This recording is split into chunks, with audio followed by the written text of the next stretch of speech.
All right. Welcome to the lovely town of Miners Folly.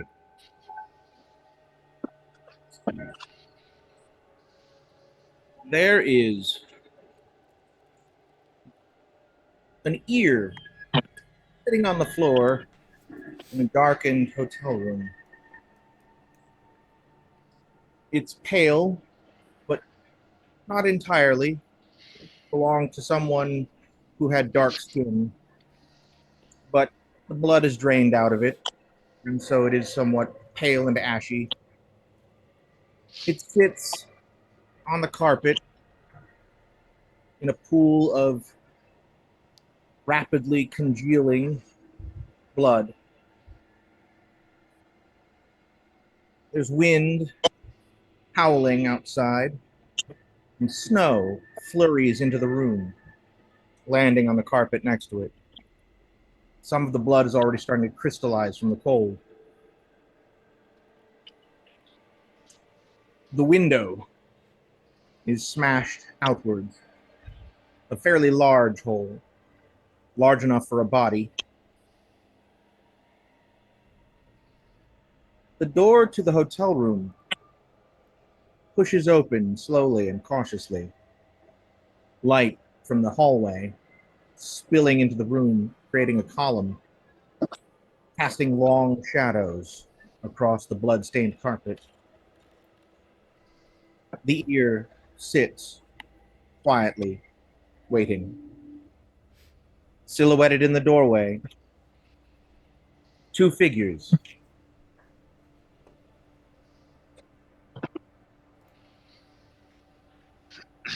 Special Agent John and Special Agent Jack. At the green. Stand, looking in the room. What would you guys like to do? Uh, Instinct kicks in, and I tap my compadre. Um, what's Jack. Jack? Yeah, I tap Jack, and I'm like, "Get the others."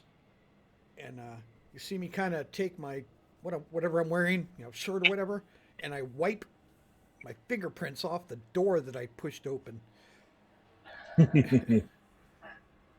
It's probably going to be pretty bad. I'm not going to tell him not to go in, but he should Yeah, know no, it's what. I'm like holding the entrance, and I'm like, yeah, get the others before we do anything. Yeah, Okay. yeah, it's up. I will go and you know what? Actually, counterintuitively, the more I move, the more noise I make, even if I make a stealth roll. Mm-hmm. So instead, what I'm going to do is I'm going to pick up the phone and call our other two compatriots and see if they answer. I stop you if we go into that room, and I'm like, don't let's leave no traces just yet. All I'm doing is calling them, and if they answer, then I'm going to text them and say, Oh yeah, we have cell phones. and Sorry. I'm going to text them. I'm going to call to wake them up. If they answer, I'm going to hang up, and then I'm going to text and say, come to room 312. All right, cool, smart. Uh, all right. Uh, Agent Jessica, you are still awake. You've been working on your laptop doing research, as we discussed. Your phone starts buzzing. These are the burner phones, I'm assuming, that you're using, that you were issued for this. Absolutely. Uh, all it says on the caller ID is John. I'm sorry, Jack. All right. Yes. Because if she answers immediately, then I won't hang up and text. I'll just simply say quietly, very quietly, say room 312 and hang up. Jonah, you are asleep. A restless sleep. Go ahead and give me an alertness roll. Alertness. Yeah. I'm mildly proficient in that.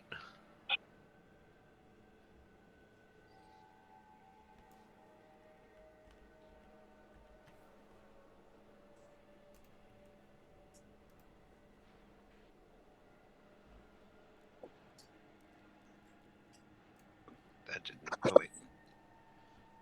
Gotta click on something extra to make that happen. There we go. Any modifiers? Nope. I was only 1 point away. I've got an alertness of 20%, and I'd rolled a 21. Well, then mark it, and next time. Yes, make a check mark next to alertness. Yep. And you are dreaming a characteristically unpleasant dream. And Smooth tunnel. you hear a distant ringing, like an alarm going off somewhere in your dark tunnel.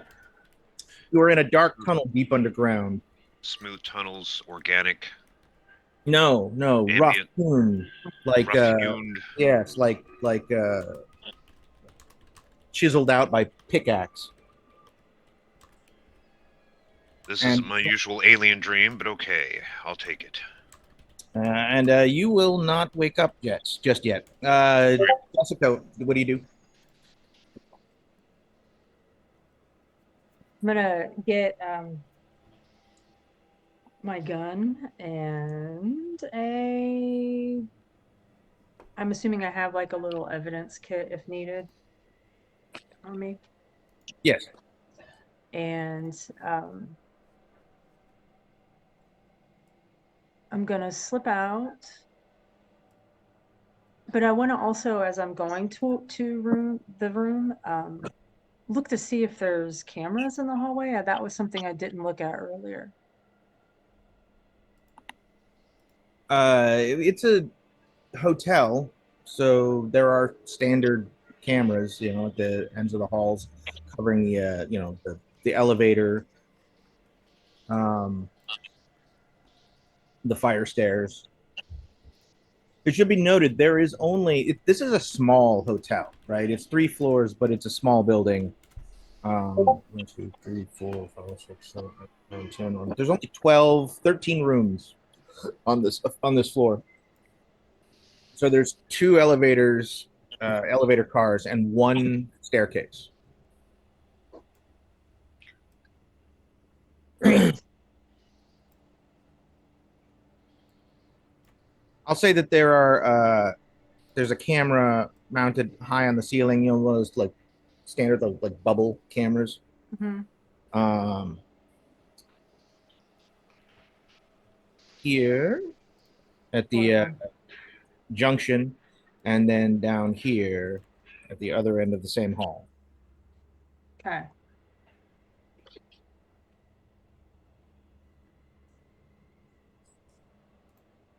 And we'll put 1 in the area where the elevator is. So 3 cameras on the floor, only 2 of which can see you if you're standing in the hall.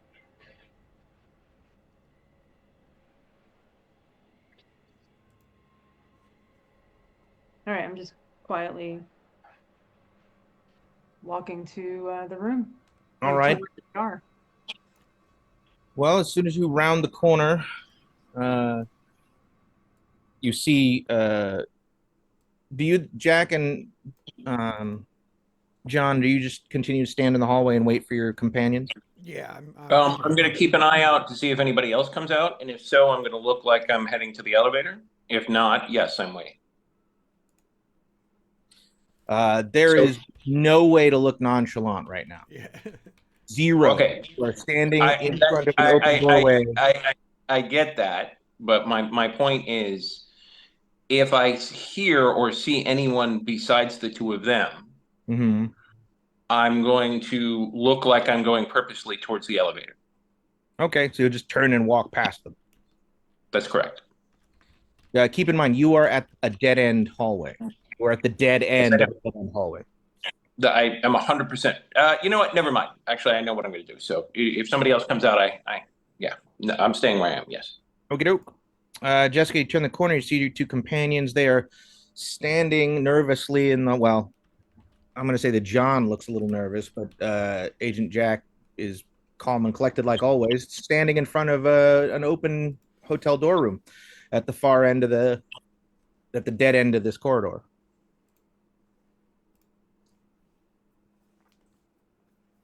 Boys, I'm waiting. I'll say with a lowered voice, human ear, blood pool, probably much more damage than that. Hole in the window. Looking into the open doorway, you can see exactly what I described for them earlier. You can see what he's talking about. The room is dark. They haven't turned the lights on. No one's set foot in, but clearly a tremendous amount of violence has happened in that room. All right, so things are disheveled. It's not just neat with a broken window. Room, It is. no, it is. There's a chair, it's partially visible in the splash of the light from the doorway, in the shadows. That's lying on its side. There are the bed covers for one of the. It's a single, so there's one bed. The bed covers to the bed are like half thrown off, and it clearly looks like there was just immediately at a cursory glance in the shadowed room, you're thinking a struggle happened, and someone lost an enormous amount of blood, and the room is freezing cold. The cold, frigid air coming out of the room through the large, smashed open window is stings on your face because it's very cold outside. It's probably like negative 20 degrees. Oh, geez. We'll say it's like I am wearing my winter negative clothing. 15. Not quite 20 below. That's also why the very first thing I did was get survival gear. Have we got any shoe covers in that evidence kit of yours? what was that? Do we have shoe covers in that evidence kit of yours and gloves? I would think Yes. so. Yes. All right. This as well. Yes, your evidence kit comes with a little box of disposable paper, like plastic shoe socks, and of course you've got a little box of gloves. I think we got to get to work. We got to figure out what happened here, and well, if not make it go away, figure out what we can before we leave. And I put on those things, and I'll look around and kind of turn on the light and step into the room. All right. Immediately, you can see that the room is someone obviously has been staying here. There's evidence of like toiletries and personal effects. There's a bed, nightstand on either side of it. To your right is the door to the bathroom, which is ajar. There's a closet and a small table, the sort of standard sort of television stand with a big flat screen TV on it,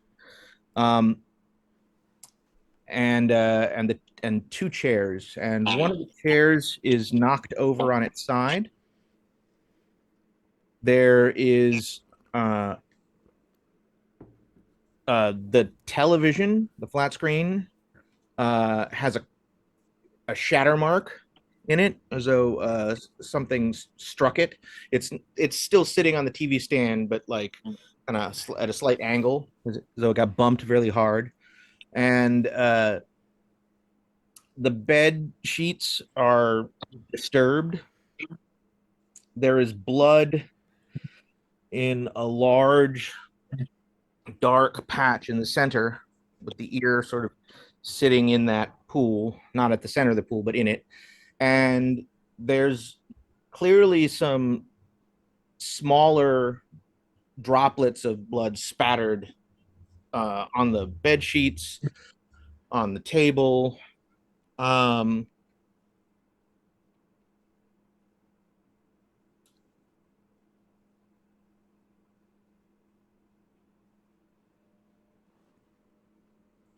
The curtain rod, heavy bolted curtain rod that covers the front of the window. One end is still attached, but the other has fallen and hit the ground, so it's like hanging at an angle. And it is the curtain rod that has been banging into the wall as the wind has been sort of blowing it. The curtains, one of the curtains, the curtain on the left side, which is closest to the window, the curtains are missing. All right. Uh, I'm going to skirt around the blood as much as possible to that curtain rod and kind of see if I can still it so it's not banging. And since I'm right there, I'm going to look out the window, see what I can see. uh, well, the first thing that you notice is that there's very little glass inside the room. There is, however, blood. The big hole in the glass is very jagged, and along the bottom, there's definitely blood along the jagged edges of the glass. Blood is running down both the outside and the inside of the glass. The blood has congealed. It is cold enough that the blood is not just congealing, but starting to sort of freeze on the outside of the window from the wind chill. The visibility is still low, but it's not as bad as it was when you arrived in the hotel. So you can kind of see out. The view looks out over the town, which is if the map is on the screen is oriented north is the top. The town is to your west, so this view looks directly out onto the town. This side of the building, this corner of the building, the north side of the building and the west side of the building are on the edges of this sort of outcropping that looks out over this ravine, or this drop that goes down probably about 70 feet. It's not a complete sheer face, and there is some ground around the base of the hotel that kind of slopes off and down, and then the sheer drop is kind of at a very slight angle. You can't really see the bottom very well. There's no body sitting on the ground right outside the window. Make an alertness check. Got it. Hey, wow, character sheet. That would be a good idea. Actually, just tell me what your alertness is. Already? My alertness is 22. I'm going to roll that. Mine No, is 70. yours is what, Tom? 70. I'm going to go in as well. Assuming there's enough gloves and foot covers Oh, for both yeah. of them. Yes. Are Yeah, you there all is for entering the all room? of us. Yeah, yeah. So looking out the window, you can. There is it's hard to tell because down below there's trees and snow, and it's kind of foresty in the area, rocks and whatnot, and eventually you can see the road some distance away from that sort of the slope sort of levels out, and then eventually it's like an open field to the road. You can kind of see a small dark shape down at the base of the ravine, or at the base of the drop off, that could maybe be a person. You're not certain. It's an irregular shape, and then there's definitely something sort of blowing in the wind. But it's like I said, it's 70 feet down, and the visibility, because it's still snowing and the wind has picked up. It's very windy. So the visibility is limited, and it's also dark. There's not any lights down there. No writing or symbols or anything? Nothing that I would recognize as occultic? No. Jack, what are you doing? Is there any evidence around here about who was in this room? You are searching the room for evidence. Correct. I'm going to do everything I can. Priority one is not to disrupt anything. Understood, but you are still searching visually for evidence, correct? Yeah, well, not just evidence. Again, priority one is whose room is this? I think Who is it? Our contact or somebody else? Those are very different scenarios. Aside from Well, that, as yes, there I'm. is no as there is no person in the room, you are looking for evidence as to who is in the room. I'm Uh, sorry. Yes. Jessica, what are you doing? I was gonna do the same thing. All right. I'll go ahead and assume that John, you are also kind of looking around. So why don't all Nope. three of you give me? Oh, Actually, you're no, not. no, I leave. I'm like, all right, you guys All right, handle John. this. I got stuff I got to do. It'll help. And I close All the door right. behind me. And It should be noted the door will close, but it will not latch. all right, all right, You realize now that the doors have those like hotel key yeah, card. right. Um, the key card reader appears to be dead, and the door latches are locked in the open position. Gotcha, gotcha, gotcha. So a hacker or worse. Right. And that's where I go right back to my room and I set up my computer and I'm going to try and hack into the hotel surveillance system. All right, I'll come back to you in a No second. problem. Jack and Jessica, give me search checks. You would, in fact. Oh wow. Is this We're having under or quite over unfortunate. that we roll? Apparently, I let everybody. Oh no, wait, no, never mind. That's my default. Yeah, I got a 70. Oh, you still want me to make a check? Yes, everybody make a check. What did you say, Is Pippi? that over or under that we're rolling? You're rolling under. Okay.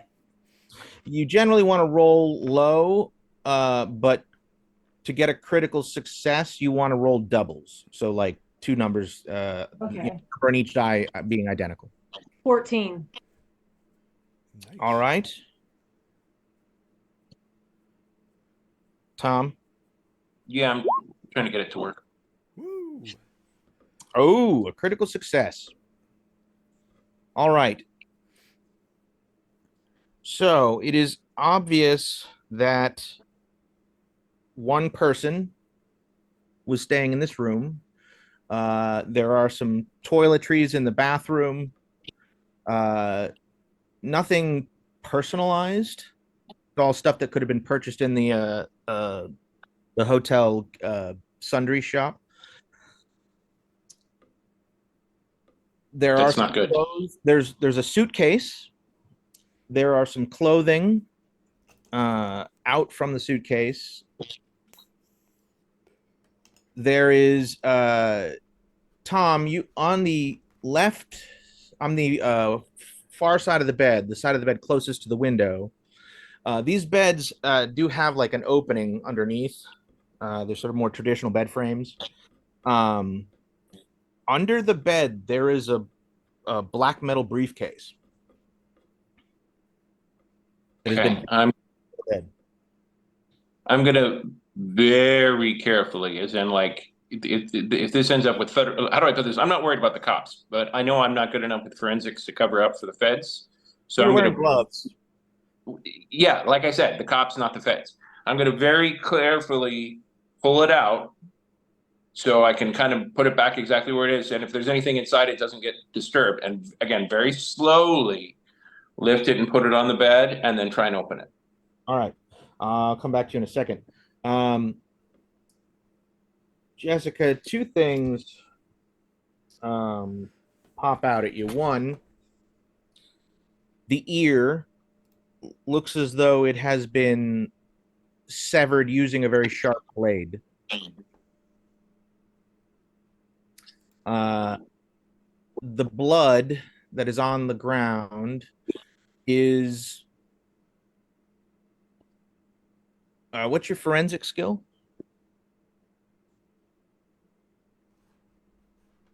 30.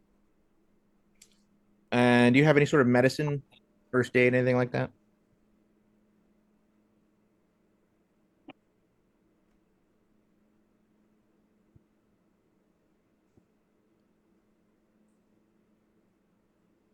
I'm sorry, did you say something? No. Okay. Yes. It's a lot of blood. Looks like the ear was severed with a sharp blade. It is clear that whatever the struggle that happened here, you think it's likely that the person who was assaulted didn't lose the ear in a fight. The cut is too clean. So presumably they were overpowered and tortured.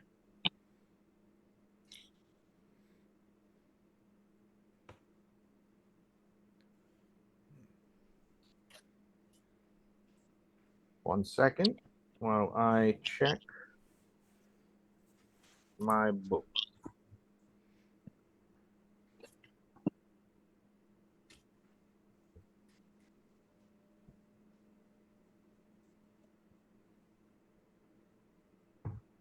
Oh, there's a lamp, broken lamp.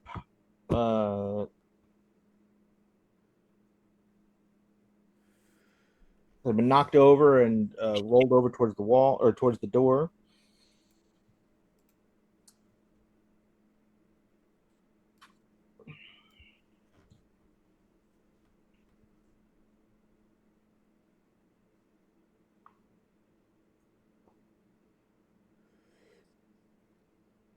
While I'm looking at this stuff, I want to try to call, gotta remember y'all's names. Jonah? Who? Agent Jonah. Yeah. Oh, he's still asleep. He's still sleeping, isn't he? Yes. It is so rare that I actually get sleep, so There is a tag, before you do that, there is a tag on the suitcase, a luggage tag, that says D. Carson. That's our contact, isn't it? Your contact is Damian Carson. Yeah, I said this is bad. I show her the tag. I'm gonna open the. Okay, so the briefcase, as soon as you look at the briefcase, you recognize the style, make, and model. This is not the sort of briefcase one just buys in the hotel or at the airport. This is a highly specialized diplomatic security case. It is bulletproof, waterproof, probably has a tracker, GPS tracker built into it. It has a digital thumbprint lock. You know for a fact that you won't be able to open it. And it's the sort of thing that you would, diplomatic attaches might use to transport highly sensitive materials. It's essentially like a little tiny personal safe that you carry around that looks like a briefcase. We need to get this and get out of here. Let's give the room one more look over, and then take this out. It's going to be tracked, but if you found something that shouldn't be seen, it's too risky for that material to contaminate. Well, you start to say this. Jessica has looked around the room and now she is on her phone. Jessica, you are trying to ring Jonah. Jonah, yes. go ahead and give me another alertness check.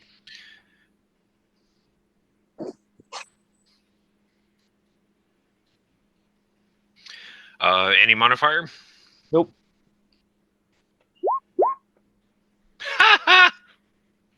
wow.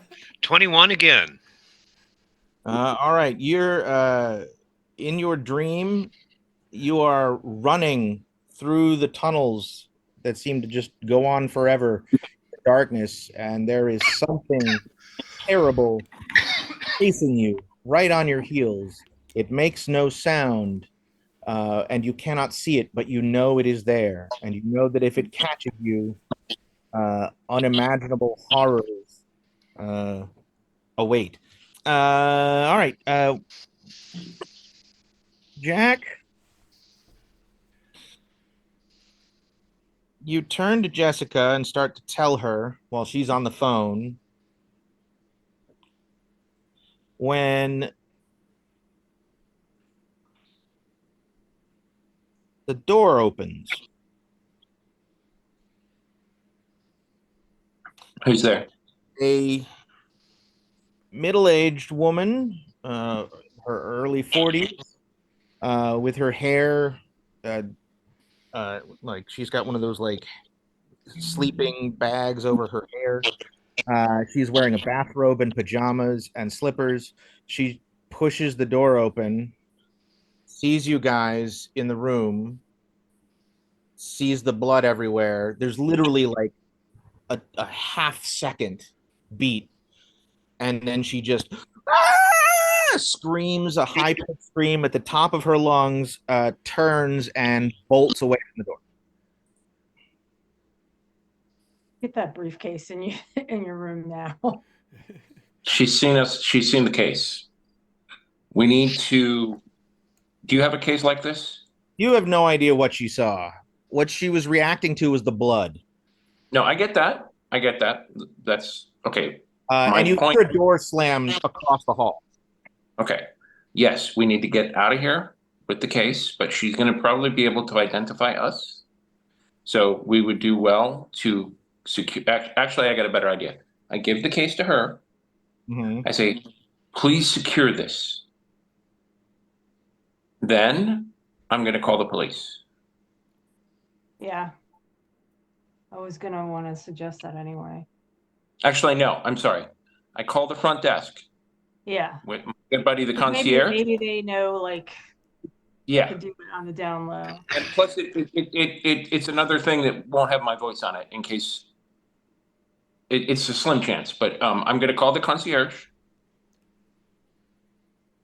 and I'm going to tell him that there's trouble in room 312. Hold on a I second. heard. Don't tell me what you're going to tell him yet. You're calling the Okay. concierge. Yes. All right. Jessica, you take the case, and then what are you doing? I'm gonna, as discreetly as possible, take it into my room.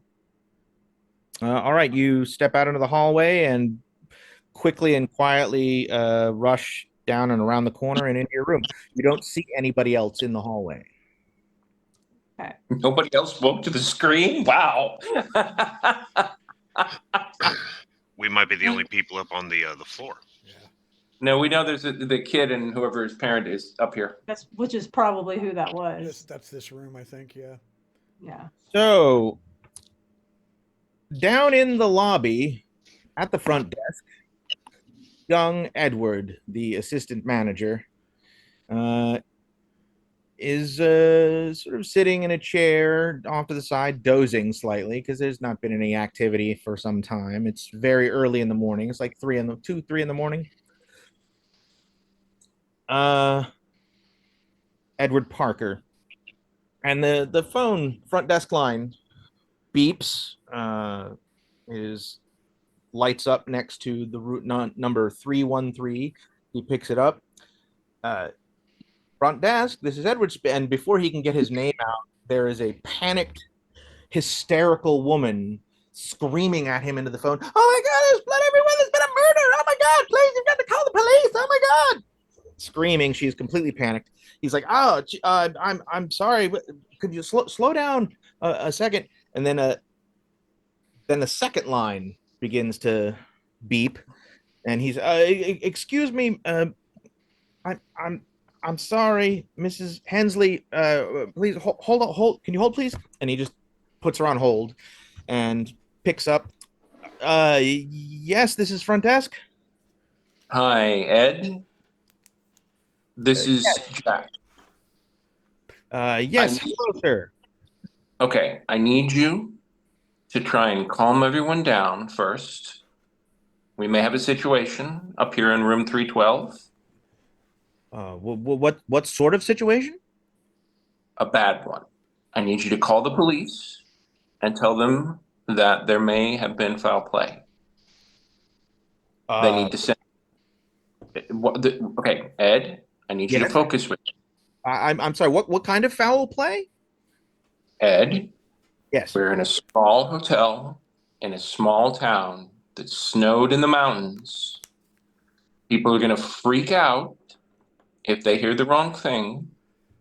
And you're in charge of the hotel right now, Ed. So, what I need you to do is calmly tell her it's going to be okay and you're going to call the police and to relax at the bar.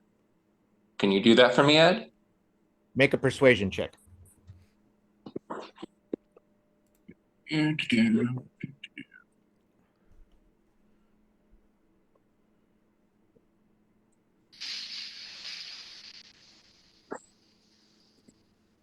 John, you did hear the screaming, by the way.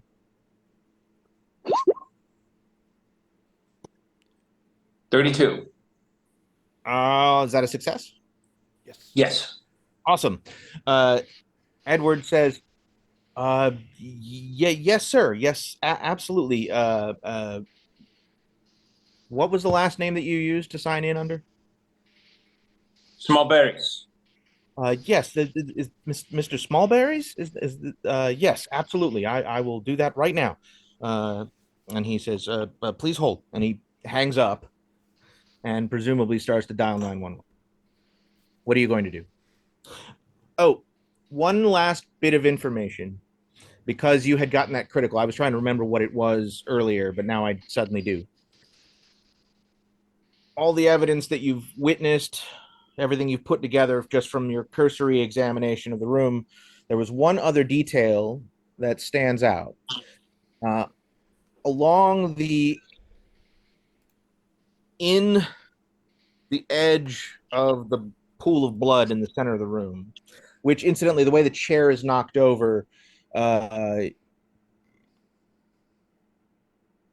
and there's blood on the chair, you think that the person may have been seated in the chair when they had their ear cut off. You notice that there are two or three footprints in the blood, but they're not like prints where in the surface of the blood, more like when the blood landed on the carpet, a foot was in the way, and then when the foot moved, it left a clean outline. Ooh. But What size? just a partial, and there's like two or three of them.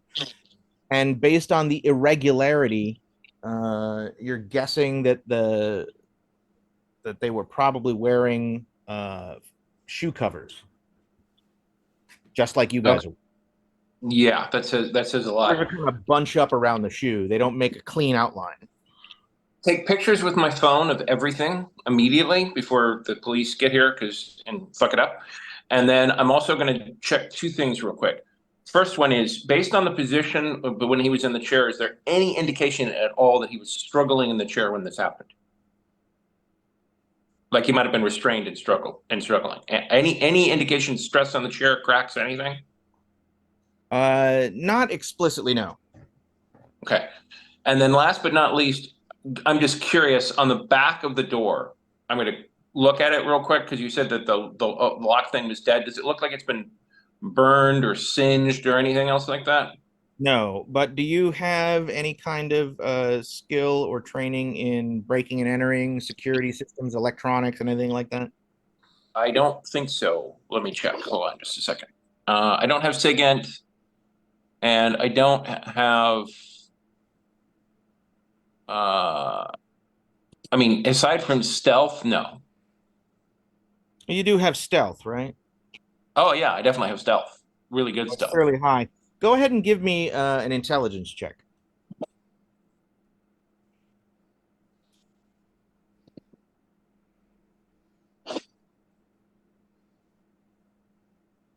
Okay, let's try that again. Oh, there it is. I keep forgetting you had to click this at the second time. Nope.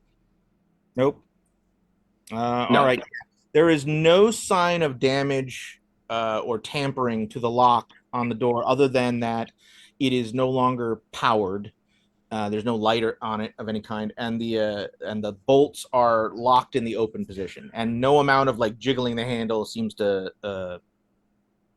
There is a deadbolt and the deadbolt was open partially, which is what kept the door initially from closing all the way. But that's fine. But that was not bolted from the inside. Okay, and then I'm going to immediately pick up the phone and call. Sorry, let me make sure I get people's names. Call John very quickly. All right. Yeah. What's up? John, I need you to confirm for me, when you initially heard this, did you hear any signs of struggle or did you only hear the wind? I only heard the wind moving the blinds. I think this had to have happened before we got here. Okay, I found the room. Let's keep you and Agent Jessica out of this, if at all possible, unless you want to be involved. We need to keep our story straight. All right. Do you want to find? I'm gonna see what I can find off the computers, and then I'm gonna give us some time before anybody can see anything. At least that's what I'm gonna try and do. Anything else you need? Any information you need? Not off the top of my head, but find out if the door was hacked or if he used hardware.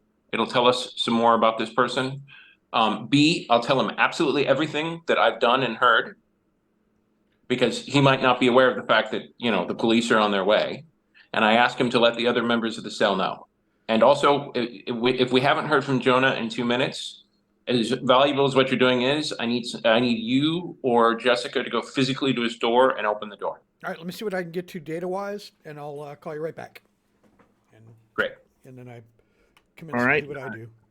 Jessica, you were calling Jonah again. He is not answering.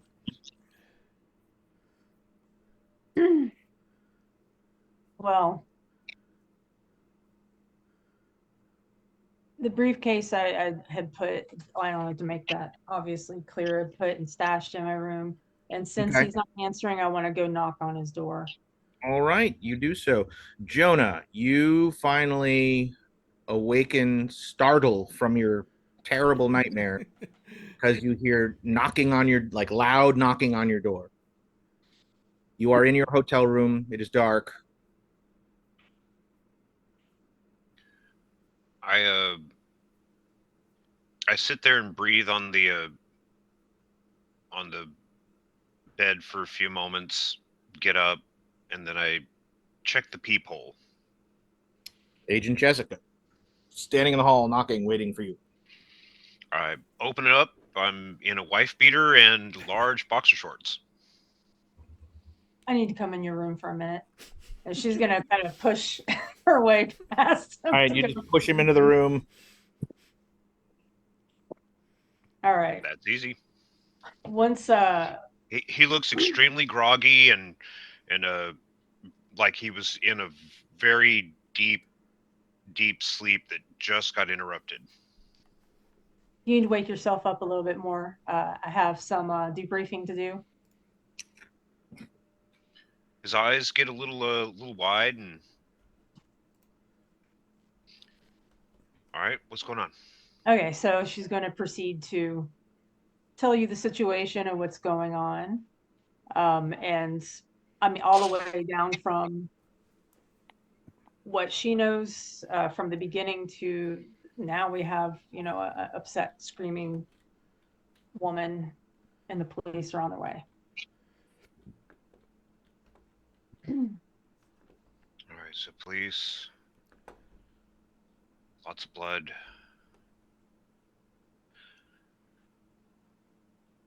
He hastily gets dressed and is just quiet.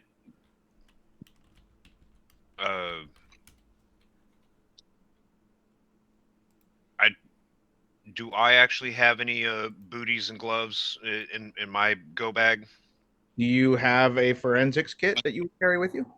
Excellent. So I'll grab that, quickly walk over, and then I take a very hard look at the blood, trying to figure out how long it's been there. All right. I do have a forensics of 40. You get dressed. You grab your kit. You walk down the hallway. As you are walking down the hallway, you can hear in the room on the right hand side, the still hysterical woman arguing with the front desk about calling for the police. You're not exactly sure what the man's saying to her, but you can hear her basically angrily demanding, like half hysterically, angrily, you've got to call someone right now. I don't care who you've called. Call again. Call everyone. I And as you are walking past the door, the reason you hear that is because the door is ajar, and there is a 9-year-old boy peeking out through the door, who is just like looking at you as you walk past him. I turn, I kind of give him the shh, and then I reach over and kind of shut the door, very, very, very gently, to make sure that his fingers and everything go inside before actually shutting it.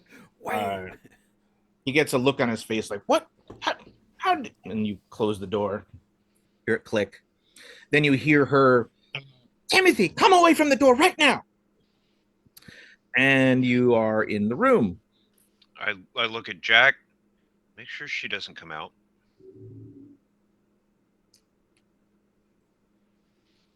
I will And keep an eye on the door. I get to work on my very hastily together forensics.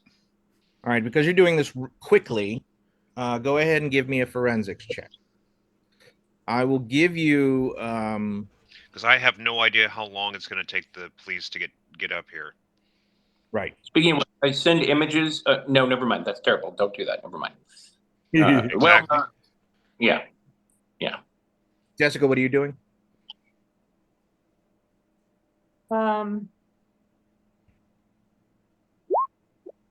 Yay, a sucky We sass. I think we need to do a little bit of damage control with this lady because she's making too much of a ruckus.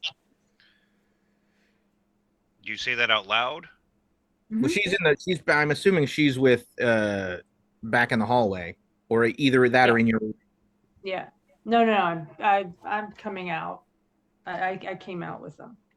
So you're gonna go up to the door of the woman? You're gonna go up to her room? Yeah, because at this point, I'm thinking that we have these aliases, and I can still have my alias being an agent. We're a federal task force. We've got some clout. Yeah. Remember, so, just to kind of calm her down and be like, the police are on their way. It is a great cover. Remember, officially, you guys are attached to a task force that is investigating criminal ecological activity amongst the mining companies in this town. Yeah, it's a With perfect national security ramifications. So you can use your actual identity. Okay. I mean, I know that I can actually use my identity because this is actually an EPA op. Right. But So I can weird for us actually to be use there. I mean, it give yeah. my real name for that, or are we doing alias names for that? I can't That's remember. up to you. You checked into the hotel under aliases, but your aliases do not have jobs with the government. Right. So you can flash them, like I can flash them an ATF badge, and as long as they don't check the number, I can use my cover ID. But as Bernie pointed out, it's paper thin. Even a Google search might disrupt it. Right. Okay. Oh, So hold on, before you think about that, I'm going to jump back over to the forensics test. Jonah,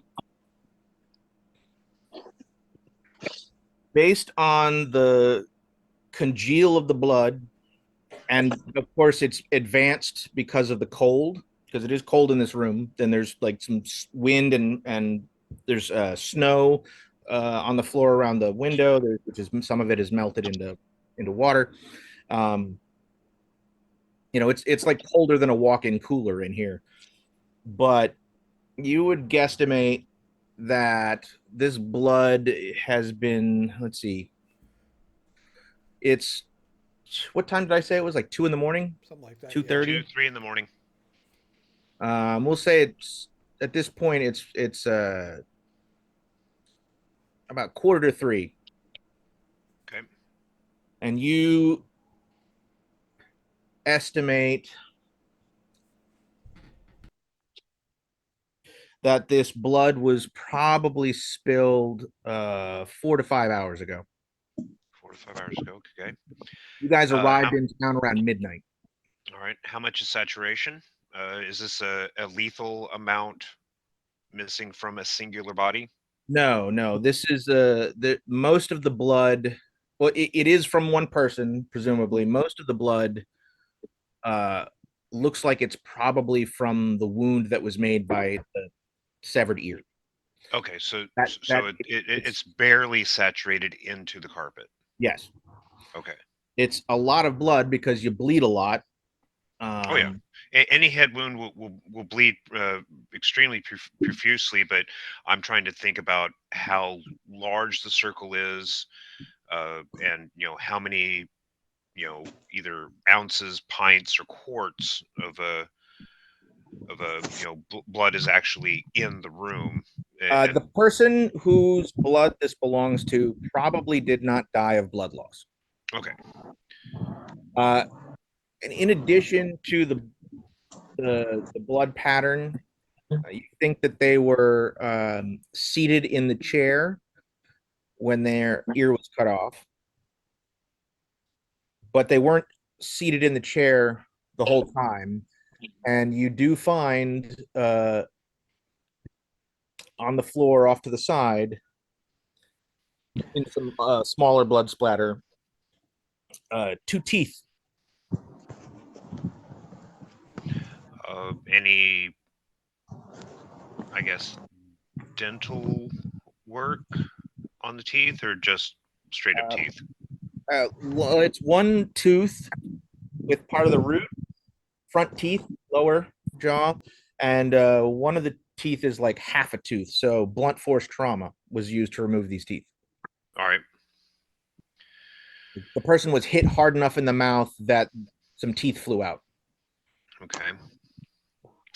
How deep is the snow? Well, presumably, the snow has been collecting in the room for about the same amount of time. Okay, so the ear loss happened relatively quickly, uh, bleeding, and then someone was ejected through the window, uh, without much time lapsing between ear ear off and then out the window. It's roughly, yeah. Whatever how much time would have passed between having the ear cut off and being thrown out the window would not be more than like 20-30 minutes.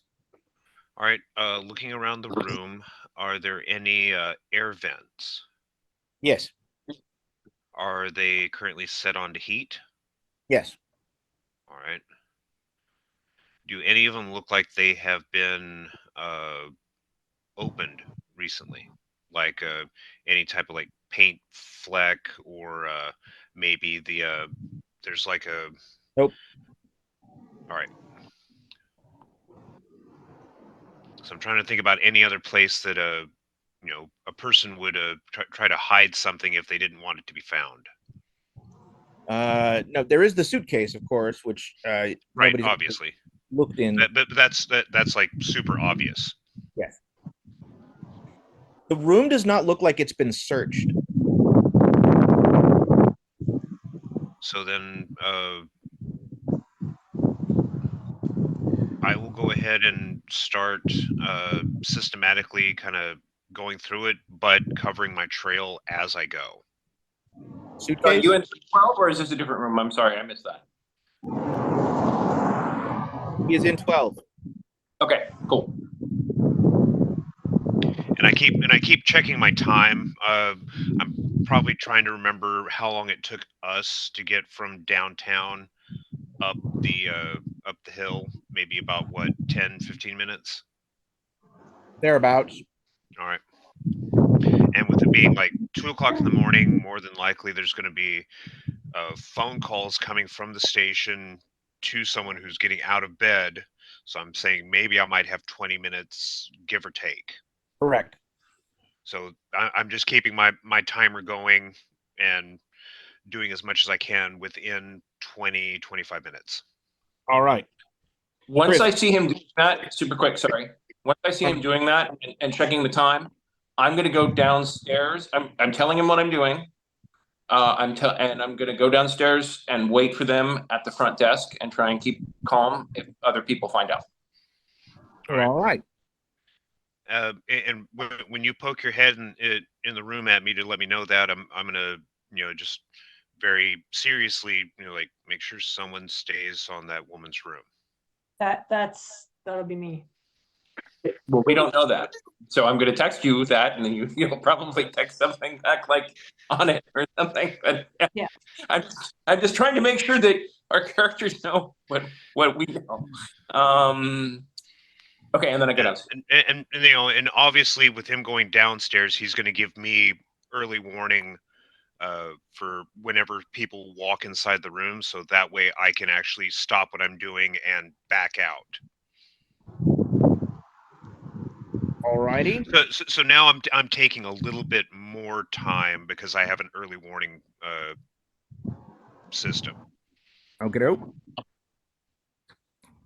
Tom, can you see the lobby map? We don't. Just a second. When you say lobby map, are you switching? Yes, I can. All right, good. I'm just putting you there. Everyone else is still on the third floor map, which is where we're staying for the moment. Okie doke. Actually, sorry. Let me move my icon just a little bit. The position is like I'm just going to go ahead and yeah. I'm keeping an eye on the outside and him at the same time, but keep a good situation. All right. John, Chris, are you there? Yes, I'm here. I'm ready to go. Give me your computer science roll. You'll have to look at that. Can you open my sheet for me? That's the only thing is I'm outside right now. Oh, yes. Hold on.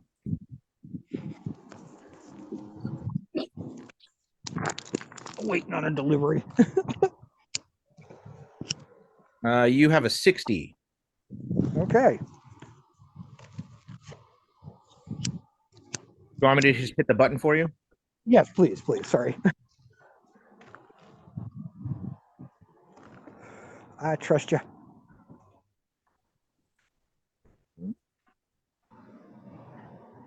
If I can make it happen. We can just roll it manually. We can enter it later.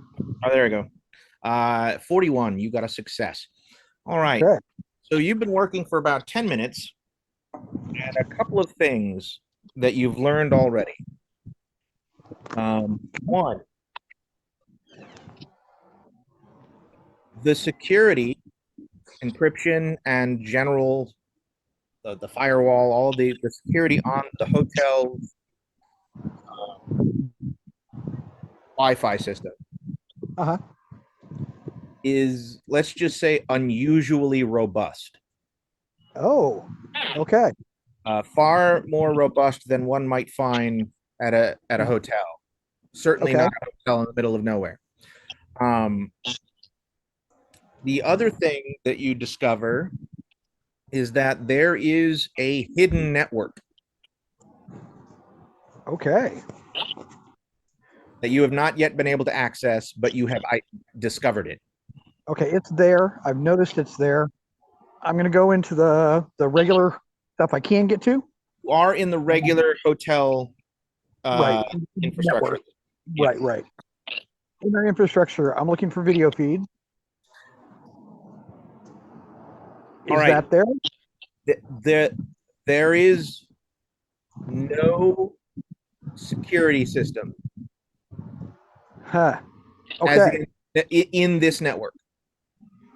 Gotcha. Okay. So the hotel's Wi-Fi and their internal computer network, They're BMZ from each other. which is All right. once you get past the security, seems like it's a fairly standard, hotel database You can Okay. find information on the guests. I download all the employees and anything associated with who's doing IT for them. All That's right. the main thing I focus on, and I verify that our contact was in that room. Go ahead and give me. I'm gonna make you roll another computer science check. All right.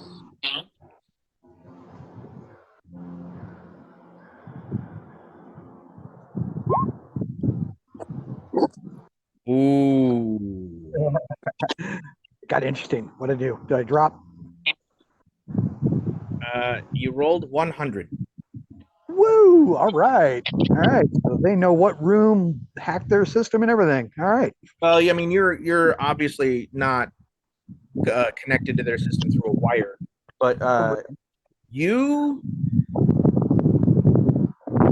don't know exactly what you did, but you are summarily shunted from the system, and you know for a fact that that means that you must have attracted the attention of a sysadmin. Gotcha. Somebody manually booted me. Yes. IP banned and everything. All right. You did, however, find the names of all of the employees and the name of the person who is, there's only one name listed under their IT department. The person who does the IT for the hotel is someone named Farad Badawi. All right. I jot down I put his phone number in my phone in my contacts list and his name, and I head downstairs. Well, actually, I'm going to pop my head and I'm going to catch up upstairs with what they're doing. Mm-hmm. And then I'm going downstairs. I let them know, I'm like, yeah, we've got security that doesn't make sense. And I think they knew I was looking. So we're going to have attention really quickly. And then I go downstairs and tell the same thing to Smith. All right.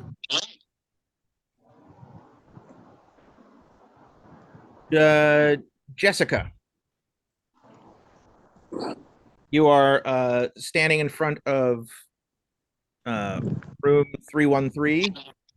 I am just for the record, even though the hotel name that I used for the room is not, I am gonna basically use her actual name, because this is, we are going under the guise of doing a basic investigation. Sure. All right. So what are you doing? I'm gonna knock on her door. So you can still hear her arguing. Actually, you hear her say, don't you put me on hold again. No. Damn it. Timothy, go sit over there. And then you knock on the door, and there's silence. A long, uncomfortable silence. And then you hear from inside the room, yes? Who is it? Federal Agent Taylor Perez. And she'll hold her badge up to the peephole.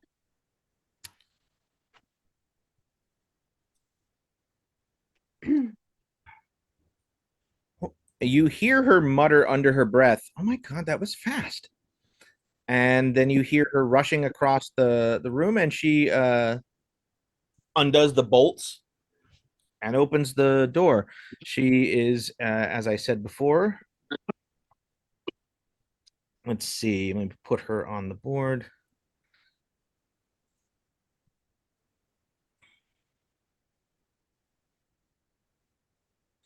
A heavyset woman in her 40s,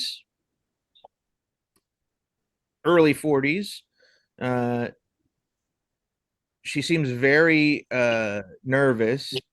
She opens the door, says, she kind of looks around the corner of the door, looking down the hall to see, the room, looking at the door to room 312. Jonah is still in there doing his forensic search. And she says, a special agent? May I come in? She looks over her shoulder at her son. You can see he's sitting on the bed. It's a suite, so there's two beds. He's sitting on the edge of one. Uh, he's actually got his little Nintendo Switch, and he kind of glances up at you and then looks back down. And she kind of looks nervously back at him, and then looks at you and says, um, I'm not sure I'm entirely comfortable with that. Can you can I see your badge again, please?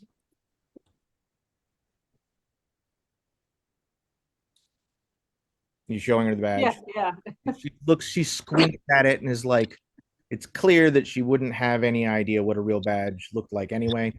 Uh, so she kind of, um, yes, what's happening? Was someone killed? I'm not at liberty to discuss that. I just wanted to come in here to let you know that things are being taken care of and you are protected and safe. Give me a persuasion check. Okay.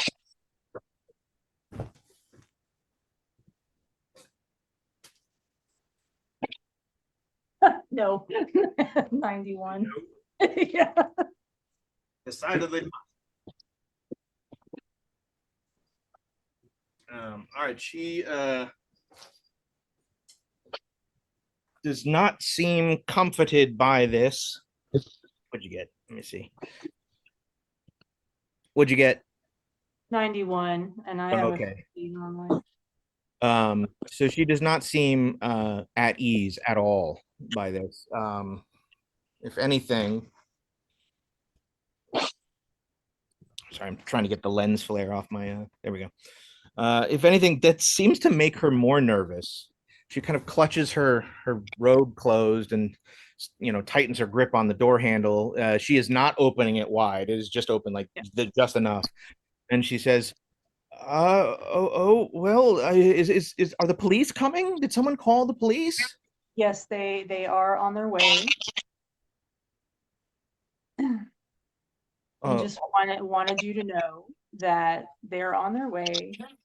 You just stay in your room. Make sure your little boy stays in your room,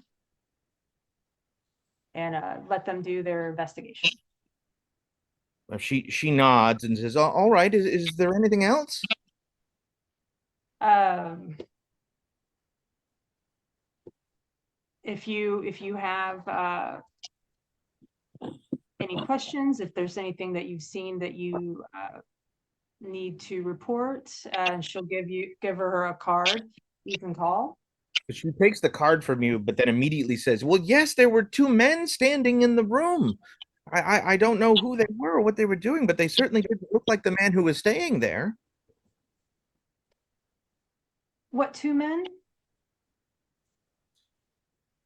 There it was a two men, a young, good looking fellow with he was um standing by the window, and then there was the. Oh wait, was it the two of you? Yeah, it was It was me and Oh, that's right. That's right. I'm sorry. My bad. You were standing in the room.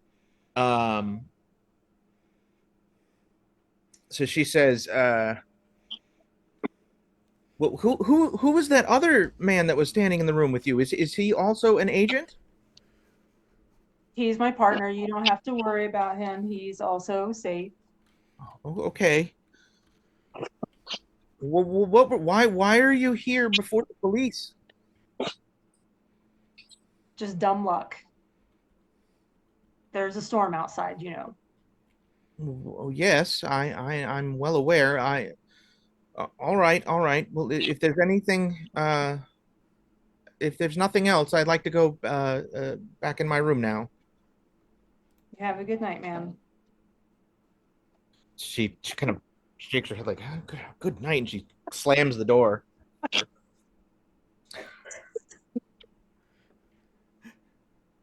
All right. Well, let's go ahead and flash forward. Jonah and Jessica, what is your intention at this point? When you assume that Jonah, you've finished your cursory search of the room, or are you going to continue working on the room right up until the cops show up?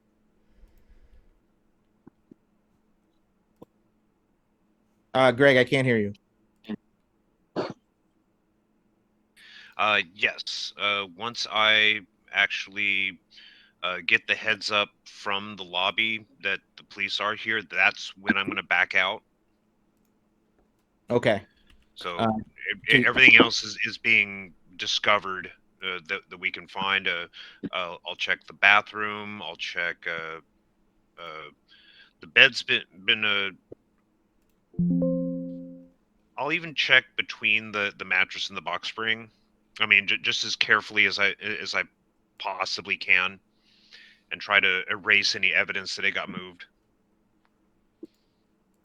all right. Well, there's not really any evidence. In fact, you would never know that that briefcase was under the bed. Okay. Are you going to look in the luggage? Yeah. You do actually find in the luggage there is a file folder stuffed into a pocket that has just a couple of documents that look like they're like travel paperwork, like receipts, like a receipt for a rental car, then all the rental car paperwork. There's like the plane ticket. Um, uh, Looks like Carson didn't fly into Denver. He flew into the other smaller airport that's In Boulder. yeah, that's a little far closer to where you guys are. And 1 second. Of course, I'm going to photograph all of the documents. Mm-hmm.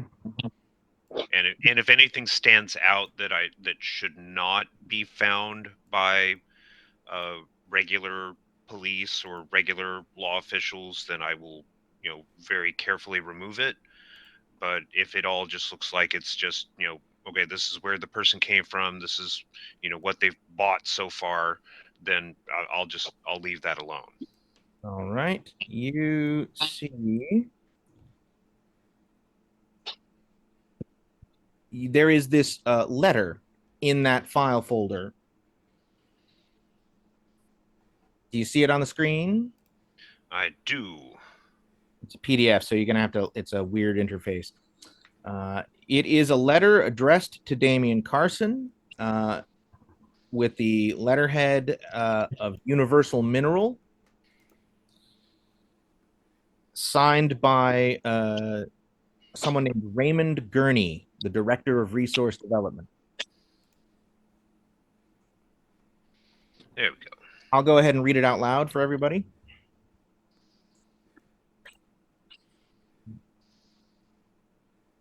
Dear Mr. Carson, we have reviewed your terms and found your fees to be within acceptable budgetary guidelines.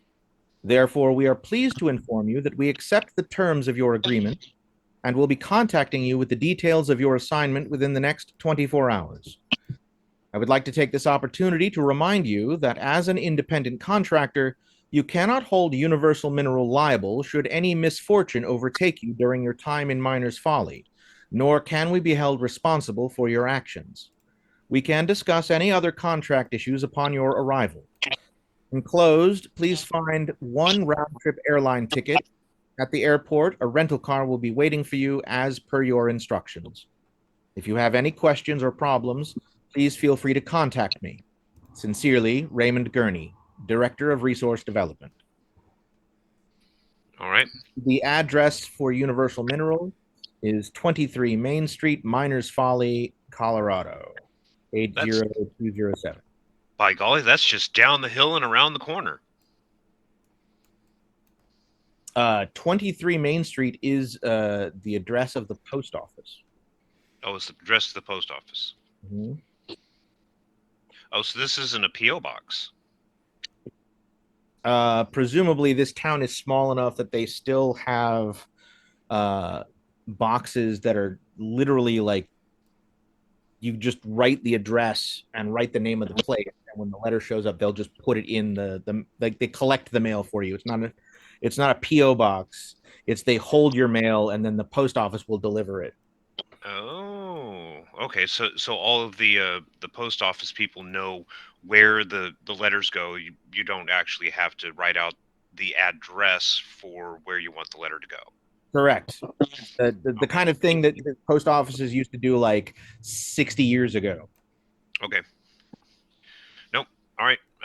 That one I will in fact actually confiscate. All right. There is nothing else in the luggage that sparks any other additional interest. It's just changes of clothing, some toiletries, and the travel paperwork. Nothing in the liners. Nope. All right. So then I'll Carson traveled very light, yeah. and he kept his fingerprint, so to speak, very, very limited and easy to control. Yeah. Which is not at all unusual for someone in his line of work. All right. So any other spots in the room? Drawers. Inside the toilet tank. You've searched all of the locations and have found nothing additional. All right.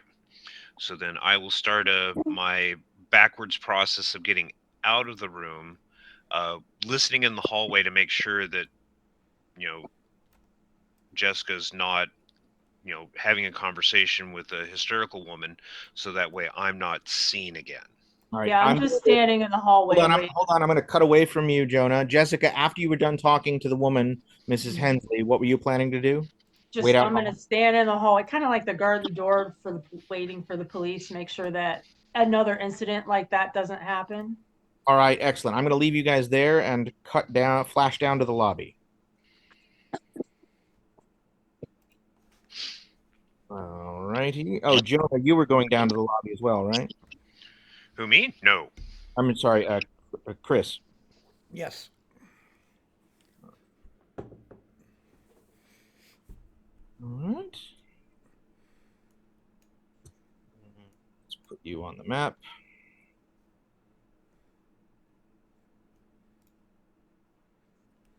All right, you're on the map. Alrighty.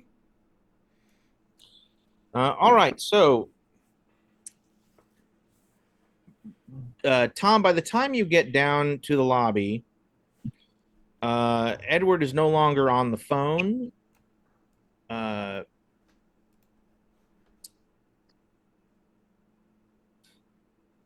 He has, however, you can see that. Hold on a second.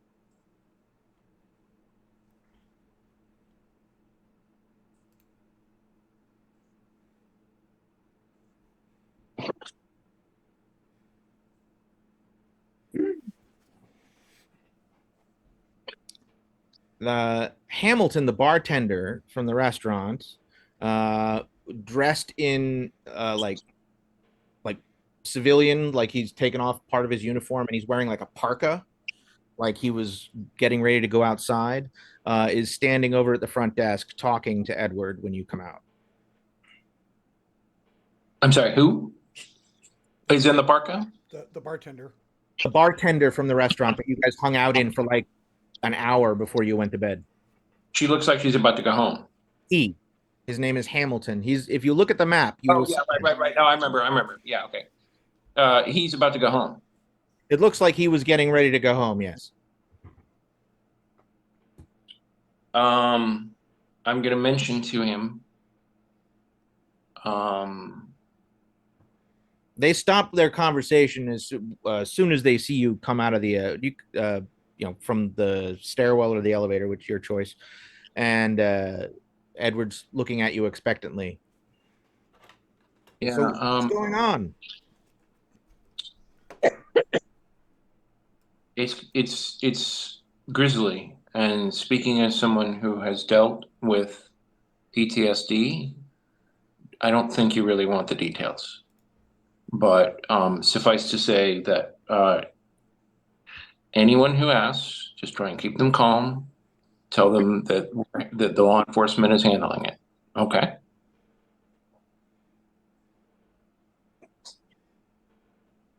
I will. I'm gonna look at the bartender and I'll just flat out say they're gonna want to talk to you. If you don't like talking to the cops, you should go.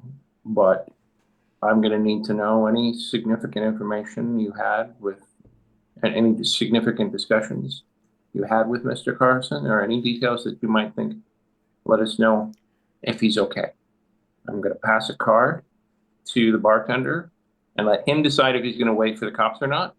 What is the card? Because the card has agent, it is pretty clearly self-printed. This, I didn't like go to Kinko's and get it made. And it basically says, Agent, Jack Smallberry's ATF with a little symbol of the ATF on it. Okay. And the burner number is. Hamilton, the bartender, takes the card and kind of looks at it like cocks an eyebrow and says, ATF? You guys doing murders now? This is about more than a murder, but I would prefer not to give you details so that you can tell me what you know without tainting your story. Well, I don't know anything, man. I've been down here all night. Oh, sorry. Let me clarify. Anything you can recall about your conversation with Mr. Carlson, and I'll describe him very briefly, would be very helpful. Yeah. Okay. Let me think about that. Edward kind of is looking at you nervously, like, can you explain what's going on, Mr. Smallberries? I'm sorry, you're with who again? The Bureau of Alcohol, Tobacco, and Firearms. I'm part of a task force. I can't go into details why, for literal reasons of national security. I need you to be calm and discreet because, like I said, we're in a crisis situation with the situations in the past. I don't want to create an incident. I don't want to create a panic. I'll happily answer any questions I can.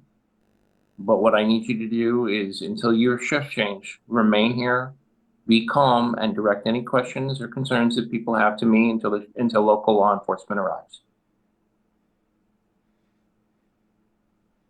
He nods his head and is like, oh, okay, yeah, I will do that.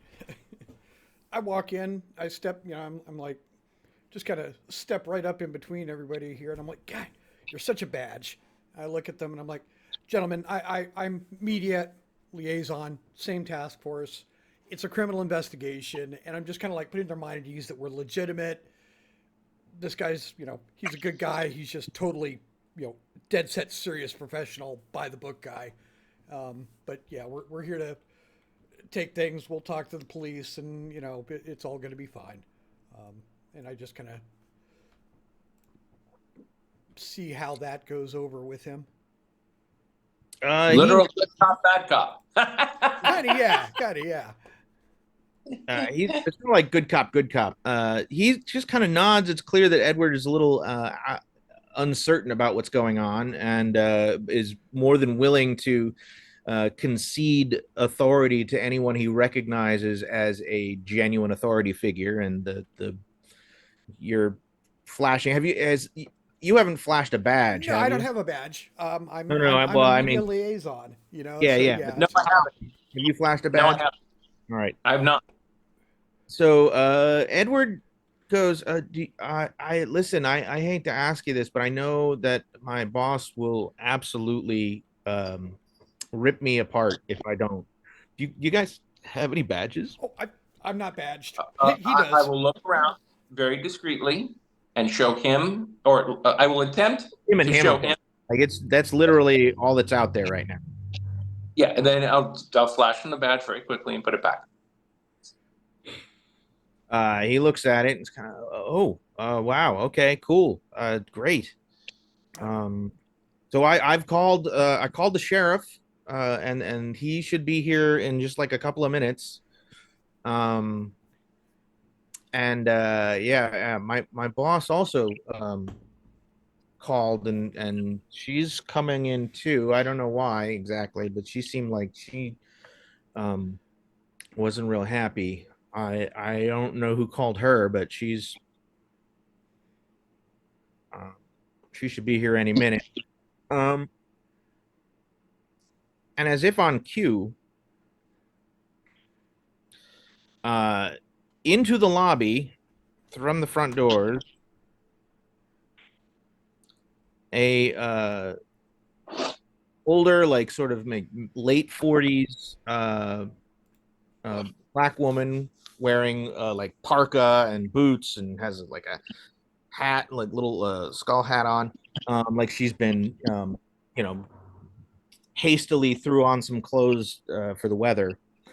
Comes stomping the snow off her boots as she comes into the lobby, and she sees you guys, and from across the lobby, she says, she doesn't yell, but her voice has a sort of penetrating timbre to it that it just carries, and she goes, "Edward, what in the hell is going on? Who are these people?" And she starts stomping across the lobby to you guys. And walks right up to you. Oh, oh. Without Who are you, gentlemen? And Hamilton, don't you have something to do? okay, I'm super sorry. Is this the owner or the sheriff? Sorry, the manager or the sheriff? It's not a sheriff. She's not in any kind of uniform, but she Okay. has the authority air of somebody who is absolutely used to having her word cause people to leap to action. She has a fuck around and find out tone in her voice. Ma'am, I'm with the federal government. There has been an incident in room 312 with a person of significance for an ongoing investigation. I'm sorry, which federal government? Do you have some identification? I will take out my badge, show it to her. Snatches it out of your hand. She looks at it.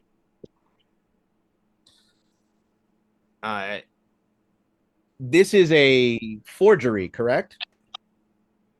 No, ma'am. So you show her your actual badge.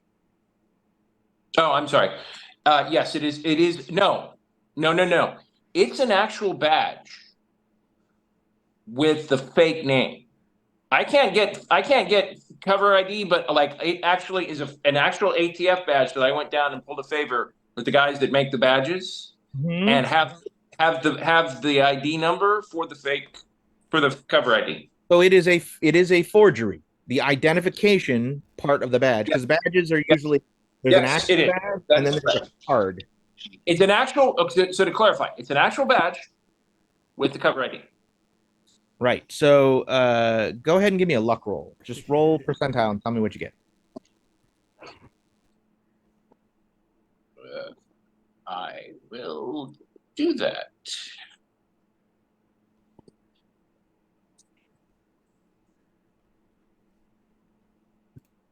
Bam. Oh no. There you go. You were able to pull some strings, and so even though this is technically a forgery, it's actually an official ID card that was made by the ATF, because they're used to coming up with fake Cover ID, ID. yeah, Right. cover IDs and stuff. It's unusual for you to have a cover identity that is also an ATF agent. But you were able to pull some strings and get one made that was that passes muster. So she looks at it and decides that it's legit. Kind of frowns and hands the badge back to you, and she's like, "Okay, so can you tell me exactly what's happened?"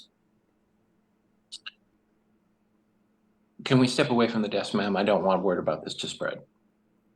And assuming she cooperates. She rolls her eyes and says, yes. And she walks over to this side of the. She walks away from the desk over to the other side of the reception hall. I've seen some things, ma'am, and this is the kind of thing that can easily become a media incident. So I don't want word of it to spread. But please, if willing, exercise discretion with what I'm about to tell you. We heard a hole in the wall. Yes, an actual hole has been knocked in the wall. Exposure to the elements.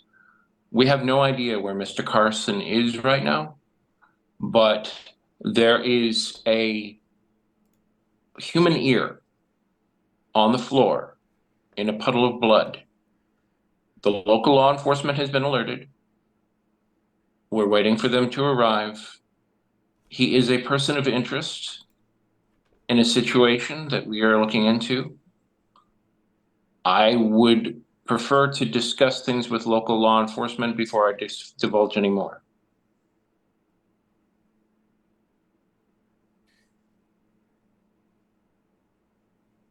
She turns and looks over at Edward and says, Parker, has anyone been upstairs to actually check on the room? Edward goes, no, Angela, we haven't had the opportunity to do so. She turns and looks back at you and says,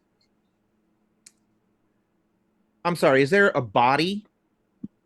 No, but Okay, there's a hole in the wall. Yeah. but there's Tom, it's not a hole in the wall, it's a hole in the window. Okay, sure. A hole in the window. She says, so what you're telling me is that there's been an accident, some damage has been done to the hotel, but there's no specific evidence of a crime, yet you happen to just already be here. And how exactly did you find out? Which element of how we found out? How we found out that Any Mr. of it. Carson. That was me, ma'am. I happened to be in the room next door. I heard pounding on the wall. It was the curtain rod. The door was unlocked and slightly ajar, and windows broken out. And there's an ear and blood, and he's just like acting like he's reporting it to her like she's the police, like she's the person of Nodding. authority. And I'm like, Right. So do that. We checked for any obvious threats and just left the room as is. Told your front desk about it immediately. You have a scared lady in the top floor, unfortunately. She kind of came outside in the middle of the night. Who knows why? Yeah, we're just trying to keep a handle on things until police got here. Great. Parker, did you call the sheriff? He nods. Yeah, he should be here any minute. She kind of rolls her eyes.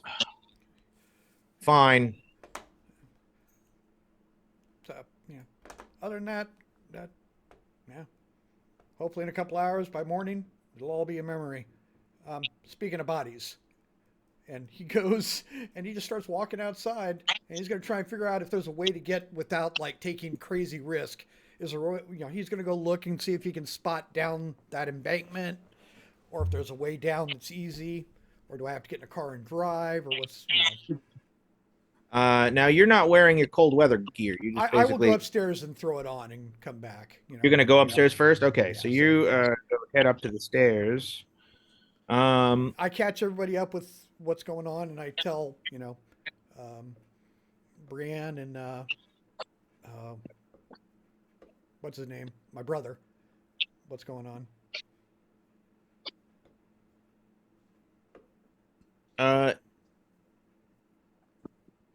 Angela goes over to the desk and pushes Edward out of the way and starts tapping away on the computer and says, Edward, go upstairs right now and put eyes on that room and tell me what's going on. Call me on the walkie as soon as you get up there.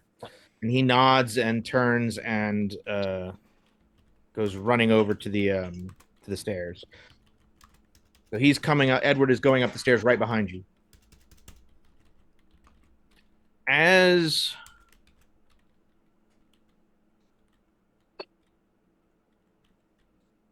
that happens, she turns and looks over at the bartender, who's still like leaning on the countertop at the far end of the counter, trying to look nonchalant. And she says, Hamilton, go wait in the staff lounge. Okay, yeah, sure. And he turns, and there's a door that's marked staff only, just to the north of you.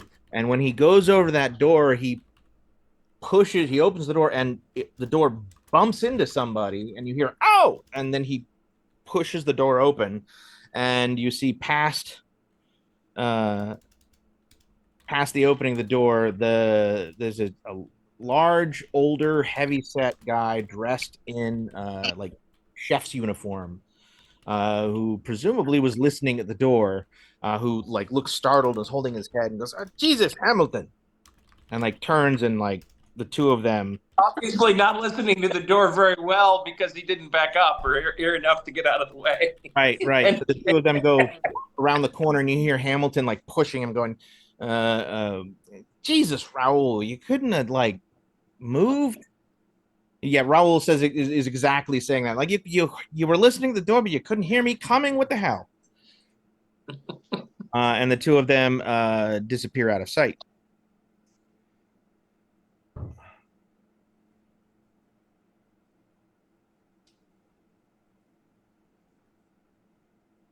Let's see who was coming downstairs. I think John was getting his cold weather gear. Yeah. I'm sorry, Yeah. Jonah was getting his cold weather. Yeah. All right, Tom, you hear. Well, you don't hear anything, but you see through the front door of the lobby, because they're glass doors. You see flashing blue and red lights, and a large white SUV. It's actually like a GMC Jimmy, like 4-wheel drive, smaller, like a utility car. Rolls up, says sheriff on it, and you see two men get out. They are both wearing parkas and cold weather gear, but they are also wearing uniforms. Second, while I put them on the board, show you what they look like.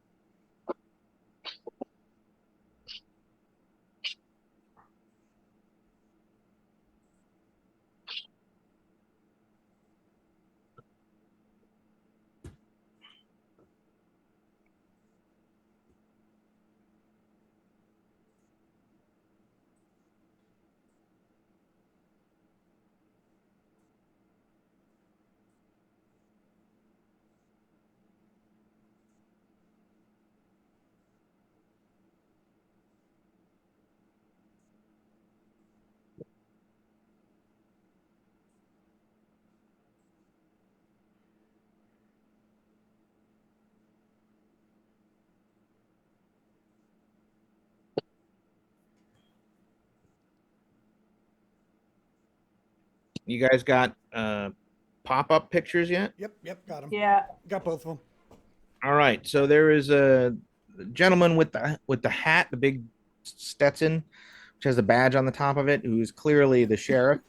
Is a older black man, and then there's a young white gentleman with a mustache following along. They both look fairly confident. They kind of come in the front door and sort of knock off the snow off their boots, and then the sheriff strides straight over to you guys and squints at you, Tom. Looks over to Angela and says, "All right, what's going on?" Officer, may I, can we talk over on the side? I'm Look sorry. at Andy. He looks at you and without skipping a beat goes, I'm sorry, who are you? I'll show him the badge. I'm sorry, no, for him, I will hand him the badge. He takes it, looks at it. You see the deputy like kind of looking over his shoulder at it. He goes, and what are you doing here? Part significance, part dumb luck. This is of a solicitous nature that might become a media event. Can we talk over on the side? You got to explain to me what's going on. And since Yeah, sure. this she's managing this establishment, I don't see how you're going to be telling me anything you didn't already tell her. So why don't you explain right now what's going on? All right, Sheriff. This is your jurisdiction. You're in charge. You're And it's letting me know what my job is. yes, I am. There's a human ear on the floor in a puddle of blood in a hotel room for a person of significance in a federal investigation. Angela pipes up from the front desk. I think they were in room 313 on the third floor. You know, the corner room at the top. He kind of scratches his face, goes, yeah. And so there's an ear. How did you find this out? I'll look at Jonah. Is Jonah present? No, he went upstairs to go get his cold weather gear. Yeah. So my compatriot John, heard not the. Jonah. You know what? In the interest of saving time, I mean, we can role play it out if you want, but since I basically cite almost from memory because cops have really good memory for detail. I will cite almost from memory what he described. Okay. As he described. Right. All right. Well, tell you what. Why don't we go take a look? And Absolutely. sheriff turns to the deputy and says, Dumont, why don't you wait here? Don't let anybody leave. Let me know if anybody shows up. And the deputy nods, goes, sure thing, sheriff. And the sheriff will head upstairs. I'm assuming you're going with him. Unless anybody stops me, I am. All right. Up on the third floor. Can you pop me up there too when you get a chance? Yeah, the first thing that happens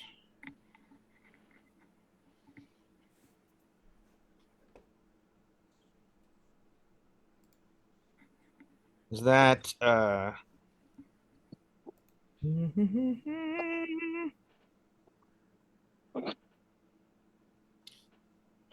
John shows up to go get his cold weather gear.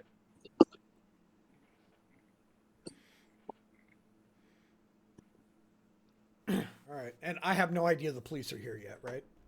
Correct. They got here just after you went upstairs. Okay. All right. So you see Jessica waiting outside the hotel room. Jonah, you're just finishing up your forensic search. You've got about all the details you're going to get in the short amount of time allotted to you. All right. I walk up. Hotel owners here. Pissed. Strong woman. Police are on their way. As I'm buttoning all my clothes up, I'm like, we've only got a few minutes until, like that text said, we've only got a few minutes. And if what they say is right about that briefcase, they're going to be looking for it soon. I'm going to go see if there's a body out there. I don't know why anybody didn't think of that. And with that, he heads out. The reason why we didn't think about going out to do the body, find the body, is that it will be impossible to cover our tracks in the snow going to the body. Oh, absolutely. But everybody knows we're here anyway, so we may as well lean into it. Greg, you're coming in really low on your audio. Yeah, I can barely hear you. Oh yeah, there we There you go. Yeah, that happened. The whole reason why I didn't suggest anyone go find the body is because it'll be forensically impossible to cover those tracks. Oh yeah, but if they without witness like us, hours of snowfall. yeah. So if they witness us going to discover the body, if they're with us, even that's the perfect cover. Yeah. So it'll John, stay- in the time that it takes you to go and grab your okay. parka and hat and gloves, you are coming down the hallway when the sheriff comes walking around the corner with Jack right on his heels. All right. He sees you coming, cocks his head, and says, "I'm sorry, sir. I'm gonna have to ask you to go back to your room." It's okay, Sheriff. Thank God you're here. I'm part of the task force too. I'm sure you ran into our guy downstairs. Serious fellow, kind of. I'm right behind it. Yeah, him. Yeah. Okay. All Yeah, right. he walks right up to you and says, and stops and like looks over his shoulder at you, Tom. Looks back at you and goes, "I'm sorry. Did you say task force?" Yes, task force, and I apologize because I know it's going to be paperwork. Room here. Go look. There's a room. You got a deputy or something? Go with me. There might be a Hold on a body second. outside. Hold on a second. Jessica, you hear this right around the corner in the hallway. Yeah. I'm being very kind of loud and flamboyant with everything. All right. I guess I'm gonna walk up. Remember, Jonah is still in the room doing forensic search. Which is, yeah, you want him out of there. Oh. I thought he had finished that. He is finishing up, but he's still in the room. You do not know what he is doing. Okay. Before I walk up to them, I'm going to wrap it up quick. They're here. And then I'm going to walk around the corner. All right, Jonah. You have just enough time to clean up any signs of your activity. You weren't being super involved, so No, but it's going to be very sus that I'm in there with gloves and booties. right. So I'm going to try to get up, hide the booties inside like a pants pocket. Gloves go into a pants pocket, and then I'm going to just be like at the door, kind of In the looking hall? like Guarding I the need to scene. prevent anyone from walking in until authority arrives. Okay. You're just now stepping into the hall. The sheriff has trying to push past you, John, when Jessica, you come walking around the corner. Perfect. The sheriff stops again, is like, "Let me guess. Task force." Morning, Sheriff. And she'll hand her badge over to him. And Federal Agent Brian Taylor Perez. And this is your cover ID. No, this is. Remember, she's like. This is your actual right. This is your actual Yeah, identity. Okay, yeah. so he looks at your badge and he like his eyes go wide and he goes, "I'm sorry, what interest does the State Department have with this situation?" "You know what? Don't tell me yet." And he literally steps around you, walks around the corner, sees you. And I'm just very nonchalant, hands basket right in front of my belly, just standing there like I have always been standing here. Right.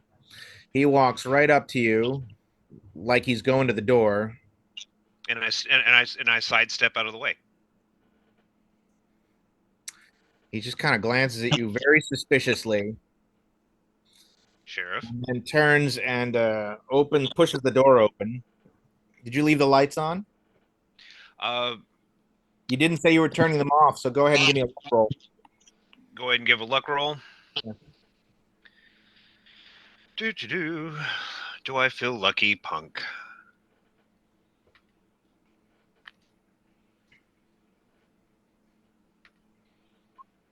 No, I'm not lucky. All right, you left the lights on, That's fine. but he does not say anything, but he opens the door and gives out a low whistle. And then he steps into the room, gives it a kind of just stands there, making sure not to step in any blood, looks around the room. Well, this is a goddamn mess.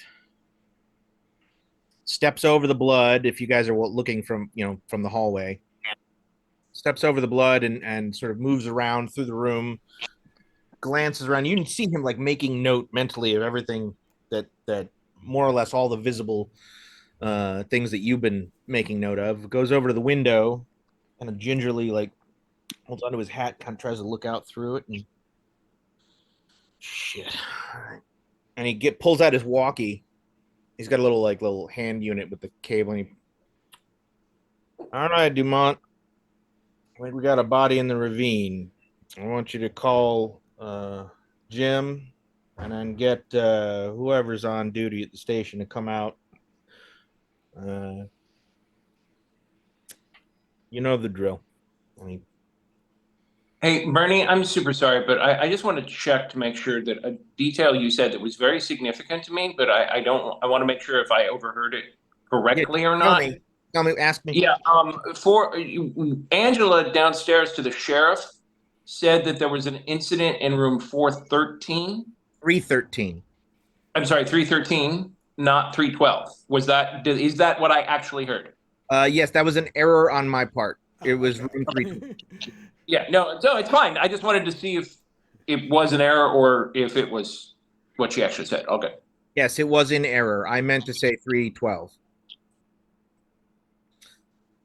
So the sheriff looks through the window, calls his deputy, and then walks gingerly back out through the room. Had anybody stepped into the room behind him? Nope. Nope.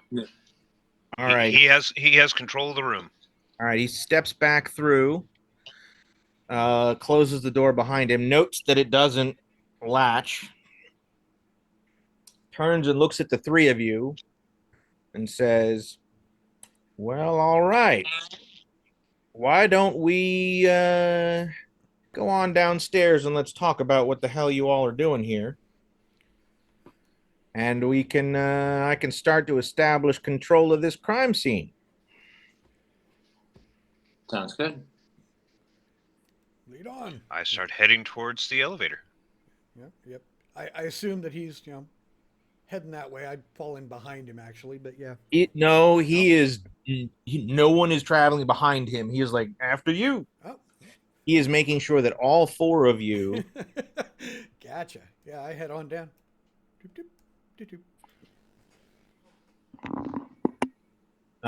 And actually, you guys start going around the corner. He stops and he's staying close to the door for a minute. And he gets back on his radio and he says, Dumont, get up here as soon as you can.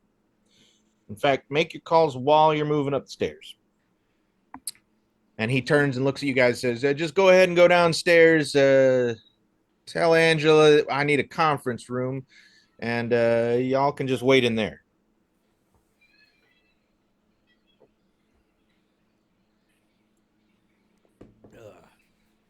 Does anybody say anything? Nope. Yep, nope, Can I do a flashback? Professional. That's what he said to do. We're going to go do it, so to speak, Well, Bernie, you said we knew each other before we had this mission, right? Not a lot, but we'd met at least once or twice. Is that correct? No. Okay, then never mind. Oh, wait. I'm sorry. Before this mission, yes. Okay, can I do a very brief flashback? Yeah, sure. Flashback. At one point when we're talking about who we are and what we do, after everybody's gone around the room, I'm going to say, okay, 101, since none of you are law enforcement investigators in this case. That's not entirely true. Jessica technically is a federal law enforcement agent. Investigative agents, let me put it that way, unless she is as well. Yes, In which she is case, an investigative agent. She is a detective for Okay. the state Yeah, department. she's fully then I won't. qualified. Then I won't look at her. I'll look at the two brothers, and I'll say, rule one when we do this. She's in law enforcement, so she understands. Keep your story straight with the local law enforcement every single time. Yeah. Flash forward. Yeah.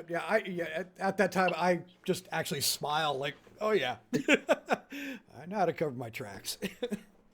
All right, we will flash forward in time. Beep, beep, beep. You guys are now in. Where is it?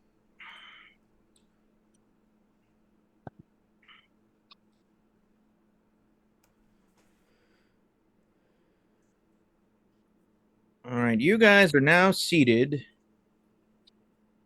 in the business lounge, Lounge.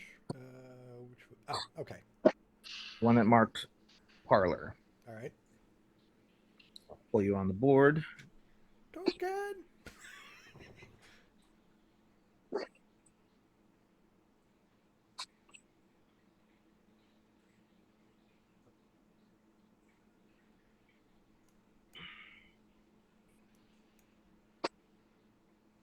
There are now, we're going to flash forward about 25 minutes or so. Okay. There are now other deputies involved, at least one of whom is in the lobby. All of the employees have been, that are currently on premises, have been pulled down into the lobby.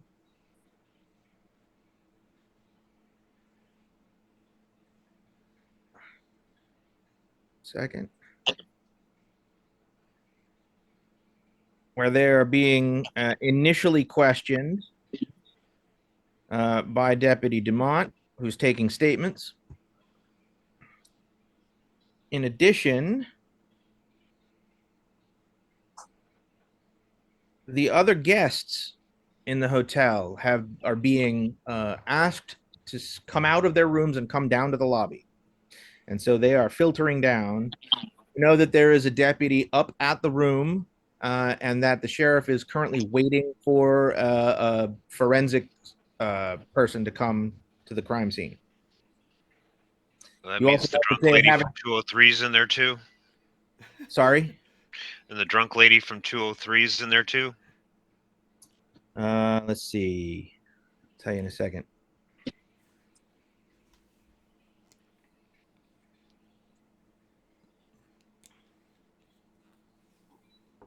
Yes. All right. I keep a low profile. Or as low as I can.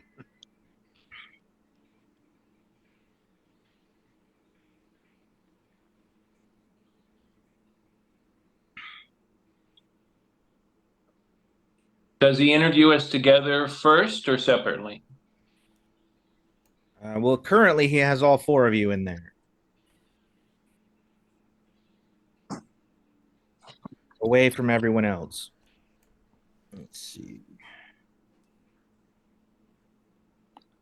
Second, while I put everybody on the journals.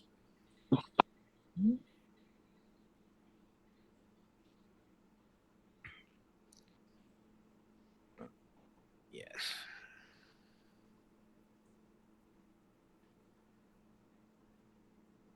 So there's now a whole bunch of people in the lobby. Deputy Dumont and then one other deputy who are hanging out in the lobby. You know that there's a deputy upstairs at the room. And you also know that there is a group of deputies of indeterminate number who are radioing the sheriff from outside, who are down in the ravine looking for a body. You realize now that from from the parlor, the business lounge, you can see that there really were not that many guests. In addition to yourselves, the woman and her kid, and then the drunk scientist, there is the tall, skinny uh, gentleman who you know is some sort of writer, novelist. He is currently standing sort of uncomfortably at the front desk, and he has cupped in his hand a miniature poodle, like a miniature poodle terrier, like little tiny little dog that is like shaking and growling at anybody that comes within range of him, and will occasionally yip, and he'll be like, shh. He's holding this little dog. And then there is a gentleman, a big, kind of burly looking dude who has like a kind of a ginger beard. And he is currently talking to the drunk lady. The manager, whose name you have come to understand is Angela Moore, is talking with a young Hispanic woman who you presume is also some sort of employee or staff member from the hotel, who was on premises. And it is not unusual for hotels to occasionally have staff that like can, if they have rooms available, staff can stay on premise. And in this kind of weather, if they're going to have people stay overnight, they would probably have had staff members sleeping in some of the empty rooms.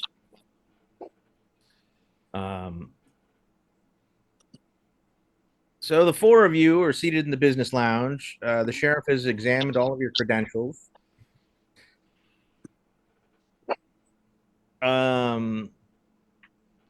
Is anybody carrying a gun?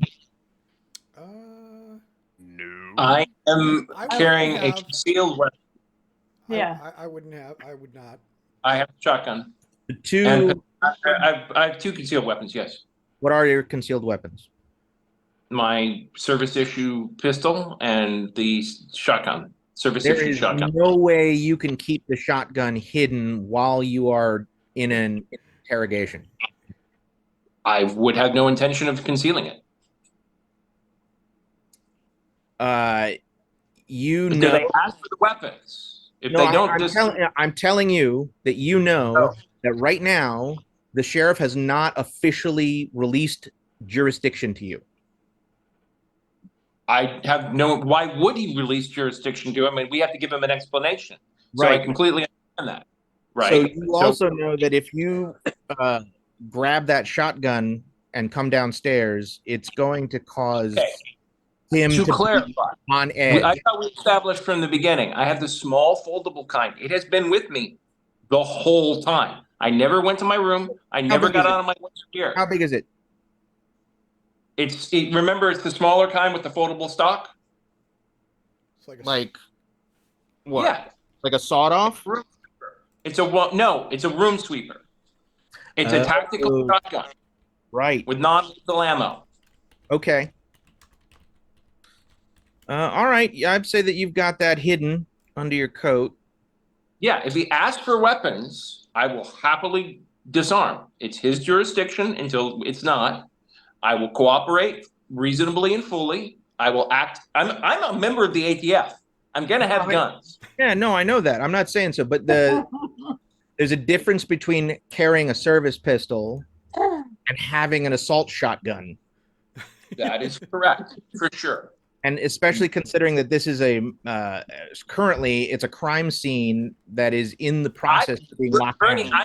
I've had it with me the whole time. It literally would have been more suspicious for me to say, "Excuse me a moment," while I go to my room and remove the shotgun.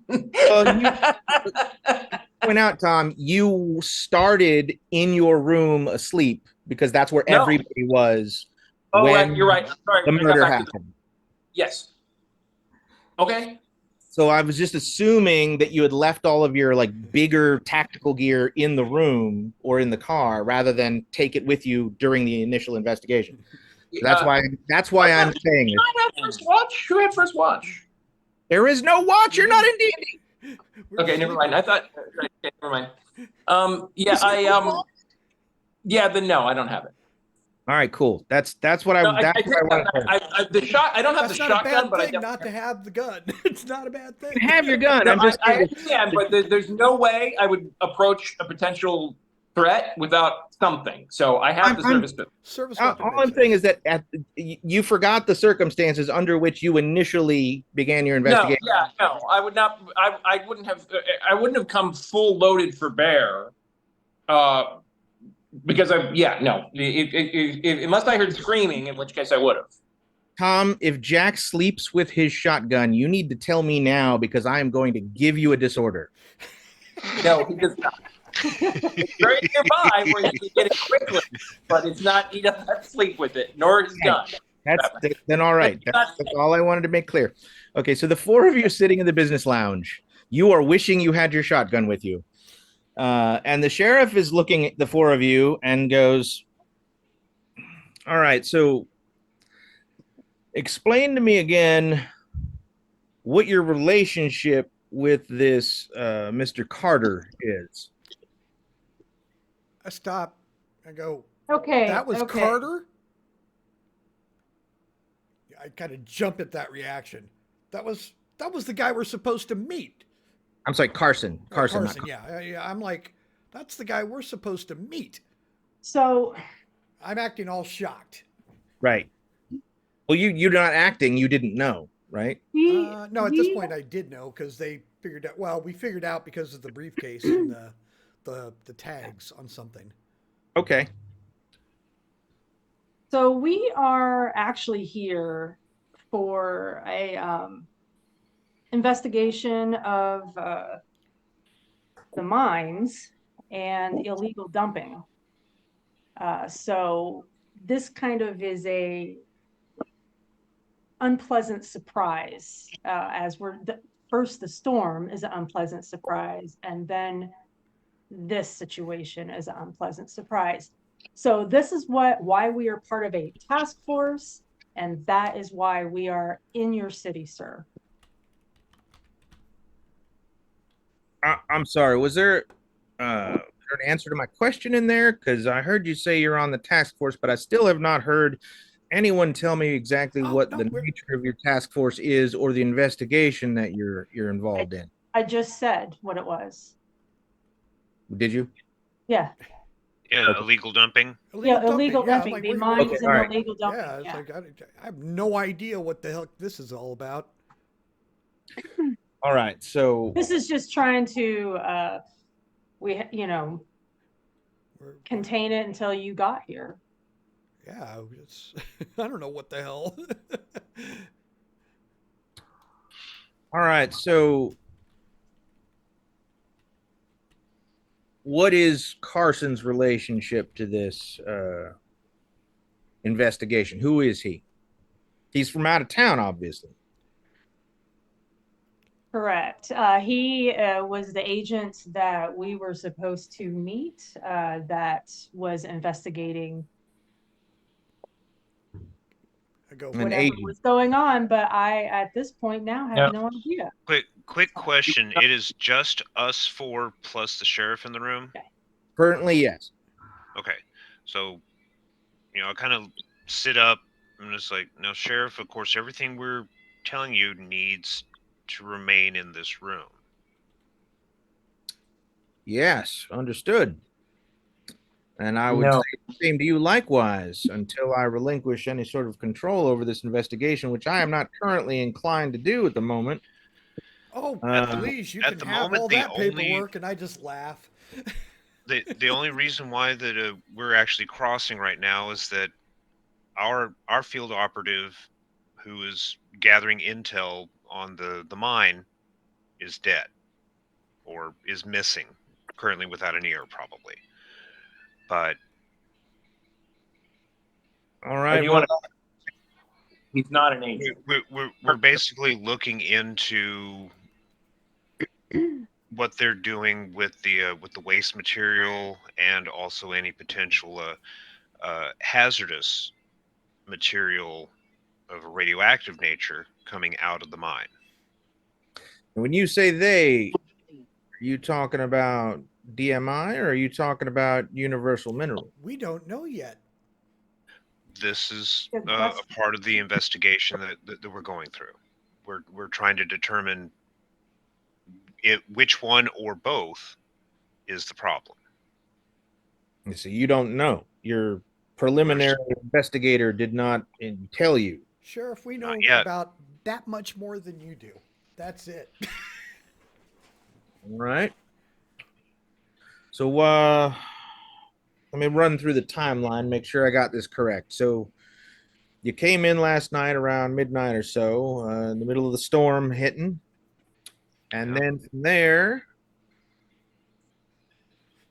We had drinks, went to bed, heard the banging, found the room, called you. That is Called the correct. front desk and then had them call you. Yeah. well, all right. Well, that tracks. But you say that you hadn't made contact with Mr. Carson, correct? The That is whole reason correct. why we're here is that we could not get into contact with him. Let's see. Bartender will testify we were, it wasn't that much longer before we found him or found the room that we were in the bar drinking. Well, yeah, that's what Hamilton said. All right. Well, if you can't give me too much more information about the nature of your investigation, I will tell you this. Why don't the four of you uh,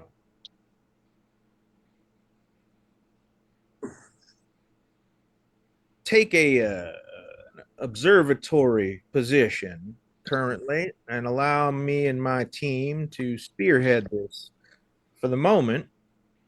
And if I find anything out pertaining to Carson's disposition, I will contact you tomorrow and you can come down to the station. We can talk about it. How far out is your forensics lab from here? I know this town is too small to have one. Are we having to wait for someone from Boulder or Denver? Yeah, it's going to be a while. Our closest forensics lab is a couple hours away. And in this current weather, nobody's getting in or out of the valley. I don't know if you heard, but both the West Pass and the East Pass are both snowed in, and it's going to take a couple of days before we can get a plow over there to plow the roads enough for people to get through. And that's only assuming that this snow stops coming down as hard as it is. Okay, we understand.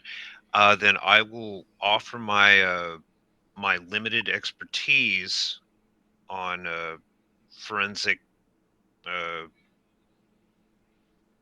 abilities. Because I mean, while my profession is more geared towards industrial forensics, I do know enough of at least a second year forensics officer that could help speed the investigation, go through chain of custody. You're basically, I would in this aspect work under you. All right, I will keep that in mind. Meanwhile, we're going to look into what we can find on this pollution stuff. So but that's separate. We still have a job to do. Sheriff, if you don't mind my asking, did Carson appear on your radar at all the last couple of days? I have not heard of that man before tonight. I did not know he was staying here in the hotel, and I have not really heard hide nor hair of him. Uh, it is not unusual for us to get a few tourists and travelers passing through town this time of year, the weather notwithstanding. And according to Ms. Moore, he's been here for a week. Oh, I'll take out my notepad and write that down. just one more oddball thing. And his eyes kind of gleam. He goes, "You said you know the routine. We've got another body in the crevice? How often do people fall off into crevices around here?" Just, yeah, just kind of as a weird, odd question.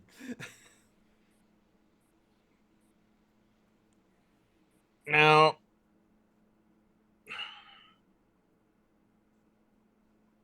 let's just say the nature of this hotel's location, it doesn't happen too terribly often, but it has on occasion been the site where an unfortunate individual who's grown dissatisfied with their existence will I seek understand to completely. terminate that existence by leaping from the building into the ravine. That's one of the reasons we have precautions set up to prevent people from doing so. Ugh. Fortunately, it seems as though that if Mr. Carson did decide to unalive himself for any reason, then it would mean that he had to hurl himself through those windows since they no longer are capable of being opened. Angela had a static storm window put in about a year and a half ago. Takes a fair amount of force to be able to break it like that. I'm immediately calculating the amount of force that would actually require someone to take to fly to actually fly through that. Would a normal human under, let's say, duress, even with a running start, the very short running start from the wall to the actual window, would they be able to break through it? It does seem Based unlikely. on what you understand about these kinds of that kind of like safety glass, not easily. So It's they would basically would have. theoretically possible, but they would have to have been moving very quickly and their body would have to be very heavy. And even so, the act of breaking the glass would have caused tremendous physical damage. Yeah, you're battering ramming yourself through a All window. It's right. the kind of glass that they put in like high rises to So make sure so that you so basically, without additional outside force, it would be basically impossible for someone the size of Carson to basically, even if they were pressed up against the wall and launched themselves and then ran as hard as they could in that, let's say, 8 feet of distance, it they would be couldn't smash. unlikely, and they would Now, have of course, if they probably were in the had to hallway, and then ran. they probably would have had to have hit the glass more than once to break it. Okay. Watching his brother do math in his head, and I said, "Don't forget to calculate in after cutting off his own ear." Stupid question, Sheriff, and please humor me. These other bodies, There are no did stupid questions, only stupid people. did the other bodies have the ear thing happen? I'm sorry, you're asking me if the other people who jumped to their deaths in an act of Cut off their- suicide cut off their own ears. No, I would say You can see that why is not a I asked normal this stupid situation. question. You can see why it would be a stupid question, but that's why I asked. Thank you. Like I said, there's no stupid questions, only stupid people. He cocks an eyebrow at you. All right. Well, I don't really have any further questions for you all since you don't really seem to know much. And besides the fact that I'm concerned about you having been on the scene before me, I see no reason why I should be detaining you. So, for the time being, why don't you steer clear of the crime scene? I'll have Miss Moore situate you in some different rooms, and I will get back to questioning the rest of the hotel staff and guests. All right. And as he says that, you hear a deputy over the radio. Sheriff, where we go? We've got something down in the ravine. He goes, hold on. Call me on my cell. He says, steps out of the room and pulls his cell phone out. All right, go ahead. And he walks away. I'm gonna keep a careful ear on what he's talking about, if nonchalantly, if I can. Go ahead and give me an alertness check. Alertness. I'm not very good at alert. I assume I'm sitting there somewhere. Well, and Yeah, the four of you are in the business lounge. There's couches and all chairs. right. Yeah, I'm immediately doing something, but I'll let this finish out. No, I fumbled. Yeah, he walks towards the entrance to the lobby or to the entrance to the hotel, far enough away that you can't really make out what he's saying. Go ahead, and he's also not saying a lot. He's getting a report from someone else. All right. I put my phone Right. on vibrate then, and listen out. Okay, it's the middle of the night, and I'm assuming there's conversation, but it's not silent in here, but it's not loud either. So I Correct. dial the IT manager's phone number, and with my hand under it, just kind of hit send. And as soon as I hear a ring, if I do, I'll end the call, or if I hear, if it looks like it picks up, and so I just dial and see if it goes off in the lobby somewhere. You do so. It rings. You do not see or hear anybody responding to a cell phone that from where you can see out in the lobby. You got a pretty good view of everybody. There is no sign of anybody like getting a call of any kind. And then the line does not actually. The line goes to voicemail. All right, I just listen to the voicemail and see if the name matches. The voicemail is an automated voice that says, "The number you have, Okay. the caller you have reached is not available. Please." It's a like fully generic automated message. All right, then I hit Leave a end. message. I just hit end and close my phone, and that's it. And I'm like, okay, that tells me what I need to know. And very quietly, I'm like, we need to handle that case. I suggest we go to bed. And he gets up and he just kind of strolls on out. As you start to walk across the lobby, the sheriff gets off his cell phone and starts walking over towards you and says, "Hold up there, hold on a second." Yep. Brings you back into the business lounge. Oh, I'm never going to bed. Good God. Well, this is officially a homicide investigation. They've found what I presume to be Mr. Carson's body at the base of the ravine.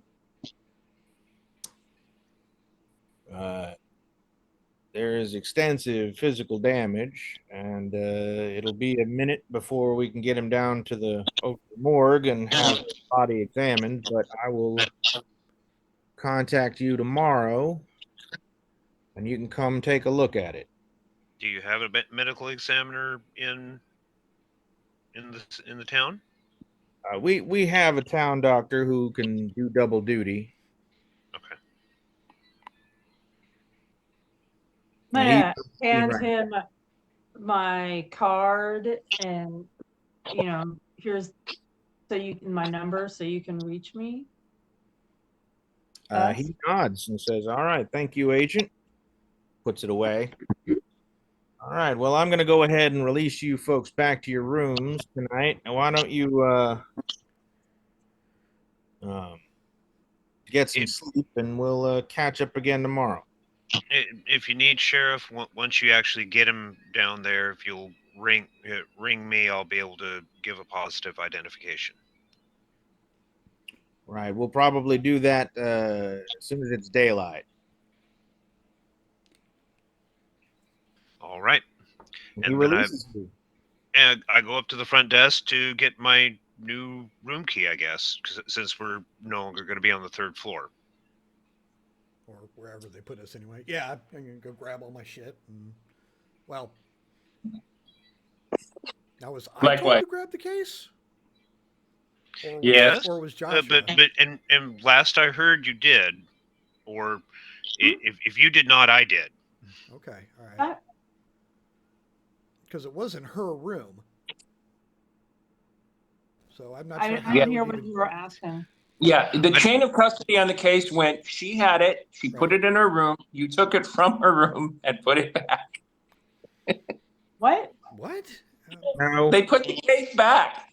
You no, didn't they get, you didn't. didn't know that? I've been sitting here the No, whole time, like, I never when put am I it. gonna find No. out? When am I gonna find out? No, Tom, Why they on didn't earth put would the we case back. put it back? Why would we do that? Tom, you misheard that. They didn't put it back. Angela has it in her room.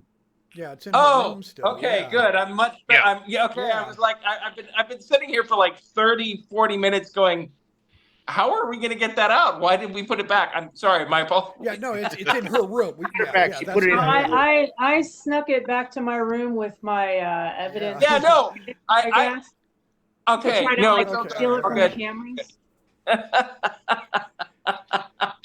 Woo. Whew. Yeah, no. So that's why I'm like, no, we got to handle it because it's in her room. So yeah, it's like Yeah. I was like, yeah, wherever we go, No, if they the move instant her, I saw that thing, as Bernie has pointed out before, I have a talent for spotting MacGuffins, and that's like, and especially since we can't get in it, it's probably like our next mission. Anyway, well, whatever it is, it did not belong in that room. We got it, so we're good. All right, good.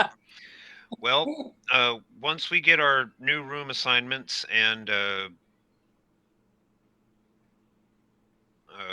As get soon all as my it- stuff moved in, do we have a phone number that we're supposed to contact in case shit goes sideways? Oh yeah, well she would. she's our The handler, boss. so she's our local Yeah. liaison. you guys have a number that you can call to Do they prefer calls or text? They so here prefer nothing. They prefer you to tell them. Sorry, go ahead, Bernie. so there is a number that you can call.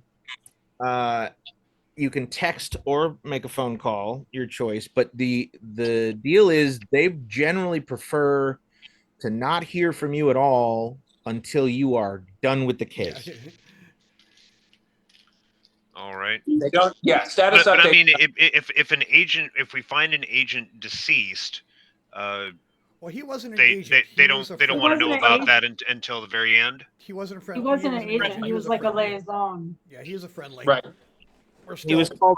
He's what is termed a friendly, Friendly. meaning he is Okay. someone who works with the agency but is not a member of the agency and, Okay, good. Yeah. and does So not then- have anywhere near the information that you guys have about it. Right. Right. He was an Uh, asset. Some So would you guys go back over to the front desk? Angela Moore is going to handle the room change. She does not. She says, I would rather just keep you guys in the rooms you're in until tomorrow. For the time being, I'd like to move whoever's in 311 over down into 309. that would be me. So yeah, I'll go and grab my shit and move. He has you move like 2 doors down away from On the the other side, I basically on the love- other side of She's Yes, room. completely ignoring what the sheriff told her to do. I love that. Sorry, go ahead. yeah, I'm it's her also gonna hotel. Yeah. like, well, did that mom, that boy's mom, was she, did I see her talking to the police or, Yeah, she's right here. She's in the lobby down. We saw Okay. that. all right. Yeah, down in the lobby, what you've seen is the deputy takes statements from the staff first, and then go around and take statements from the guests. Who's the guy with the Now, beard? I do That's the only face I haven't seen, really. I do remind Angela Moore that the sheriff had asked to completely seal off the third floor, Uh, and I do kind of just like, are you sure you want us to stay up there? She says, I don't have the manpower right now to prepare fresh rooms until at least tomorrow night. So for the time All being, right. just stay in your rooms and Can don't you leave. minimally remove the young lady and her son to a different floor? Well, And I've already I can't kind of give her that look of don't make that poor woman stay next to that room. she says, I thank you for your concern. I've got that under control. Sorry, Bernie, super quick question about the schematic or the design of the hotel. Mhm. From what I can see on the map, I only see the one set of stairs. Is that correct? And does it go around? In other words, do these stairs go to the second floor, which then go to the third floor? Yes, there's one stairwell. Okay, I am going to put myself. I'm going to look like I'm going up to my room, unless anybody stops me. Which why would they? And I am going to stop on the top of the landing for the third floor and Mhm. look like I'm messing with my phone so that I can see any of the guests who go to the second floor. All right. Noted. Take a look here. Who's on the second floor?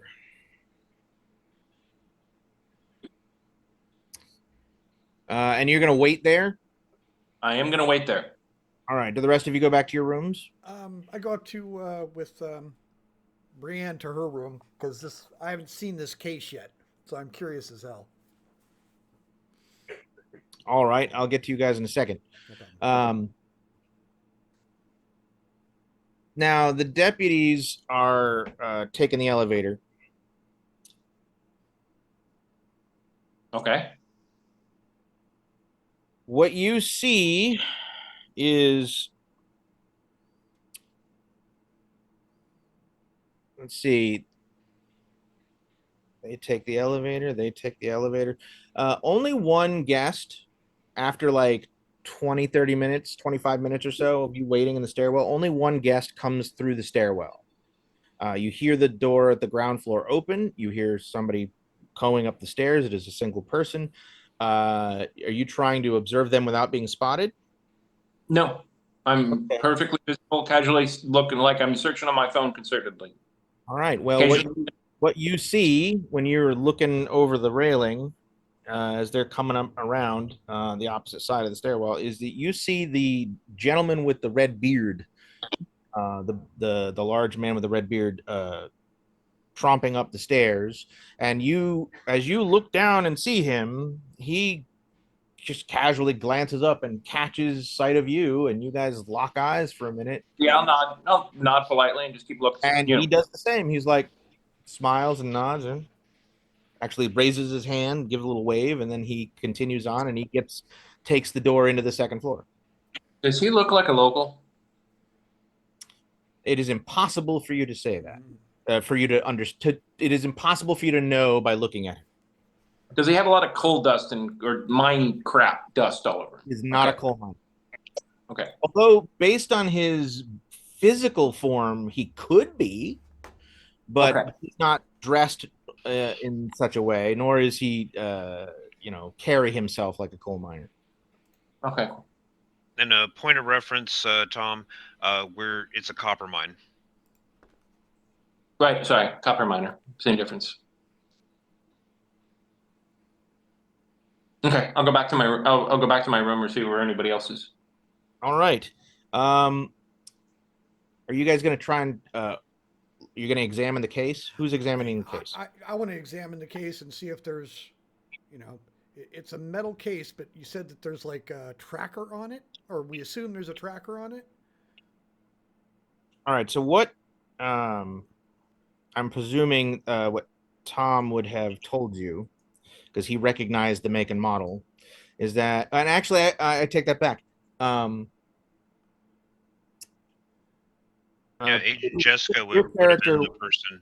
yeah, Pippi, your character would have also identified this as a very specialized piece of security gear. This is a highly secure attaché case that is designed for transporting and holding highly sensitive materials like paperwork and stuff, documents. And it is essentially it's a briefcase, but it is got a plastic outer shell that's like faux like faux leather covering, but that it is like a titanium alloy with layers of Kevlar. It is bulletproof, uh, e- explosive resistant, waterproof, and has a hardened digital lock, an electronic lock on it that is a thumbprint reader.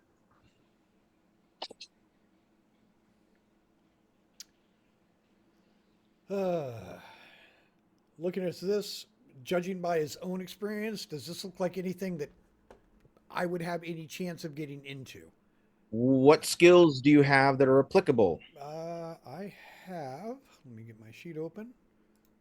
Do you have craft electronics? No, but I've got a 60 in computer science. But I do not have electronics, and I don't have SIGINT. So No, but you know who does. Your brother does have a electronics knowledge. ooh, so we can start, you know.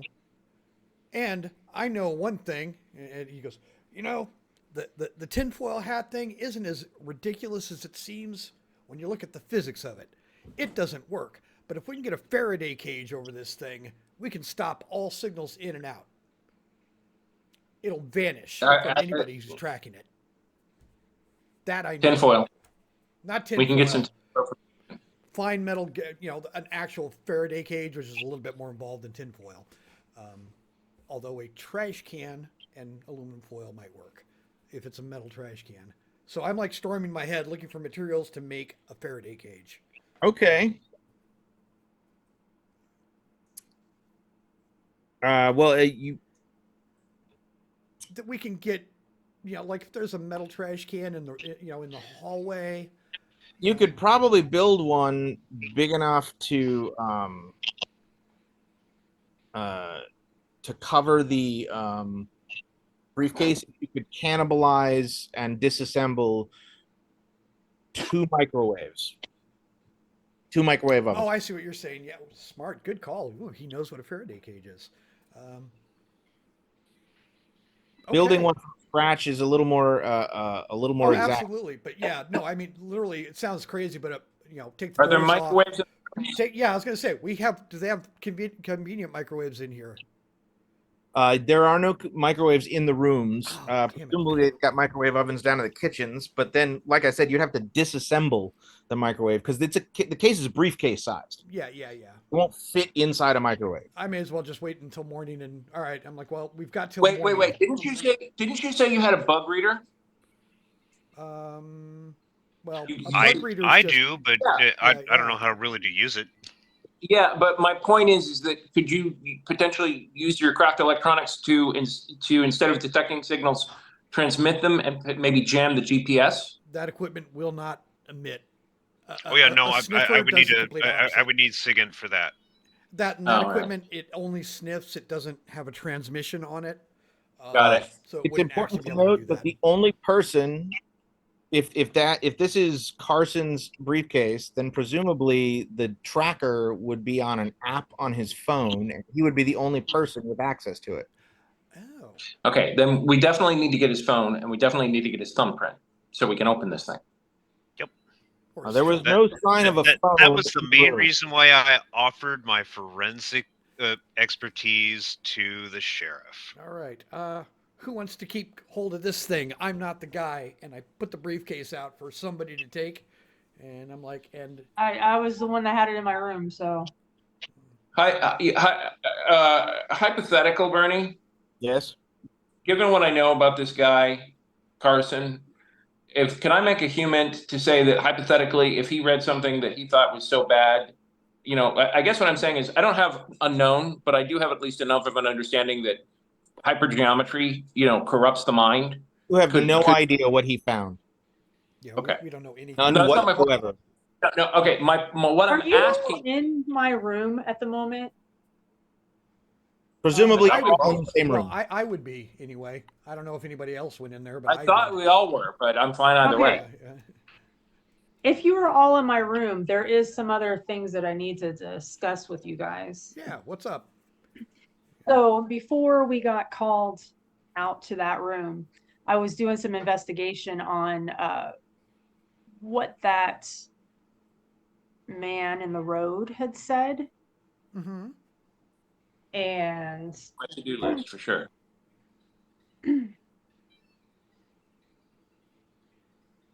it, oh gosh, now I can't remember all the stuff. I knew I should have wrote it down when we were discussing it. It was warning about like the monster for the full moon, which is in 3 days. And it's not like a monster, it's like the monster. So it's like kind of like the abominable snowman, Bigfoot, chupacabra, whatever of that region. So I that looked at was our local conspiracist cryptozoologist, Skinwalker. I flip out my phone and I'm digging into it right now. I will remind you, Pippi, that the language the guy was speaking, you did identify. He was speaking Ute, UTE. Okay. All right. All right. The Ute tribe is the tribe of Native Americans who are still predominant in this region. I'm hitting Reddit Ute, and local Ironically- legends and everything on the internet. Seeing what My- I Man, find. why couldn't it have been just simple vampires? Why, by the way. why do we have to deal with the Native American Wendigos and stuff? I mean, why couldn't it have just been vampires? And the two-word name that the guy used to refer to the creature, whatever it is, one word essentially means evil spirit or monster or bad thing, Right. and then the other word means full moon or new moon. So essentially, werewolf. No. No. Yeah, I mean, this is going off my personal knowledge of what now I understand. New moon. Oh, new moon. Yeah. Yeah. If it is in fact new moon, we're dealing with something a lot more worse than a werewolf. Oh, goody. Yeah, that's like I said, Skinwalker. Skinwalker would be nice. Skinwalker would be nice. I'm more worried about Wendigo. Even with my own personal occult knowledge, I don't know how to kill stuff. So Yeah. What do interesting. that's something. Yeah. What do I know about this? This is my field.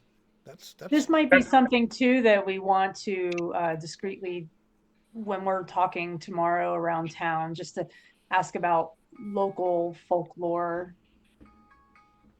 I'm I'm pretty sure that there's a New Age shop somewhere down there. I mean, I've got a 40 in archaeology and occult is 70. So if there's something about this, Well, does it ring a bell? you know for a fact that this area of Colorado has legends going back to the Native Americans about things like Wendigo, Sasquatch, Skinwalkers, Right. The known and people. other were like thing. very There's a niche lot of weird yeah. stuff. Okay. All right. So I'm familiar with what actually is in the area, so to speak, legend wise. But what myths come from the area? Right. Maybe not this specific thing. But you do know for a fact. Do you have unnatural as a skill? Unnatural. One of you No, I has do not. 10% in it. Wait a minute. I thought do. Okay, so what you would know, Greg, is that whatever myths and legends exist, from what going back to native peoples to current day, they are always distortions of the truth. That the truth is always somehow different and worse. than what the legends purport. Exactly, and that's why when she mentioned evil spirit, new moon, my immediate visceral reaction was, why couldn't it have been just vampires? Why couldn't it be vampires? Why do we have to deal with Wendigos? We need to get this case open, which means we need to find a way to get access to his body. Which hopefully in the morning when I go down to give the positive identification, I'll have that opportunity to, run a piece of tape over his thumb. All right. And with that, I You crash. at guys this point, will. You guys will go ahead and eventually go to sleep. Can we take a break ourselves real quick? I do? I had to Great! say, we're gonna take 5 Okay, I'll try and be quick. and then come back, and it'll be the next day. Perfect. You can begin your boots on the ground investigation. Woohoo. All right, it is daytime. How early are you guys going to try and get started? Probably not more earlier than like 9. Yeah, I mean, it was a late night. It was a late night, and but of course, I'm hungry and I want to have breakfast. Unless anybody objects, first thing in the morning, I'm going to go and stash that case in the RV in case somebody in the hotel starts looking in our rooms. Unless it'll fit in the room safe. Okay, you do so. I will. Yep. On your way out, however, to the car, because you got to go out through the front door of the hotel. I also make sure that the label is covered with something so that his name isn't right there in the case I'm carrying. The briefcase doesn't have a label on it. Okay, perfect. It was the suitcase that had the label on it. I'm talking about, yeah, okay, cool. There's a suitcase and a briefcase. You have the briefcase. The suitcase was still in the room. Okay. So you go out to the parking lot. However, on your way back in, you notice that way off to the side of the parking lot, on the sort of outer corner of the building to the east, away from the drop off, you see that writer guy, that novelist. He's the tall, skinny, lanky guy, and he's apparently he's walking his little dog. And poodle with him? Yes. The poodle has just finished peeing the snow, and he has picked it up and is starting to walk back over, and he stops when he sees you and just sort of like talking to his dog and just sort of looking at you. Is your dog okay, mister? He's like 25 feet away from you. I will approach. As soon as he sees you start walking towards him, he immediately like starts walking towards the front door. Of course, because you're coming in at like an angle, so you're gonna like meet him before he does. But what's your human? 70. He does not look like he wants to talk to you. I'll say, hope your dog's okay, Mr. whatever his name is. His name is in the compendium, by the way. Yeah, I'm looking. Ian, is it Ian McGuire? No, Reginald. Yes, It's Reginald. Yeah, I'll say casually, hope your dog's okay, Mr. Thompson. He just kind of looks at you. Unless you stand in front of him, he does I will not. He will continue walking, and he just kind of looks at you and says, and gives you this kind of like, thanks, and walks past you. Does she look human? Does she look guilty?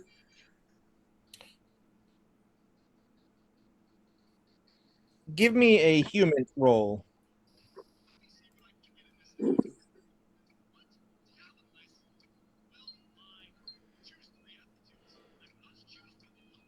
Oh, I was wrong. Sorry, I have an 80. That's fine. Ooh. You're Nope. not exactly sure. He's got sort of an inscrutable demeanor and is it's clearly that he doesn't want to talk to anybody. But that, I mean, there could be any number of reasons for that. He could just be an asshole. Oh, that's a given. We know that. But okay. But yeah, you can't discern any other information other than that he just doesn't seem that interested in interacting with you. And he is quick to hustle into the hotel. He does not hold the door open for you. And he makes a beeline across the lobby and back to his room. Super You got- sorry. Very carefully, this might be a stealth roll, you tell me. I'm going to tail him, but only at sound distance. I want to hear what floor he's on. He gets into the elevator. Okay, then I'll just watch the elevator. He gets off at the second floor, presumably. Mm-hmm. Okay. Thank you. All right, you guys congregate for breakfast. Are you eating in the Valley View restaurant? Yeah, I am. Are there any Yeah. like booths with a view of the parking lot where our vehicle is? That's a good question. Yes, absolutely. Yeah, I want to sit so that we can watch, eyes on the vehicle, because that thing, if it's got a tracker, and so, just in case if somebody's after it. The Valley View restaurant does have windows on the west wall and the south wall. So it does have windows looking out on the parking lot, but it also has windows looking out on the view of the town. Okay. The snow has slowed down. It's still lightly coming down, but visibility is much better than it was. You can clearly see the town is covered in this thick carpet of white. The clouds, it's gray and overcast. But it's a much better day than the last couple of days. The people, and also the Valley View restaurant has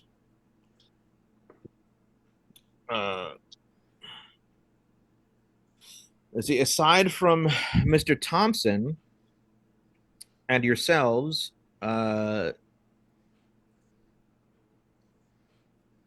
you see the woman, Mrs. Hensley, and her son sitting at a table together, having breakfast. And you see the gentleman with the red beard is sitting at the bar having breakfast. All right. While we're having breakfast, I'm going to Google the hotel and how many deaths it's had.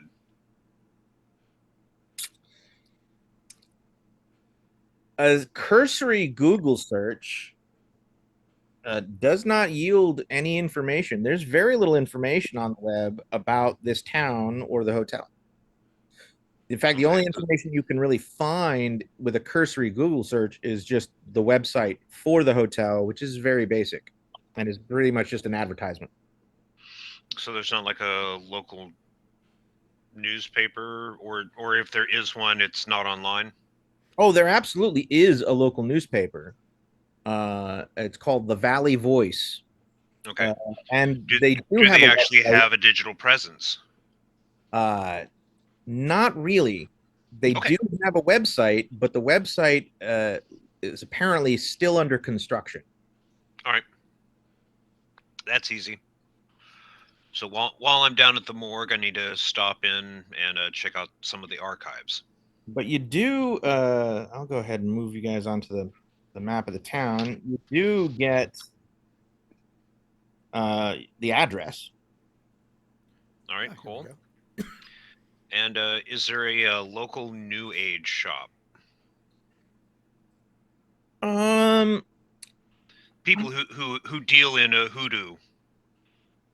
I'm actually going to say that there's not, but there is, What? however, a shop dedicated to like Native American stuff. Native American spiritualism. I'm good. I'm good with that. That It's works more like a equally as well. it's like a gift shop knickknack store that sells stuff to tourists. Sure. Um, Oh, let's see here. What else? You guys are feel free to. You're all sitting there at breakfast. Feel free to discuss what your plans are for the day. right. I've Okay, placed you this on is the town map. okay. So we're looking down on the town, and this is what we see basically. Yeah, Map-wise. pretty much. Okay, all right. So we get a. It's a small. Okay, all right. There are I'm other gonna. outlying buildings and houses and Yeah, stuff yeah. farther out, but the farther out you go, the sparser it is. There's a Yeah. lot of trees. The town itself is pretty flat. Like Gotcha. it's in this shallow, flat basin at the bottom of the valley. Oh, there is one thing that I do when we get up in the morning. I make a long distance call from the room to the local EPA office for either in Denver or Boulder, uh, and have them fax what information they have on the mines up here. Okay.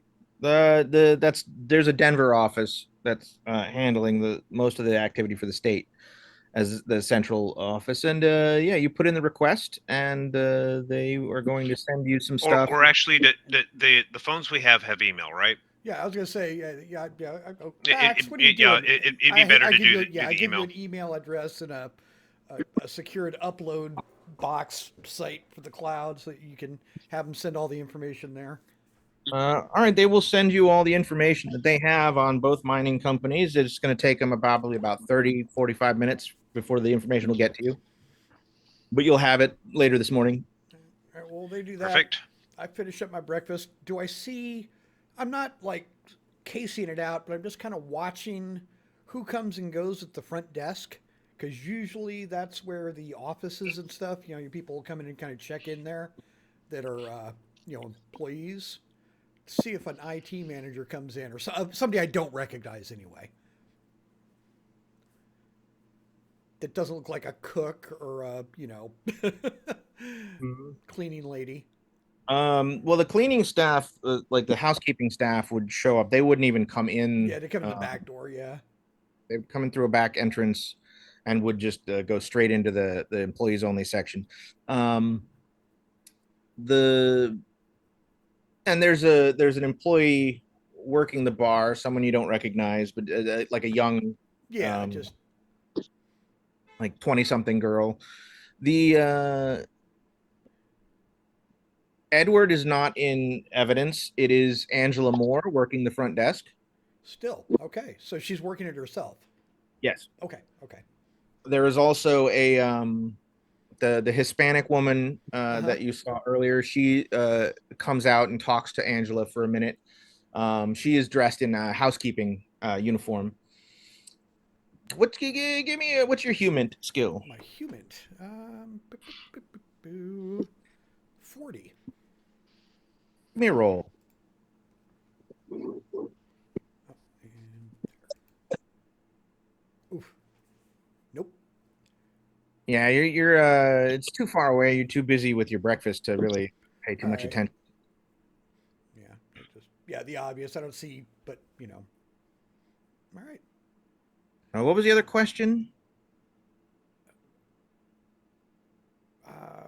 No, after that, I mean, once I finish my breakfast, I know where I'm going. From this spot, by the way, out the west windows, looking out over the town, you can, on the far side of the valley, not quite the opposite side, but like a little to the north of the town, um, you can see like poking up over the tops of trees, like midway up the ridge line, the mountains over there. You can see the tops of uh, a bunch of buildings that you assume One of the mine complexes. to be the mining facility. Second. Yeah, because there's a larger scale map, and I remember the mine was off. Yeah.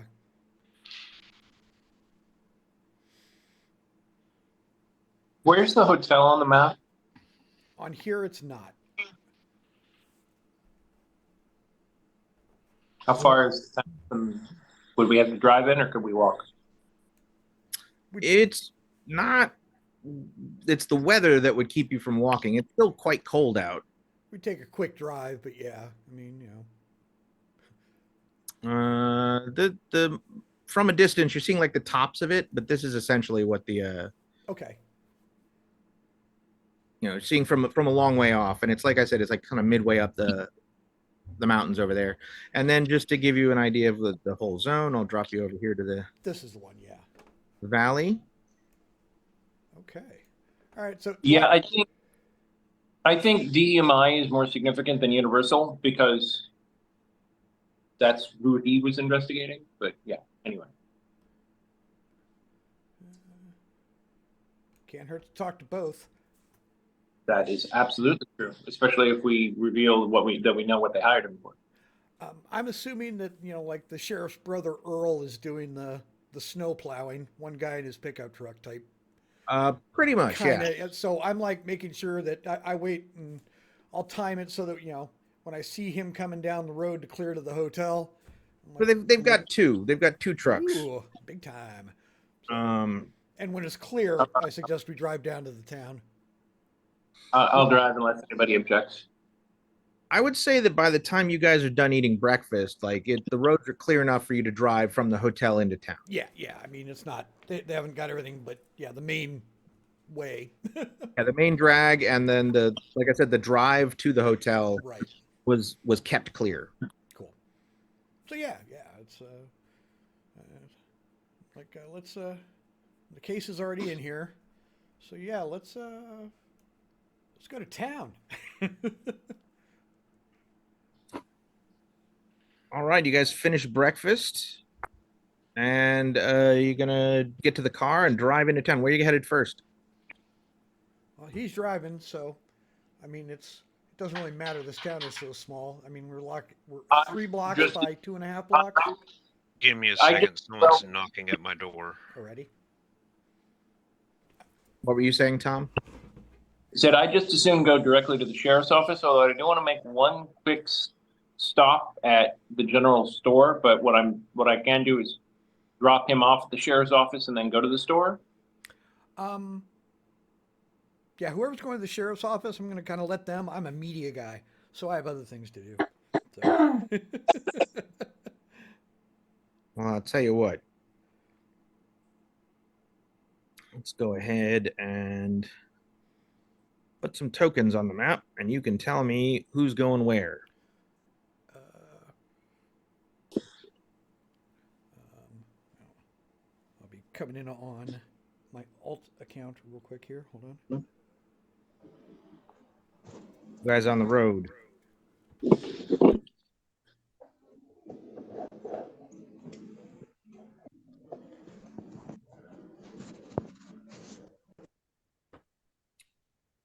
All right, so feel free to just drop your token at the first place you're stopping at. Doesn't seem to want to let me move it. I won't let you move it.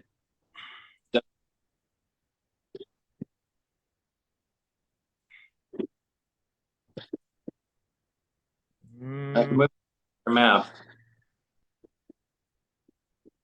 That should be letting you move it. It just moved.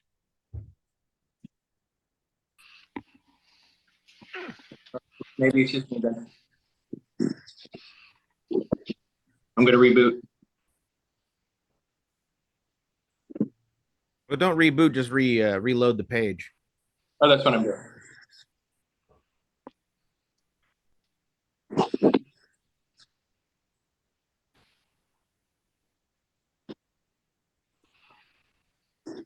Nope, it is not letting me do crap with this. That's strange.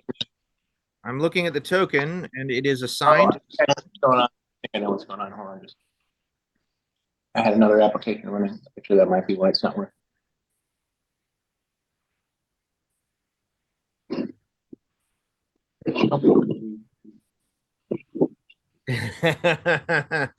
Chris, Agent John is going to the buttery. My girlfriend carries stuff around. Jessica, Nice. you're going to the sheriff's office? Yeah, I'll go with him because, might as well talk and see what I can find out. Greg, where are you going to go to? Well, has the sheriff contacted me about going in and doing a positive ID? Not yet. All right. So then to Will not let me move it. I'm gonna try rebooting the machine entirely. Hold on.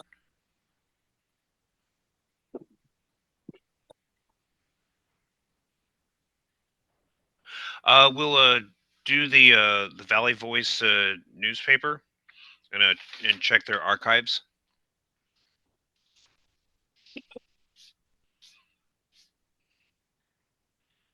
All righty. Perfect. Tom, Yes. have you rebooted? No, I'm still No. no, I'm still redoing. I restarted the entire machine. Sorry. I was going to say, open up your character sheet and see what happens. Okay, hold on just a second. What was the sheriff's name? I didn't write that down. His name is Sheriff Marcus Williams. His chief deputy's name is Sean Dumont. They are in the compendium under Citizens of Miners Folly.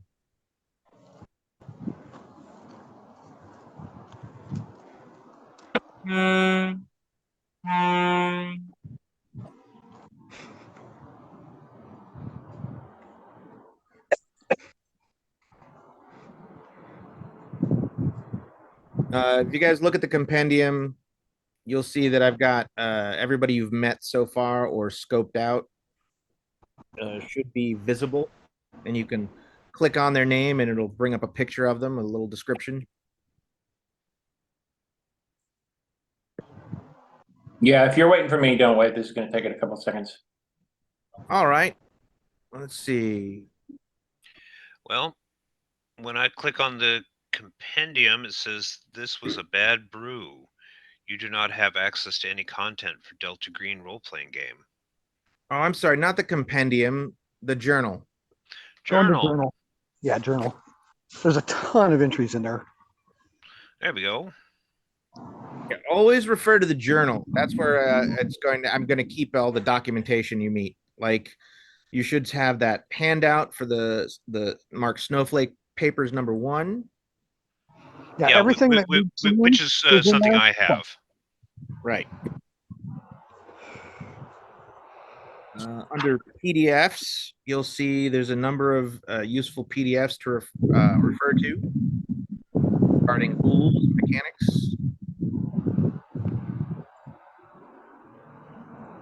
And your cast of NPCs will all be represented there. All the ones with important names. Excellent. I will say Foundry's journal system is amazing. Yeah, I did notice that the Foundry's journal system is a little easier to use than Roll20's. I don't do it. I wish you could see our Tyranny of Dragons campaign. He knows that system. And yeah, it's like everything links to everything beautifully. You can like, where am I on the quest? Who do I need to talk to? Because it's more, formulaic in some ways, but man, is it handy. Yeah, I tend to use the journal a lot because it helps me keep the adventure organized, and also like that way I don't have to like keep reminding players about a thing. Like if I give them like a relevant piece of information, sometimes not every piece of information, but a lot of the basic facts and stuff will like show up in there. I tried, but you guys fucked everything I did up and completely rewrote my story on the fly. Thank you. So I just gave up. I'm like, I am now in my character. it doesn't matter. Oh, that game is so on the fly. You're I'm now on my welcome. character, and that was awesome. What'd you say, Tom? I'm now on my character sheet. Oh, cool. Okay, so you can open your character sheet. Yes, I can. Close the character sheet, Okay. and then from the journal, left click drag your name onto the map. Now you should have control of that token. I do. There All you right. go.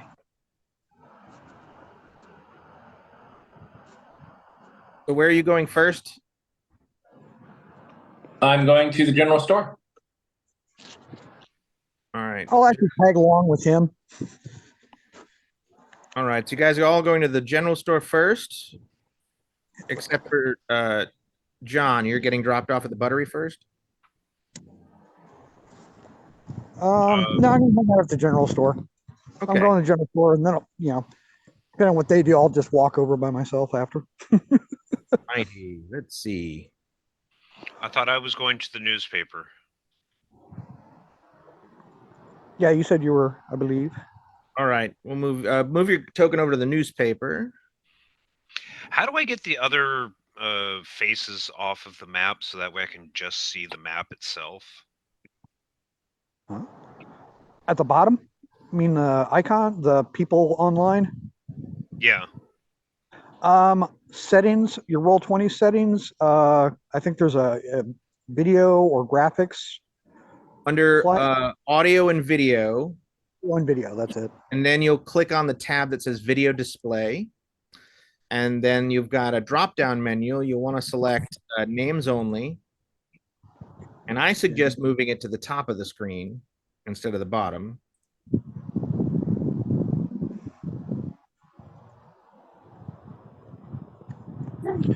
All right. But how do I guess, basically remove all the photos and maybe just have just the names on there? Under player video avatar size, Aha. there's a drop-down menu. Only. Perfect. Bernie, quick question. Yes. At my level of occult, which is 20, I'm assuming that it's kind of 101 supernatural, that werewolves are vulnerable to silver. But would my character know that? Yes. Okay. Then Everybody I'm going to go to vulnerable to silver. I'm gonna That's go not to the even general like store. occult knowledge. That's just general folklore. Right. I'm going to look in the general store and see if they have any jewelry on sale, if it looks like it's silver.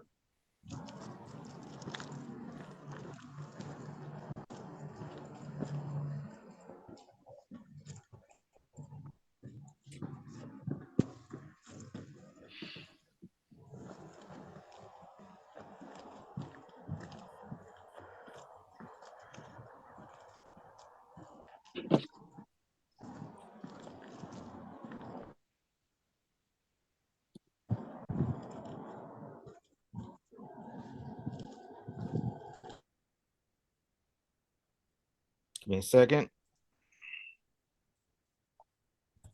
I can make a luck roll if you want. No. There you go.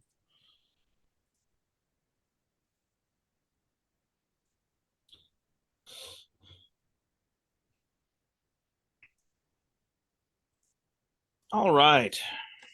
Markham's General Store.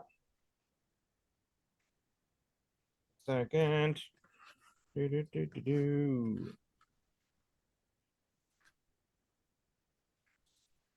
So Markham's appears to be the largest retail outlet in the town. The building has been a fixture in Miners Folly for over 80 years, as evidenced by its worn facade and its rustic sort of old westy kind of facing, which at first glance you're like, oh, it's a for the tourists, and until you realize, no, this is probably the building hasn't changed much since it was built 80 years ago. Certainly doesn't look like it's had a fresh coat of paint anytime recently. And as you go in, it is jammed, packed with every conceivable type of item. You've got household goods, camping supplies, auto parts, various knickknacks, odds and ends, fishing gear, foodstuffs, mostly dry goods. There's like it's got like the very, very front of it has got like a convenience store vibe, but that there are rows and rows of shelves, and everything is, well, let's just say that nothing's organized. There are sort of general sections where roughly a lot of goods that would tend to go together are kind of grouped, but there's not a lot of rhyme or reason to how this place is stocked. In fact, if you're looking for something very, very specific, it's might take you a while to find it. I'll find a proprietor. At the front counter, there is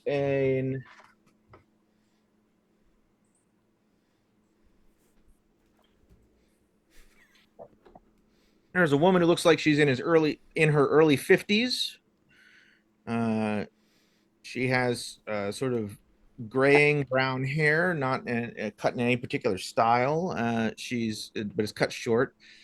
She's got kind of a sour grimace on her face, and she does not really acknowledge you guys at all when you come in the door. Like, she doesn't say hi or anything. She glances over and sees you there, but doesn't really say much. There's maybe one or two people in the shop, in the store, looking for stuff. Can I make a quick human roll to see who looks the most actually, I just have an 80. You tell me if I need to roll. Who looks the most approachable of the people looking in the store? The two people who were shopping, one's an old man, like maybe in his 70s, and he is buying some dog food, canned dog food. And then there's a woman who's dressed in cold weather gear. Looks like she's buying some like plastic sheeting. I'll go to the woman Some plumbing and gear. I'll say, "Excuse me, ma'am. He's startled when you talk to her and gives you this look like, what the fuck? Super sorry about He immediately turns and walks away from you. Really? Yes.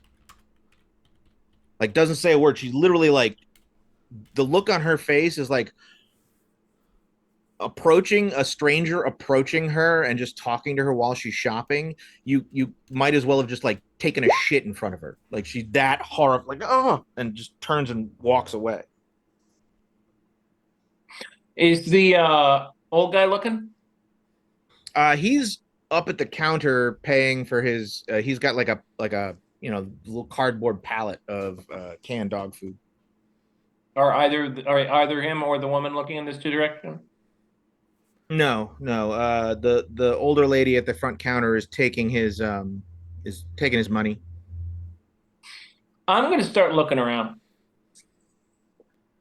Okay. I mean, are you looking for anything in specific? Yeah, silver jewelry. All right. Go ahead and give me a search roll. What are the rest of you doing? Hunting for tools. There are tools, plenty of tools. Yeah, getting things we can adapt, eyeglass kits, small stuff, solder, anything we can just kind of maybe hork into something to break in. Small pliers, screwdrivers. Go ahead and make a list of all the things you're looking for and then give me a search check. Okay, all right. I'll throw it into Discord. Give me a moment. I want to get snacks and a map if there's any maps of the area. There are. There's like a one of those like touristy kind of like map racks close to the front door, right Okay. next to like a sunglass rack, one of those rotating sunglass racks.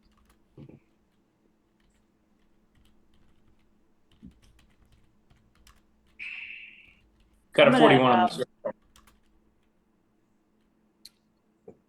Is that a success? Yes.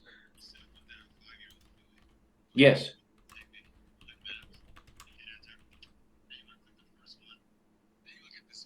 Yes, it's a success.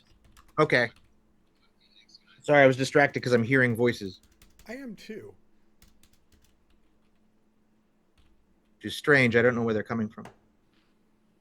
Weird. Are they gone? No, I hear them too. And they're not the normal voices either. Hmm. I said, and they're not the normal voices either. These are the other different voices that I haven't heard before. Are you trying to make new friends? Oh, I have friends I talk to all the time. Anyway. So let's see. Oh, search check. Sorry. Yeah, search check. Almost forgot that part.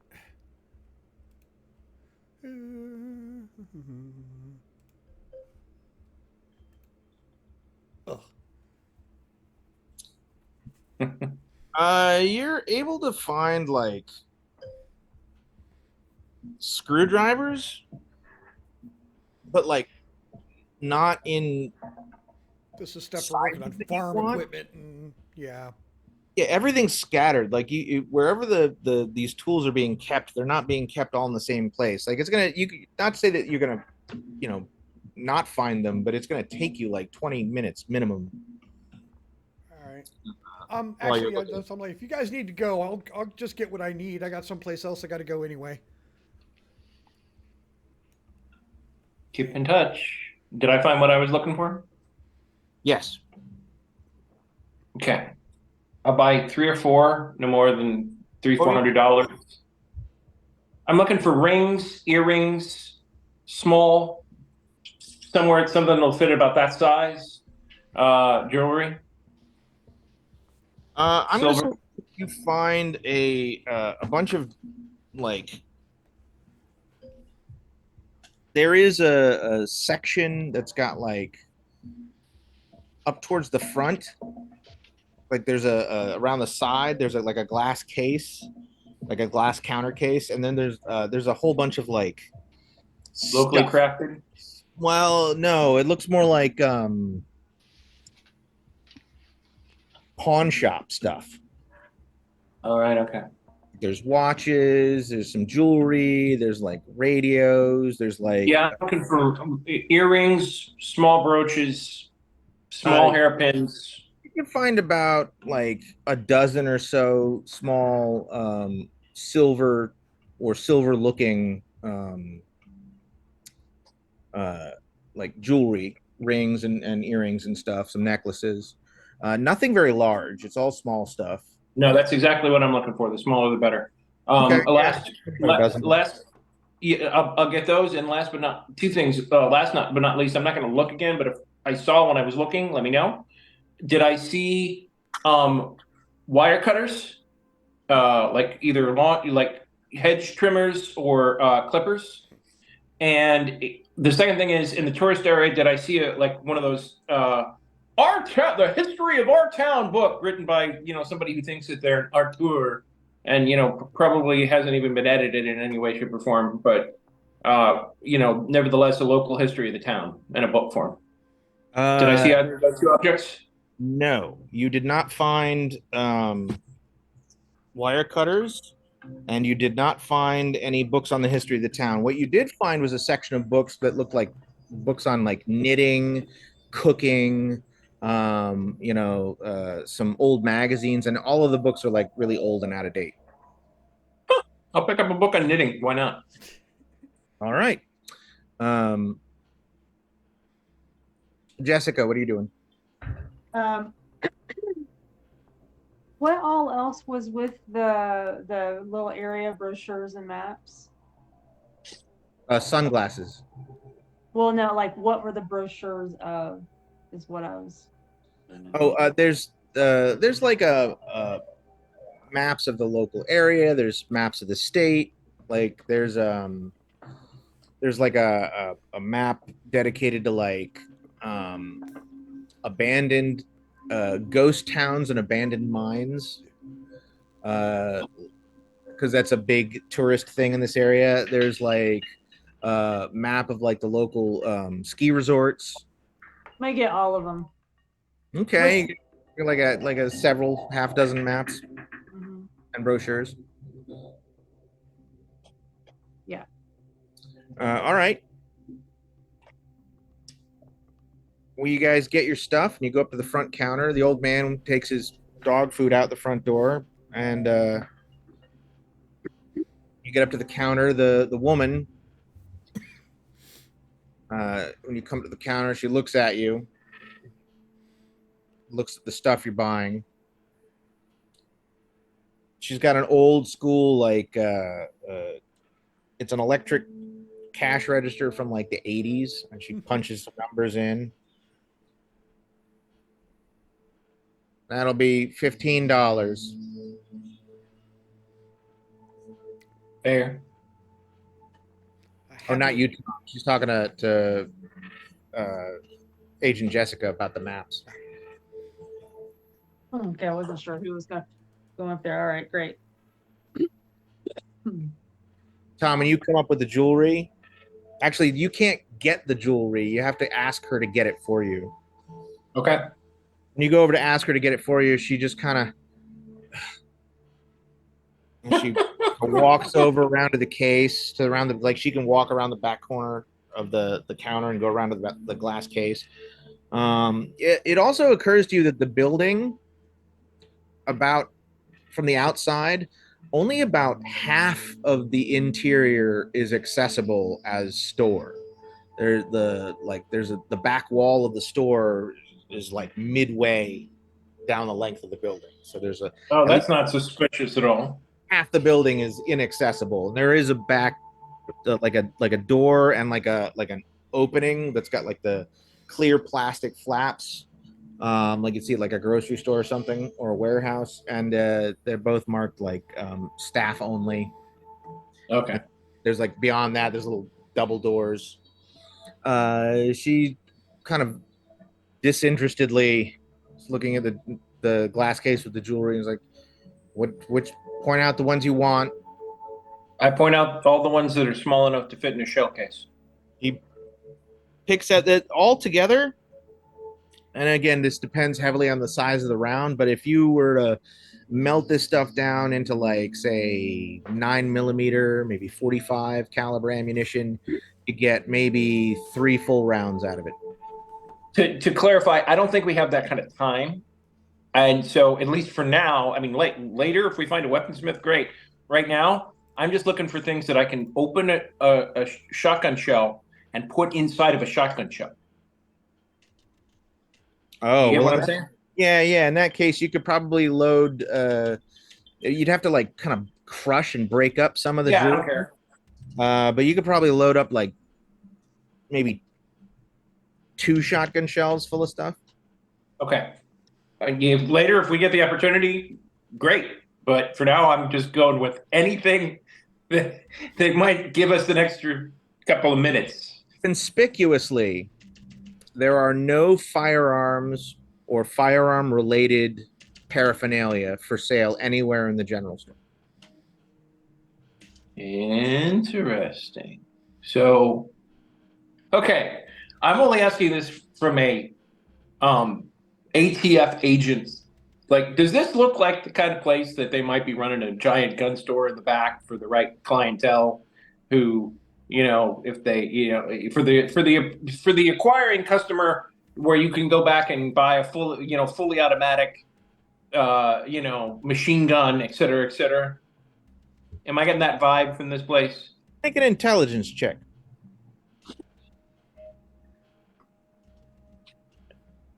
I can do that. Just straight up intelligence. Yep. Well, your intelligence times 5. Sure. Not my strongest suit. Um, I don't know. they could be running anything out of the back. They could be Well, running nothing. It's the back half of the building, and it's a big building, is just not accessible from to the public. it's a creepy town in the middle of nowhere. They literally could be doing anything back there. So yeah, okay, Anything at all. cool. Well, I'm standing. But I make a note. I'm standing behind him in line, and I'm looking at him, and I'm seeing all this jewelry on the counter. I kind of look at him, kind of drop my armload of just random crap, because he just went and like also grabbed like a plumbing fitting, some fish hooks, just a bunch of snacks, and just kind of dumps it. And he goes, "I don't think that's going to match what you were wearing last night," and then proceed to pay for my random collection of shit. Right? She Jack actually laughs at that. That approach to actual humor. You drop all your knickknacks on the counter, and she goes and counts them all up and rings it up and charges you slightly expensive for some of these. Yeah. She just kind of looks at it and looks at you, and you just passing through. You're Yeah. working actually. Anniversary coming up. Want to be prepared when we get back. And I'm looking for plastic bags, and I'm just going to go ahead and bag it all up myself, or just. I'll look at him and they say I got nothing, and then take my bag and walk out. I'll meet you outside. I gotta hand you something, and Doing some work at the mine. we might be. Government brought us in to investigate, and hey, Investigate. What are you investigating? to be honest, I'm a media guy. I don't know what the badges are looking at. Badges? Who's got badges? And she like glances out towards the people that you were with that just left. The girl and Mr. Jewelry. He just kind of shrugs, like, yeah, really. Right. Well, that's interesting. You folks take care, I guess. See you around. Take care. We'll be around for a while. And he gingerly steps out onto the street. At which point, I'm going to kind of back into a corner somewhere. I'm assuming there's, it's snowy. There's got to be, people duck into like, between a building a little bit. And I take off my weapon and very quietly, stealthily hand it to Smith. And I'm like, I'm going someplace where I can't have a weapon. So, I nod. I'll take it. and you just see Agent John just gingerly traipsing down the street. He's looking at the bar as he walks by, looking for traffic, just curious if there's people there. But other than that, he's headed towards the buttery, and he's looking at the town. There's not a lot of people out on the street walking. There's cars parked along the side in Right. front of those buildings. There's cars. There's occasional car traffic. People are driving real slow because of the packed snow pack. You can't see the tarmac or the road. You can only see Right. like the snow. But everybody's got like snow chains or snow tires on. They're either sitting at home, staying warm, or working. Yeah, yeah. And most of the people that you do see like are very that are walking are very clearly like walking with purpose, going to specific locations. Nobody's like milling around. And everybody's bundled up and give me an alertness check. All right. Where's my? I need a third monitor. That's all there is to it.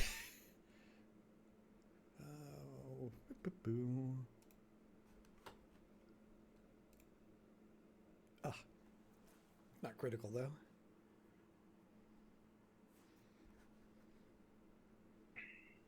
What's your intelligence stat? 14. reasonably intelligent. All right. So you're walking down. I'm assuming you're going over to Bud's Buttery. Yep. All right. Where are the rest of you going? To the RV. And if I'll drive anybody else who wants to the sheriff, and then I'm going to pull around at an angle where I can work in the back.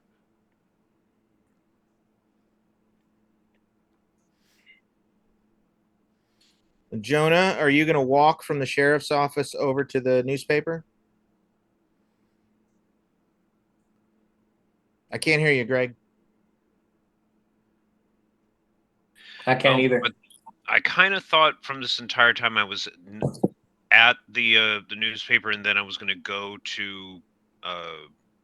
You did say that. I forgot, Okay. but you Well, did say you're right. You're right. You did say that. So while you guys are heading over to the sheriff's office and John is hoofing it down the street to the Buttery, and remember, this town's big enough that like they're relatively short walks, right? Yeah, a couple blocks. You know. that. 2 Yeah. blocks. It's like, I mean, to get from one end of the town to the other is only like a 2-3 miles, I think.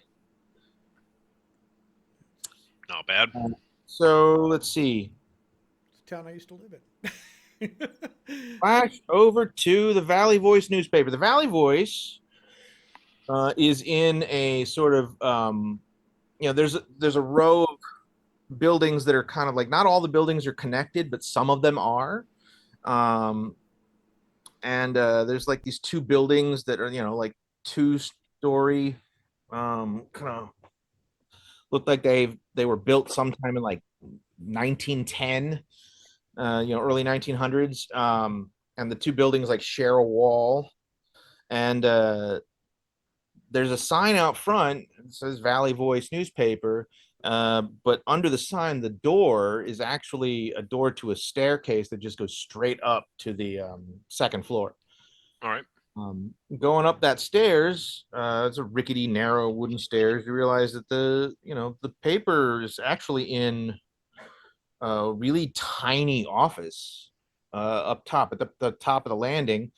There's just the one door. It says it's Valley Voice on it, and it doesn't have glass or anything. It's just a solid wooden door. Um, you're not sure whether you should knock or not. You just open the door, and it opens like straight into like a fucking bullpen. Like, 1 second.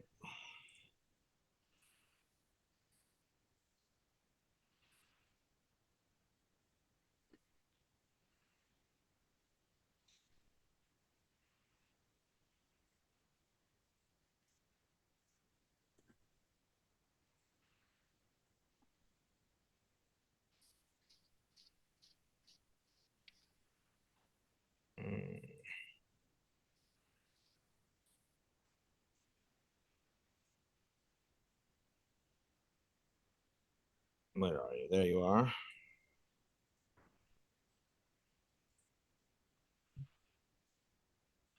All right. Is there anyone inside? Yes, there is a young man. He's not at the front desk here, but he's at this desk in the back corner. Let's see. The guy looks like he's maybe in his like late 20s, early 30s. Dressed, fairly smart. He's wearing like jeans and a button-down shirt, the open collar. It's tucked into his jeans. He's got glasses on, a little bit of a scruffy beard. He is typing away on a old desktop PC. All right.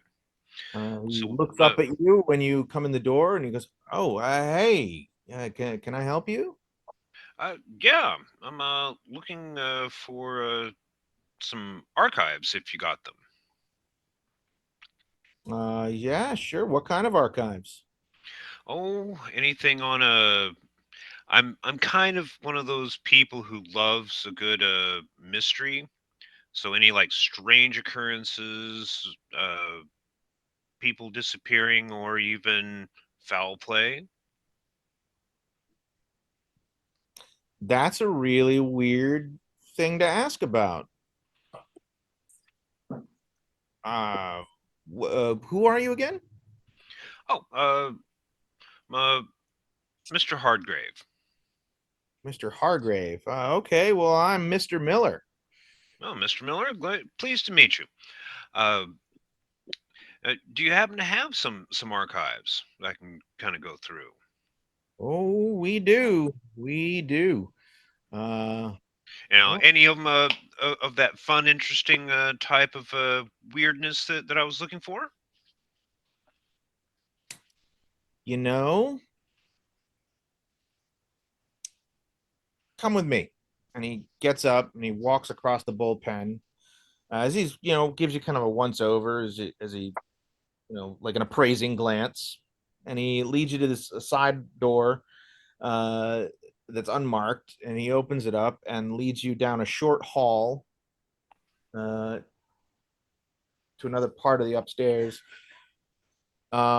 And there's a door halfway down the hall. And he opens the door and invites you into a dark, windowless room. He flips a light on. There's a couple of old bulbs, and the room is uh, filled with metal shelves. All right. The rows between the space between the shelves is not enough room or barely enough room for you to stand like square. Like you have to kind of turn slightly. And the shelves are filled from floor to ceiling, from wall to wall, with file boxes with Okay. various, some of which have things like dates and stuff written on them. Um, and he leads you through into the back of the room where there is against the rear wall there is a desk set up that's filled with stuff, papers and shoe boxes and junk and like bits of old printing press and just it's like a utility desk. And this is clearly the records room. And it looks like this paper's been keeping records since like the 1800s. Nice. That's what I love to hear. And he goes over and there's this one file box that's already out and it's sitting on one edge of the desk with the lid off, and it looks like somebody had been going through it. And he says, I wonder who that could be. it's funny. Funny as in a ha-ha or funny as a head scratcher? You're not the first person to come in and ask me for this week. Oh? How long ago did someone come in and ask for it? About There was a gentleman also from out of town about 3 or 4 days ago. Said he was writing a travel book, tour book. Kind of a tall, skinny fella or a colored fella? Well, he was a black gentleman, Okay. All right. young guy, about my age. Right. So was he You looking know him? for anything? Well, hey, there's a person I'm supposed to be meeting down here. We're supposed to be researching kind of like the same thing, but I haven't run into him yet. So it tells me he's around the area. Just we'll just need to run into him sooner or later. Do you remember anything specifically he was wanting to look for, or just kind of generally same thing? I just kind of generally the same thing, although he did seem to have a particular interest in the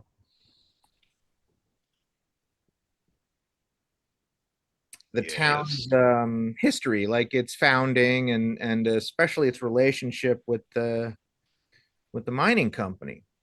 Yeah. I take it that's all in this box, or is there a few other boxes? This is the box that I had pulled for him.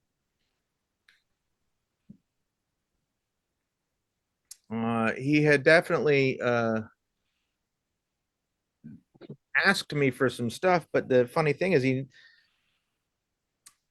never came back through to check on the stuff that he asked me to pull. Oh. Well, did you already pull the additional boxes out for him? Because I'd be happy to take a look through it as well. I mean, since he and I are supposed to be here doing the same research, just we keep missing each other. And he kind of reaches over and he's kind of looking through the box and he takes like there's a big stack in some file folders and like old newspapers and stuff, and he like takes a stack and he just kind of sets it back in the box and takes the lid and kind of closes the lid on the box and turns around and like crosses his arms and leans back against the desk, standing between you and the box, and goes, I'd be happy to give you everything I pulled for him and maybe even help you find some more stuff on one condition. Sure. I'm going to need you to tell me exactly what it is you're doing here. Because I know you're not telling me the truth, and I know he wasn't telling me the truth. And if you two are both working on something and he's uh, not been able to get in touch with you, that means that something's going on.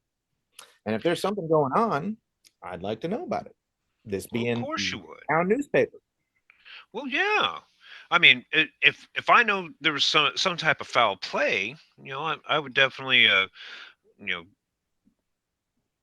first contact the sheriff about it, and then involve the local paper, because that's the thing. But Well, generally, I'm it's funny you mentioned that too, because I happen to know for a fact that the sheriff went up to the hotel last late this morning, or very very early this morning, before dawn, and that there was a whole bunch of activity up at the base of the ravine and at the hotel. yeah. Went on for a couple hours. Well, what do you think was going If on up you're there? staying here from out of town, then more than likely you're staying up at the hotel. Well, happenstance that I do. What do you think went on up there? Well, I don't know. Why don't you tell me? The name's Miller, by the way, Justin Miller. I'm the editor. Well, Justin, uh, Russell, I really can't divulge too much of a ongoing investigation, as you well know. But I can tell you this: there is an active crime scene up there. But you did not hear that from me. No, no, of course not. A Before we completely go any anonymous further, source. could you give me a little more, be a little clearer about exactly who you are, what you're doing here? Well, Not a cop. no, I'm not a cop. No, no, I'm more of a scientist. I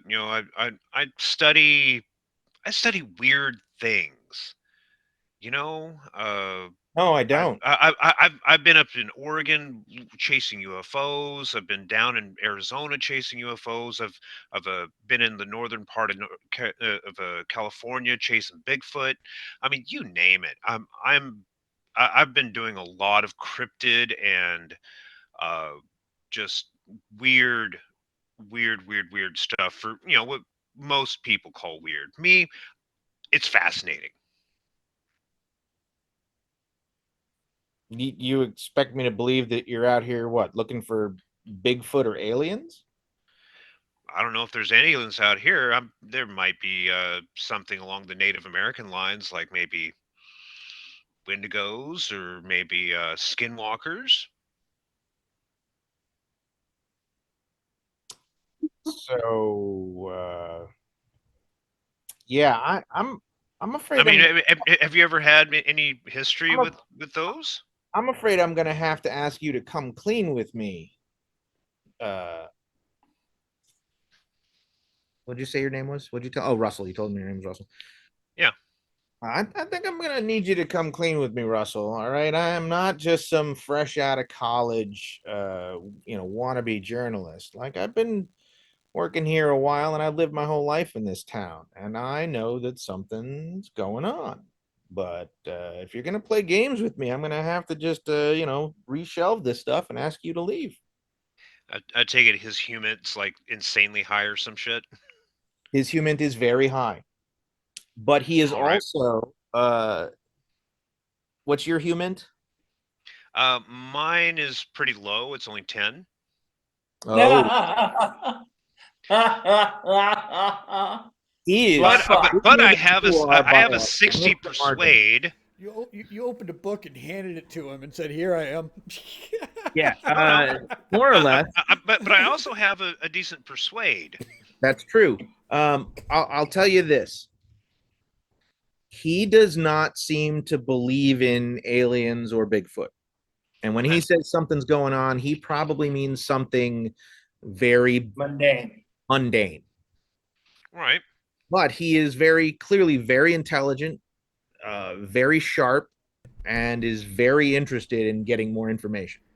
And you Right. suspect that unless you I mean, are really persuasive, you're going to probably need to give him something concrete, or at least that will satisfy him, in order to get him to.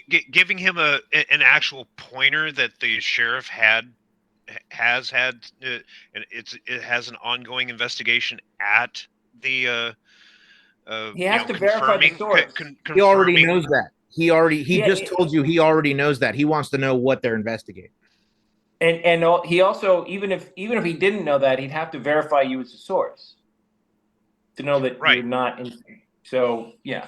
So he wants two pieces of information right now. He wants to know what exactly the sheriff is investigating, what is the nature of the crime, and he wants to know more about who you are so that he can vet you. And you know for a fact that as a journalist, and you are well, you're more of a science guy, right? Yeah, I'm a science guy. But he You knows know my that, business a little bit. yeah, you know from your talking to your brother that he can he'll be willing to like take what you tell him off the record, right? He won't cite you as a source, but he still has to be able to know something about who you are. So you're gonna have to give him something, you know, that, and understand that whatever you give him, he's probably gonna research you as soon as you walk out the door. Oh yeah, yeah. And I I have mean, a and media he will place. definitely find out that I'm a scientist in the EPA with a probably a little bit of a file on me also having like side papers on paranormal shit. Well, that's only if you give him your name, like your last Right. name. Well, he Which I gave me- did. He gave him Did my you name. say Hargrave? I heard you say Justin. I'm sorry, Russell. No, initially I said Mr. Hargrave. Oh, right. So Very you, clearly, Mr. okay, yeah, you Hargrave. did give him Yeah. his name. Yeah, he will find all of that out more than likely. Oh yeah, yeah. No, and that's fine. I'm a streamer, so the picture will be obviously not him. All right.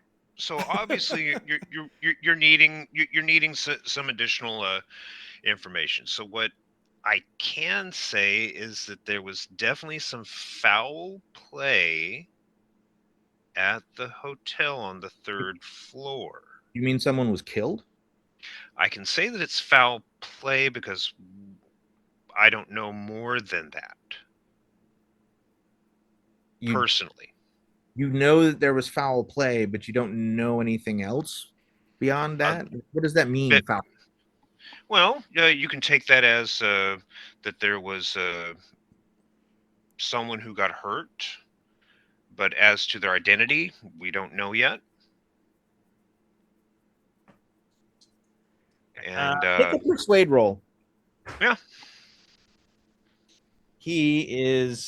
This is an opposed skill check because he suspects you're lying. So, but let me How dare you think I'm lying? Let me see how well your lie is. Go ahead and roll your. Oh, boo! Wait, what'd you get? It's a failure. I got a No. 78 over 60. So opposed checks work a little differently. You still might beat him on a failure. It depends on what he rolls. Yeah, no, he knows exactly that you're lying to him. So he just cocks No, an eyebrow. I'm telling him enough truth, but withholding. You specifically more. said you do not know the identity of the person involved in the foul play, and that is a bold-faced lie. Actually, I can actually play that off as no, it's not, because I have not viewed the body. I can have speculation on who it is, But until I view the body, I don't know. But you know. But I've got a gut feeling I know. But until You've I got more actually than a gut see the feeling. body, You have more until than a I gut actually feeling. see the body, I don't. You have more than a gut feeling. You have a significant amount of hard, concrete data outside of seeing the body to verify the identity of the person who's sitting in the morgue right now. All right. So You then, your character personally has that so information. I, So I wanted him to can tell feel you're like lying. he's working for the information. All I I'm want him saying to is he feel can like he's tell you're working for lying. the information. Yeah. He But, knows you're full yeah, of shit somewhere in here. Yeah. So I relent a little bit and say, we think. I mean, and I haven't gone down to the morgue to identify the body yet, but I think it's my friend that came in here. What's your friend's name? And you, in this Did, moment, he is testing you. did Carson have an alias that he was using up here? Or was he actually using? As far as you know, he was using the name Damian Carson. Right? So Damian Carson. Immediately, the like color drains out of his face, and he has this sort of like slight deflation, and he looks away, and it's clear that that is exactly who had come in here, and that he had been communicating with Damien on some level beyond just casual, and that the news that something has happened to Damien has just hit him hard. And he kind of I pull out the chair. Do you need to sit down? wait. So okay, so you were working with Damien, Yes. and you think that something happened to him, and that's why the cops were up at the hotel, Yes. and he's probably dead. I'm hoping that it's not him in the morgue, but it's more than likely him.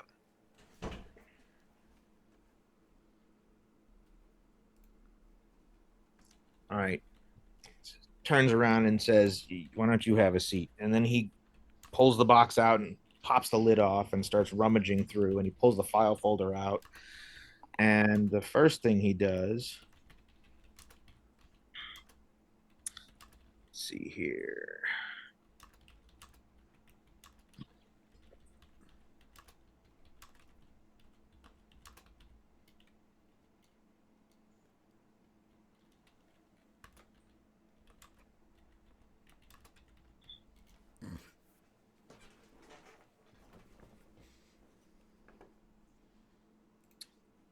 There's a newspaper clipping from 1923. 1923.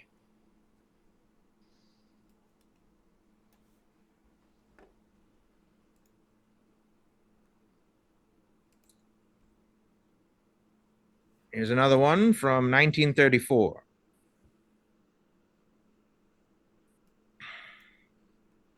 All right. So far, Indian raid. Person found dead. What?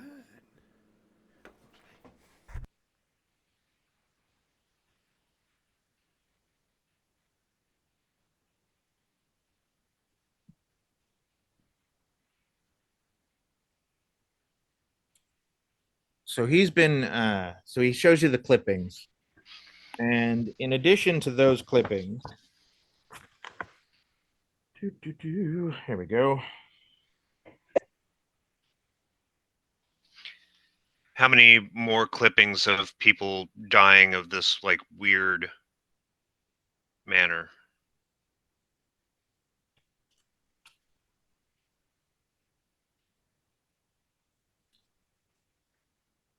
So, all told, there have been similar deaths to the ones listed in the articles. Uh, every 10 years or so, going back to 1905 when the paper came into being. And that over the last 2 decades, the deaths have come more frequently. All right, so looks like the Indian raid was in July, and then all the deaths have always been between December and February. Yes. Okay, so dead of winter murders. A lot of the deaths were attributed to wild animal attacks. Right, but there's always someone saying that it wasn't a wild animal. No, but the fact that there are these gruesome, the deaths are always incredibly violent, gruesome, like with the victims being like torn to pieces. And so while a lot of them have been attributed to animal attacks, the fact that they, from 1905, then in 1915, then in like 1924, then in like 1936, and in like 1945, etc., until about the 90s. All right, and then And it kind of late 90s, stops for a while in the 90s. late 90s, it stops for a while. And then in the early 2000s, they start happening again, but every couple of years, like every 2 to 3 years instead of every 10. All right. And in the last 5 years, the deaths have occurred every single year. And how often have they happened at the hotel? They happen all over the place. Happen all over the place, but They're how not how many have happened at the hotel or the area where the hotel is? actually very few. Very few, but Yeah, more, almost none have but occurred more. at the hotel. Okay. So then, But kind of look at them, and I was like, I there is heard a no rumor. geographical pattern. They have All right. occurred all around the town in the wild. Um, the only connection, the only consistent part of the pattern is that the deaths always occur when the victim or victims are alone. And Okay. there are at least 4 or 5 incidents where the victims were like 2 people and both were killed. All right. But the attacks always happen, uh the deaths always happen when the people are like not anywhere near other people or at night. All right.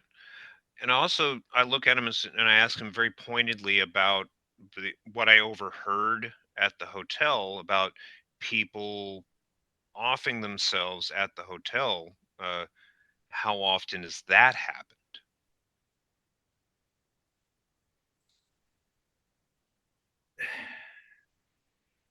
Was it all right? There's something about miners folly in general that you have to understand. Yeah. And he's got this look on his face like he's kind of hesitant to say anything.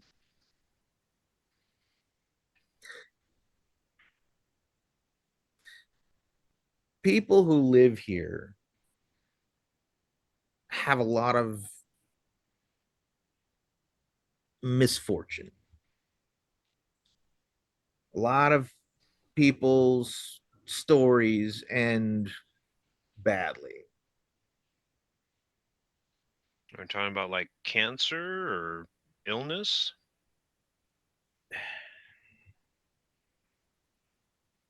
There's something about this town that gets to people. I don't know whether it's the where we live or the weather, but something about living here brings out the worst in people. All right. We have twice as many murders per capita as any other community this size anywhere in this part of the country. There's higher incidence of drug use. There's a lot of alcoholics. Like, this town just it messes you up. And I left as soon as I could, but I came back a couple years ago because I'd been friends with the owner of the paper, uh, John Delancey. Mr. Delancey passed away a couple years ago, and the paper was gonna go away. And so I came back to keep it running, and it's been tough. It's been a real difficulty trying to keep the paper going. Um, Luckily, some of the local businesses and business owners, certain people who are highly placed within the town's infrastructure have donated money to keep the doors open. But since you're telling me stuff off the record, I will tell you off the record. Some of the folks that donate to the paper will put pressure on me to keep certain stories out of the paper or to gloss over certain details. And I don't really want to tell you who, uh, but I can tell you that the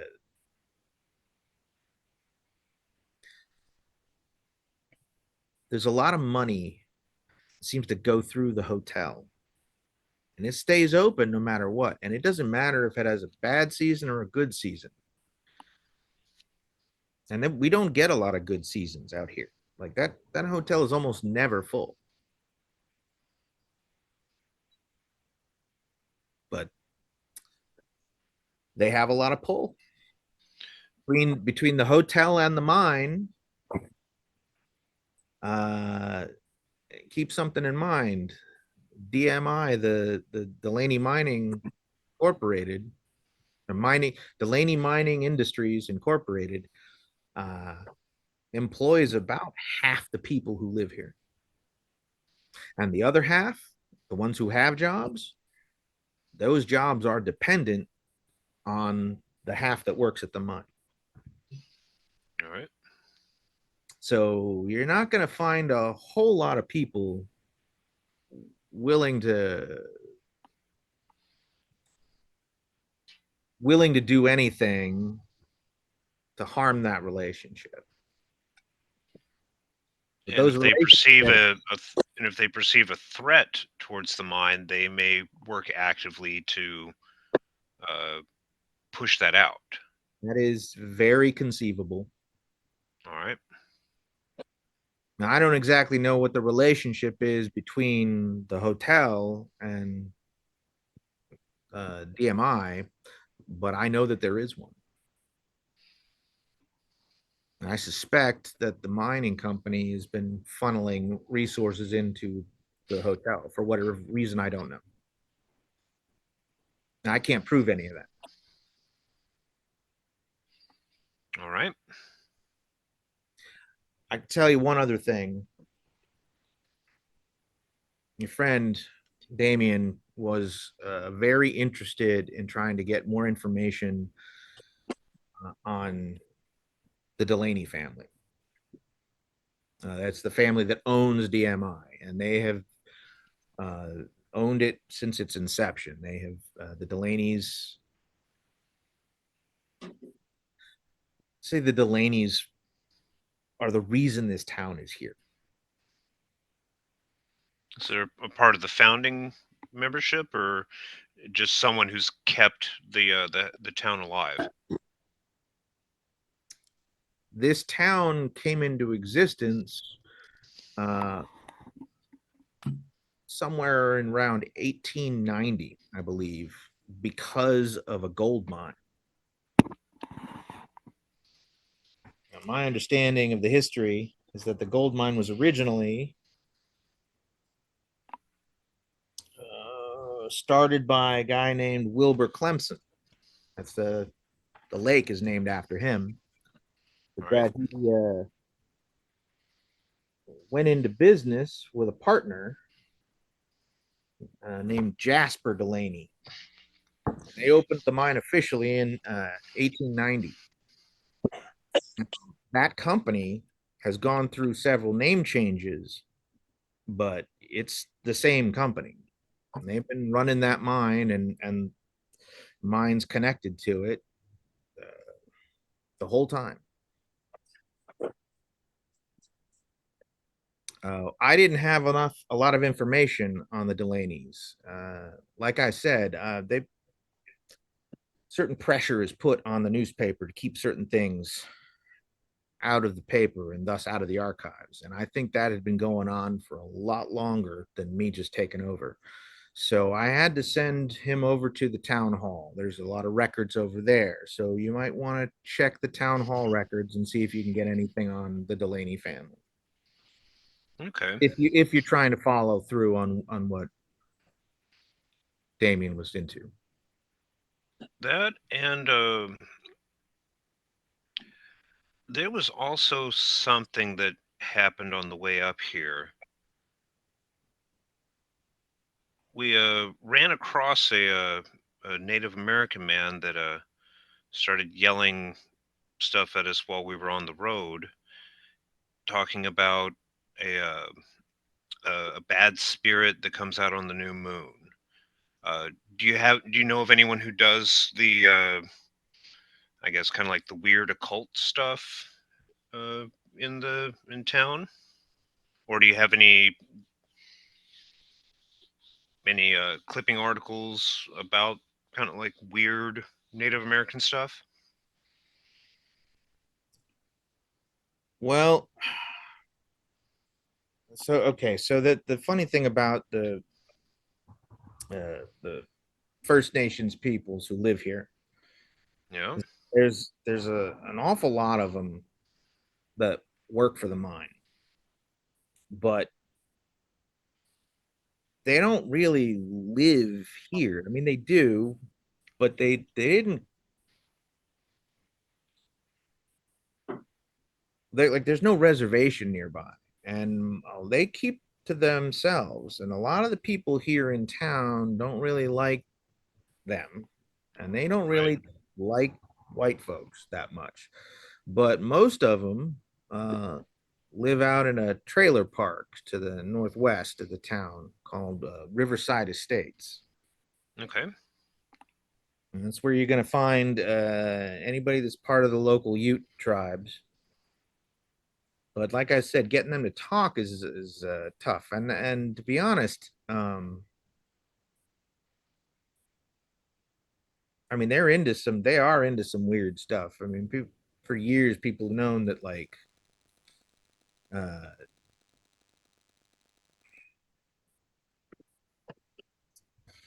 just a lot of weird. They're into a lot of weird stuff, you know. But it's they're I think they're maintaining a lot of like traditional religion stuff going back, you know, a long time. And I know that they were here in the area before the town was founded, Okay. but I couldn't tell you exactly who to talk to. But if you wanted to find out information, you might try going out to Riverside Estates. But if you do, I'd be careful. Like I said, a lot of them don't really like white folks. No. Noted. Uh, so I take out a little notepad and I kind of also jot down the dates of the deaths because Alrighty. later I'm going to go online and figure out where the phase of the moon was. Because if it overwhelmingly pops up as new moon, then my fears are more put into the direction where I think the nasty is coming from. All right.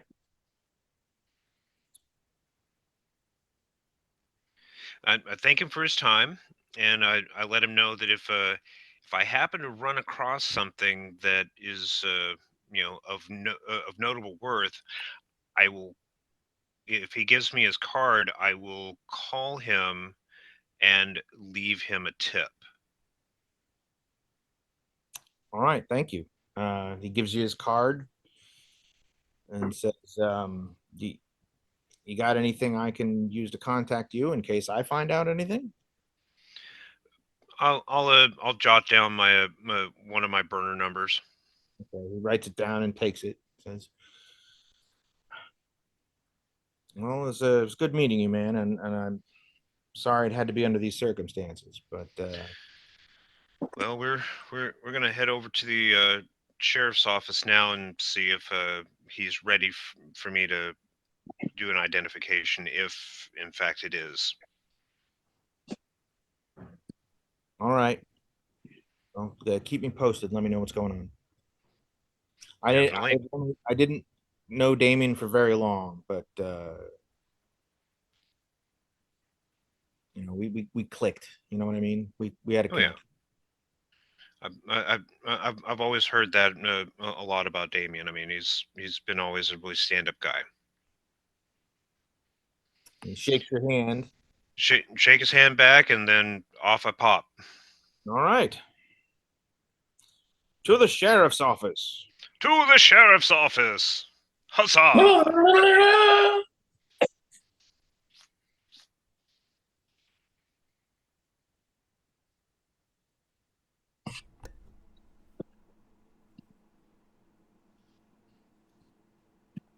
Who's at the sheriff's office? Jessica and Jack. After I did the thing with the jewelry, if that doesn't take too long, yes. Well, that scene was happening at the same time that you guys were at the store. Right. So now So you're the first thing I'm going to do is after I get with whoever's going from the store to the sheriff's office in the SUV, I will drop them off, and then I will take out the shells and do what I said in terms of filling those with silver, and then and only then. Oh, you are not going to have time to do that before going to the sheriff's office.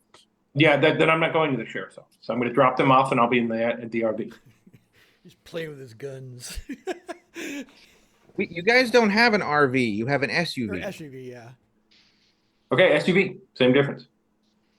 A warm thing in which I can do physical manipulation of objects. All right. So you're gonna drop Jessica off, Yes. and then you are going. To drive to some place where I think I can work for a couple of minutes unobserved, do that, and then and only then go to the sheriff's. All right. And no, I won't bring the shotgun in with me, but I will have those shells with me. All right. Well, you're going to be working on that for a minute. Jessica, Yeah. dropped you off at the sheriff's office. Actually, Jessica, give me an alertness check.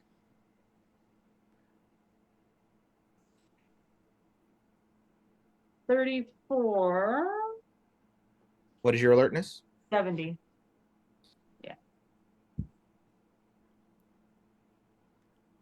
When he pulls away, when Jack pulls away and drives off to do whatever he's going to be doing with the silver jewelry and the shotgun shells,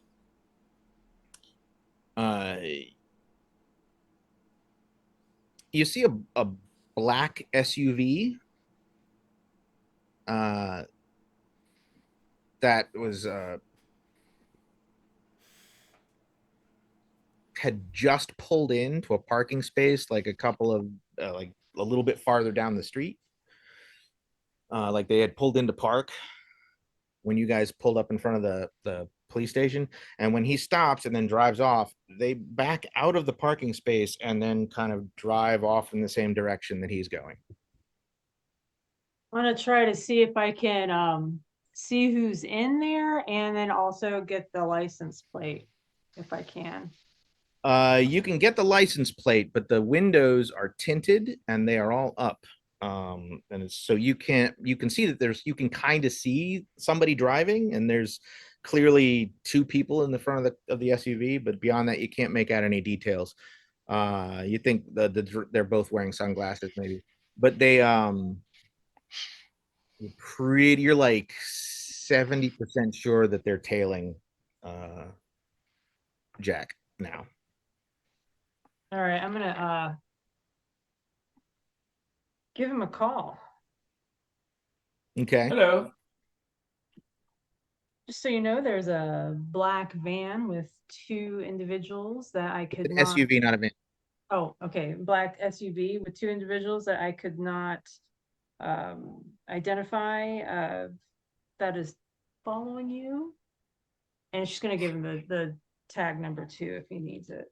Okay. I'm pretty sure on a map this small, I'm not gonna be able to like, lose a tail. I mean, we're talking about a town like 8 streets, right? So You are correct in that assessment. It'll be very difficult for you to lose the tail without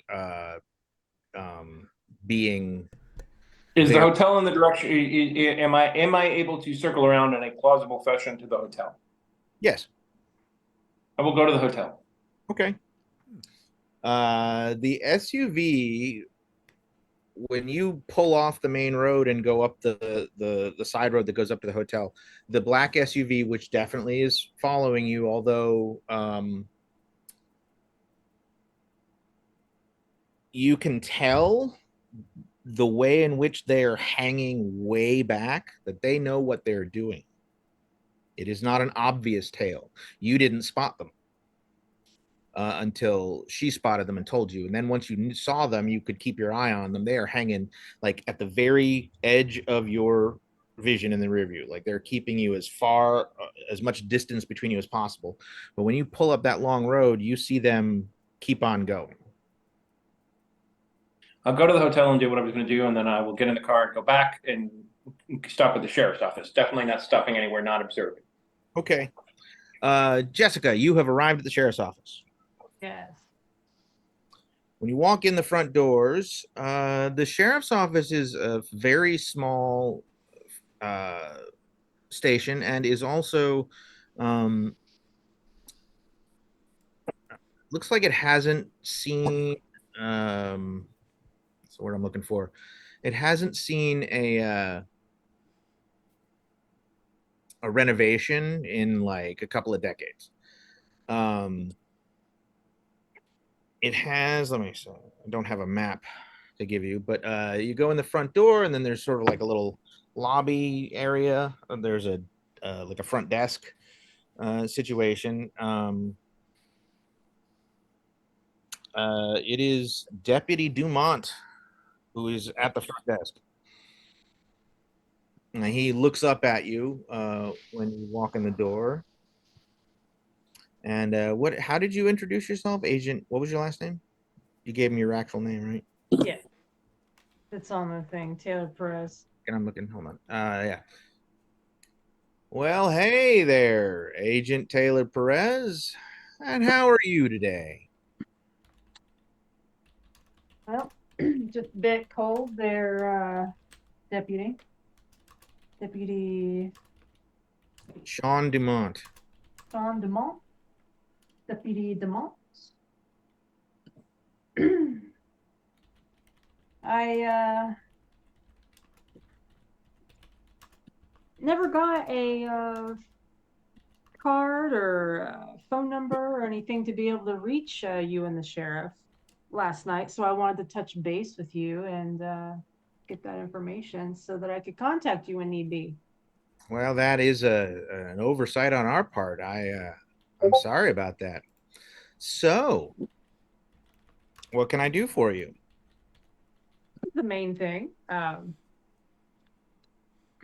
Just trying to get that so that I have a way to contact you if I need to. Oh, well, here, let me go ahead and he pulls a little, there's a little card holder and he takes a card and he hands it to you. And it is a like a generic card for the police station that has like their like non-emergency line number on it. Yeah, you can just call us anytime and ask the person you talk to put you through to me or the sheriff, and we'll help you answer any of your questions. that all you needed? Is the sheriff around? He is not at the moment. I'm afraid he is on official business. All right, all right. Hopefully, I can help you with whatever you need. Well, um,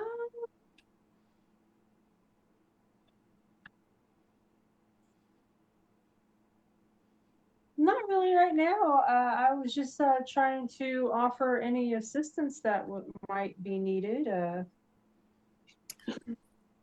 Yeah, well, we'd be happy to work together.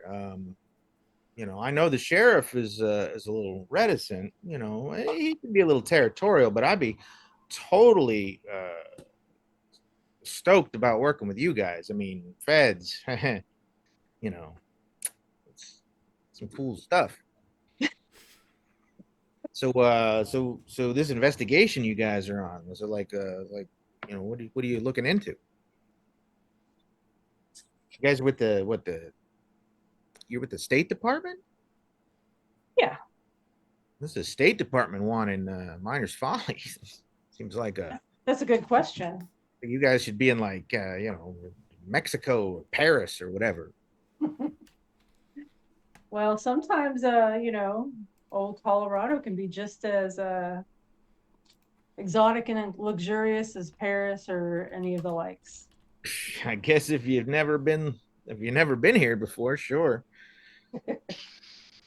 Um, well, not.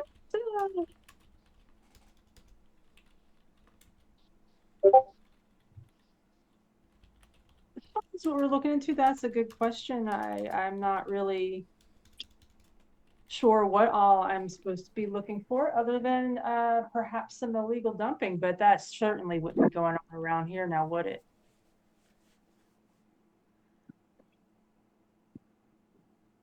Well, I mean, I can't really see, myself sharing information with you guys if you're not sharing information with us. I mean, that's the whole point of sharing. I am sharing. Right. So what are you guys looking into? That's exactly what I said. What'd you say? Uh, Because I might have missed it. I didn't really hear you answer that question. the illegal dumping activities Legal that, dumping activity. that either of the mines might be doing. Well, look, I can tell you this right now. There is any illegal dumping going on, I 100% guarantee you that it is Universal Mineral that is responsible. DMI has been here for as long as the town has been, and they are the lifeblood of Miners Folly. And they would never do, I know the Delaney family personally, they would never do anything to harm the people of Miners Folly. I mean, that'd be silly. We are half of us, half of them work for them. So what's with this other mining company? What's going on with them? Universal Minerals, one of them big conglomerates, right? They got like dozens of mines all over the place. Now they've been competing with DMI for a lot of years, and I guess they finally got tired of you know doing it from afar. So they moved into town here because a few years ago now. They got a mine, but it's probably a good 7-8 miles to the southwest. Now they do employ some folks here, but they keep an office here. I don't think they're keeping their office here just because it's cheap. You know what I mean? I think they've been, what's the word? Industrial espionage. Like they've been trying to poke their noses into what DMI does, trying to find out what their secrets are. And they cause a lot of problems. Their folks cause a lot of problems. We've had a number of incidents since they moved here that were awful fishy. People going missing. People ended up in face down in the lake. Now, I'm not saying they're Over murdering over people, but if mines? I'm not saying they're murdering people, but if somebody was murdering people, my money's on Universal Mineral. So there really is espionage type stuff going on between the mines, you say? I mean, I don't have any evidence. Otherwise, we'd arrest people. But it's stuff's awful fishy. You should go poke around there and see what they're up to. You got any information on these this other mine? Well, I mean, Names that, who I should be contacting? I can tell you that the fella who's running that operation here in town is a fella by the name of Gurney. Gurney?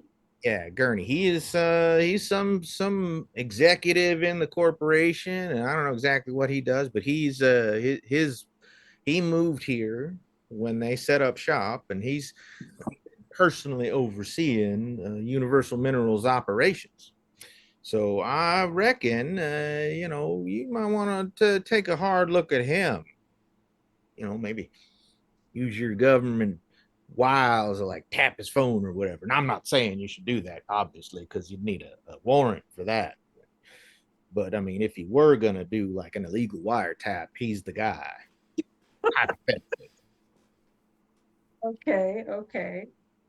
Well, you know, doing things illegally is not necessarily something that I like to Oh like. no, I understand you federal alley types are all above board and dotting your I's and crossing your T's. I totally understand. We don't break the law here, but in the course of the oh, how would you say small town policing, sometimes you gotta bend it a little bit, but just Turn, look the other way kind of thing. well, you gotta live and let live. I mean, we're a small community and everybody knows everybody. And, if somebody's getting up to no good, it's gonna harm the rest of the community. It doesn't take us long to figure it out. And, nothing brings a town together like a threat to their existence. You know what I mean? Is that the only kind of threat that's going on in this town? The mines fighting each other?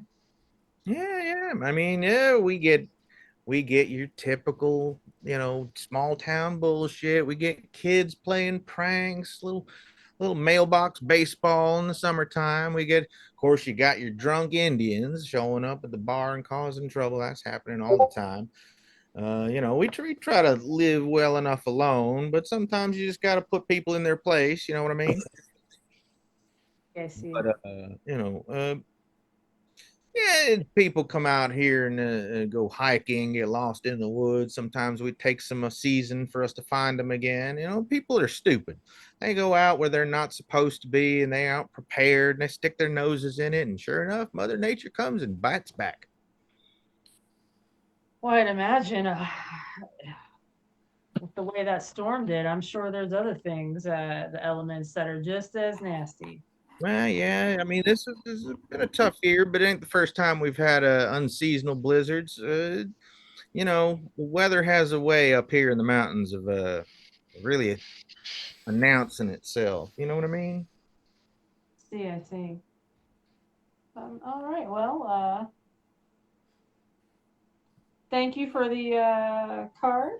She kind of taps it.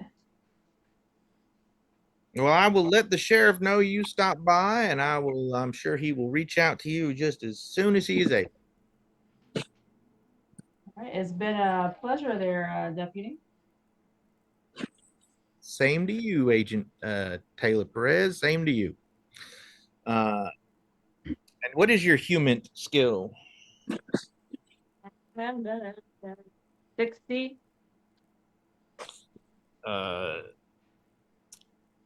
For just the briefest of moments, he gives you a glance, like one of those like top to bottom things that is entirely inappropriate, but just for a moment. But you're definitely you get. He just gives off a vibe, like I don't know, something about him rubs you the wrong way. Got it. There's something very southern about his friendliness.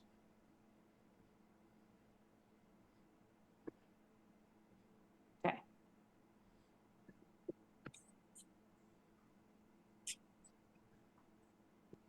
And so do you, that's it? You're walking out the door? Yeah, yeah. All The right. what else is going on, and maybe go find Gurney, because I'm curious now.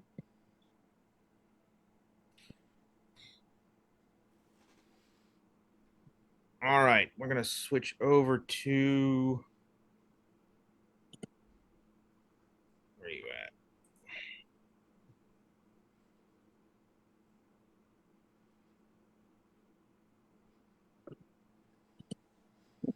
Valley Voice. Oh, John, you are walking down the road Do the buttery. heading to Bud's Buttery. John, what is your hold on, let me look at your character sheet. No problem. Here we go. Aha. John, would you be so kind as to roll percentile dice for me? Just percentile. Ooh, mystery roll. Mystery roll. We got here 44. You, like I said, there's not too many people out on the street, but there are a few here and there. You get down to the Buttery. Now, the Buttery is in a like a little house that has been turned into a shop. Okay, okay, all right. And it's, you know, got all the usual. It's got like a ramp that's been installed for wheelchair access and has the typical Little signs small and town dispensary, but it is legal. It's got the ADA, and all right, I'm Mhm. looking at it. Got all Does it look nice and maintained, or barely put together? You know, is it it you know, is it a it two by looks four like handrail or a steel welded custom handrail? You know, type thing. You know, it's the handrail is looks like it's welded chain. all right. So somebody threw some money into it, or Not effort, no or like labor, like or labor. handmade, hand like folk art. Okay, all right, yeah. Like it's Somebody. actual like a chain that has been I know. welded. Yeah, it becomes almost a sculpture, almost. But yeah, Yeah, yeah. yeah. I And know. Yeah, there's yeah. like a bunch of like little bits of things hanging in the trees, like little Okay, folk art. all right. Okay. Looks like an old lady's house. Okay, I haven't gone in yet. I want to make sure. I sit there and I fire up my little streaming software and I start live streaming. Right, and it's going out to my usual stuff, and I'm talking about just cult shit. You know, conspiracy You theory had the bullshit. computer skill, right? Yes. And A point of order, something that you are noticing. uh-huh. There is the town has community-wide Wi-Fi. Okay. It is free community-wide Wi-Fi. Oh, and that's even better. Yeah, I am just blazing it out there. I'm live streaming and walking and stuff going, this is perfect for what I'm doing. You can also pick up the hotel's Wi-Fi network from here. Okay. And it's got the exact same signal strength as the free Wi-Fi. Okay. I actually understand, and I think he would understand what that means. So, yeah. Okay, that's interesting. All right, yeah. He's unabashedly doing this. Talking about how he's in town checking on stuff and just walks in the door to the dispensary, still talking very actively. And, you know, here we're checking out, this is the home center of the ear parasites. We know it. And this mining complex holds to the hollow earth. I think we found it. And he very animatedly pauses his transmission and a screen goes up, AV difficulty. Okay, I'll be right back. Do any of those words mean anything to you? And to the person, whoever's there behind the bar, the counter. When you walk into the dispensary, do you see the picture I just flashed up? Uh, when you flashed up, where The game. in game? No, I don't. Yeah, I see the sheriff and I see. Oh wait, here it just found me.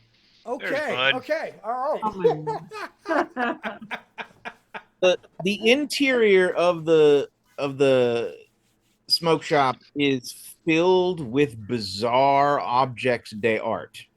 Some of which looks like it was like imported from Guam, some of which looks like it was handmade, some of which looks like it was purchased in some exotic import shop and then heavily modified by someone who barely knew what they were doing.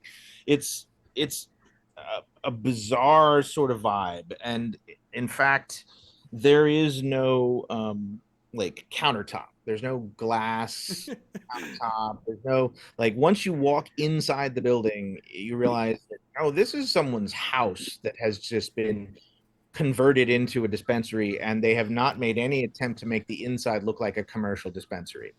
Okay. And you walk in the door, there is a little bell on the door that jinga jinga jinga jinga. Oh, And as sweet. soon as you walk in, there's like a thick Persian carpet on the ground, and the first thing that hits you is the smell of pot smoke permeates the place, as though someone has been hitting doing bong rips for hours. Okay. To the point where the interior is a little hazy. And what was the actual full name of this place? Bud's Buttery. Okay. Yeah, he puts that in real loud. Right here at Bud's Buttery now, checking it out.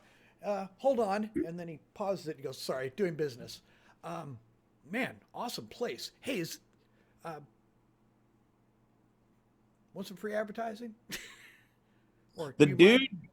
the dude in the image, the sort of balding guy with the unkempt curly beard and his hair is kind of shaggy, and he is in fact wearing these big weird goggles that have like things welded to the outside. He's in the kitchen, and you can see like from the front room I'm like leaning there's through, looking down the hole. that goes right back into a kitchen, Okay. and you can see him standing at the stove like cooking something. He like looks over at you and like turns and like comes scurrying out into the main room. It's like, what is going on? Are you live streaming? Yeah, we're live streaming. Oh, It's paused now, though. You're all right. wait a minute. What are you live? Who are you? What do you represent? I'm just a businessman. All right. But this is my product. Your product. Yeah. You're Oh, by the way, selling I heard in- this is peyote. I haven't been here in a while, but this is peyote country, right? It's off stream. Asking for a friend. Okay, I assume it is. Okay, never mind. And I go Button back up, on. man. And I, Button up. like, go back to live, and I'm like, yeah, I make it obvious I'm streaming, and I kind of go through a little. We're gonna go see what this best top shelf stuff is, and blah blah blah blah blah. Just check it in. All right, bye. And I click it off, and Takes the goggles off. Sorry, I was making soup. What is your name? Let me see your ID. oh, Russell, yeah, you got to do the legal thing. And I put it up there so you can do that, and I'm like, just give me. Takes the card from you. He holds it. It's upside down. He's looking at it like, yeah, okay, cool. I'm Bud. Welcome to my buttery. What would you like? Uh, give me whatever you. What do you got going back there now that you're using? That's what I'll take. Hold on a second. Hold on. Wait right there. And he goes running down the little short hallway and hooks a right before he goes into the kitchen. And he goes down like you hear like him tripping over stuff that like is choking up the hall, and then he like slams open a door, and you hear like he's in some room rummaging around, and there's like crashing, stuff get knocked over, and he is Frank, where's my stuff? Yeah, no, he wants the stuff. What? Frank, I don't care, man. Where is it? You're not supposed to be hitting my shit without me present. You know you can't handle it. Oh, okay, hold on. You hear him like opening and closing drawers. And then he comes, I got it. All right, Frank. No, Frank, sit. Frank, that is not nice. Be nice, Frank. Be nice. All right, cool. And he comes walking back down out of the hallway and comes out the little T intersection, and he's got like a little like a mason jar, Mhm. and it's full of this like bud that's like you can tell from here, like you before he even holds it up to the light, like you can see the crystals on the Just some buds insane weed and the strain. like the weird purple veins running through the, and he like comes and pops it open, Yeah. And holds it out for you to smell, I and smell it. it's Do I smell Frank in this jar? it is it's the sort of bud that you might expect to smoke like deep in the jungles of Vietnam, far from human civilization. Like this is, if a strain can be said to be primordial, uh, I'm like, there's a pungent tang to it that is assaults your nose.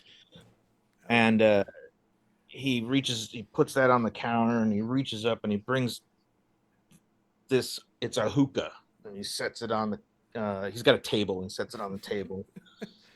He sits down at this big overstuffed like love seat that looks like it's actually from the Victorian era, and then there's like a overstuffed leather like Barca lounger that's like bursting at the seams, has all kinds of like weird rents in it with stuffing bursting out.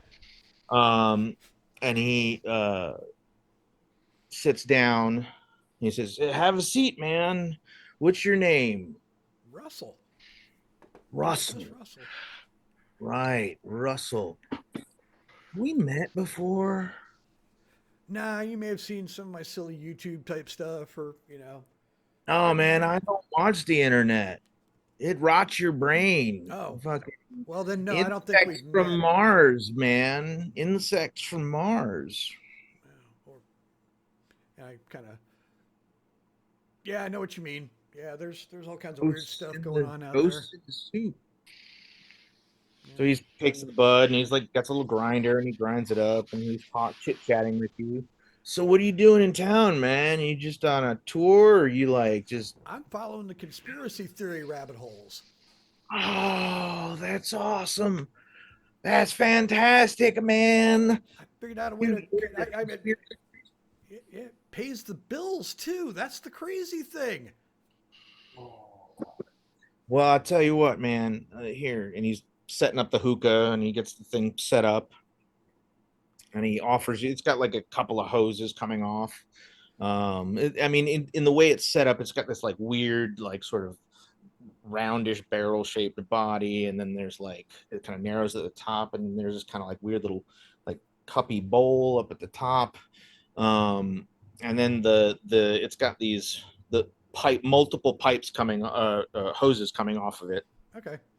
like 6 or 8 of them in like a radial array.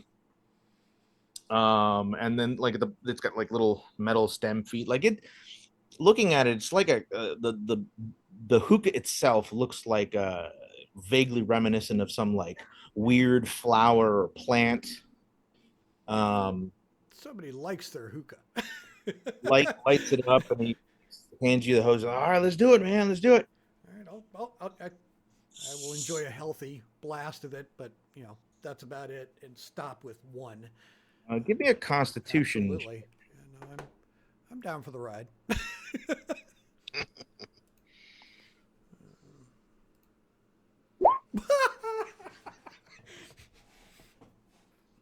Ah, excellent. Ooh. All right, so um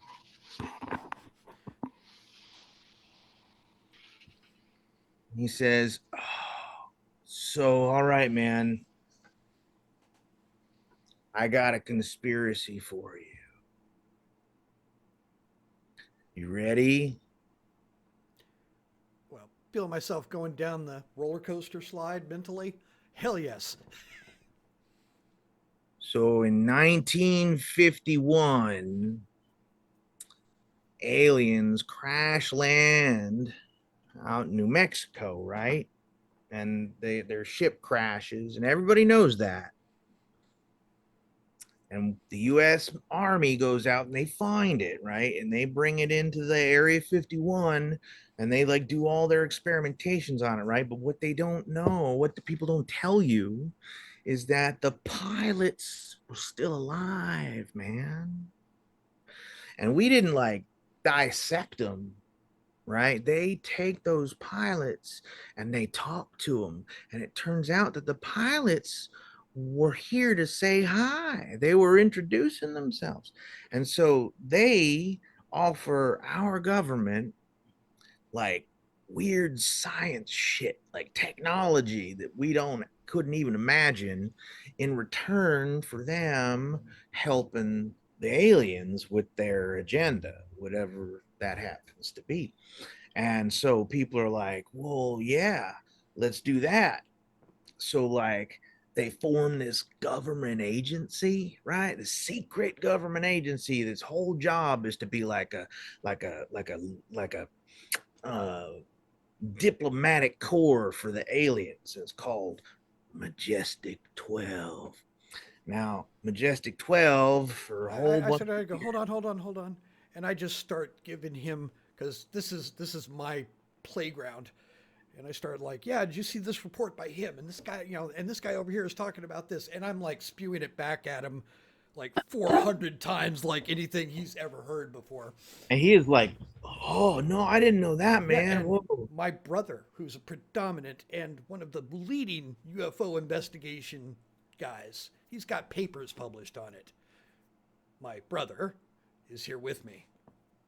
Oh wow. So yeah, it's not as Is he crazy here as with you you right think. now? Right Because like my now. buddy Frank is here right now, and Well, he'd no, probably he's at the police station. No, he went to no, he went to the newspaper.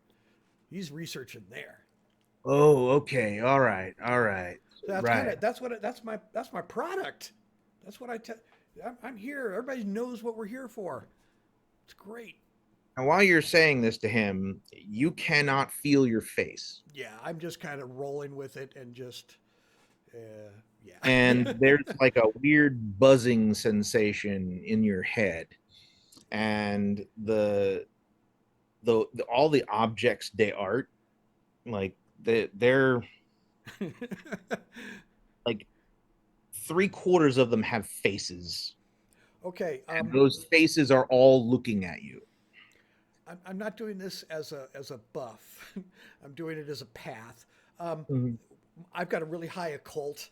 If there actually is anything there, it would probably fuck with me. Half of the objects they art in this space appear to be occultic from various cultures. There's like weird shit from Polynesian cultures. There's like stuff from like Nepal. Um,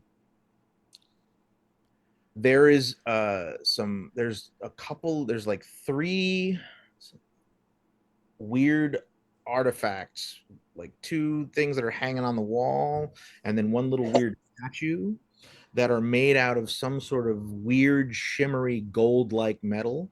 And the forms are very crude, but at the same time, unlike anything you've ever like really seen before. And there's something about the shapes All right. of the these three objects these three golden metal objects that are really disturbing to you. Like looking at them for too long kind of makes you. Yeah, he's totally. This is freaking him out a little bit, and this is like that. Really, he's like, "All right, man, listen. This has been amazing. Give me, a comfortable amount to While you're go." talking to him, a rat the size of a small dog climbs up over the top of the love seat that he is on and is perched right over his shoulder, staring at you with this like. So this And guy's the thing that here. really disturbs you about the rat is that it has a sort of a like a face like a person. I sit there and I push the button on my phone. Hey, everybody, get a load of this. And I aimed the phone at him and I went, "Hi, Frank." The big rat thing on the back of the chair like is smiling at you, and as soon as you hold the phone up, it and it holds up a little middle finger, and your phone turns off. I just flip it shut and I'm like, "Nope." I He just very goes, casually, I'm leaving. I'm just leaving. you are you can't get out of there fast Yeah, enough. I'm just like scrambling. It's like, He's like, what? No, don't go.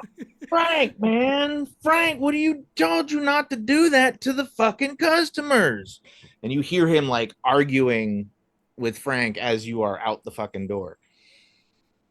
And you are back out on the street, and the world feels too bright and too loud.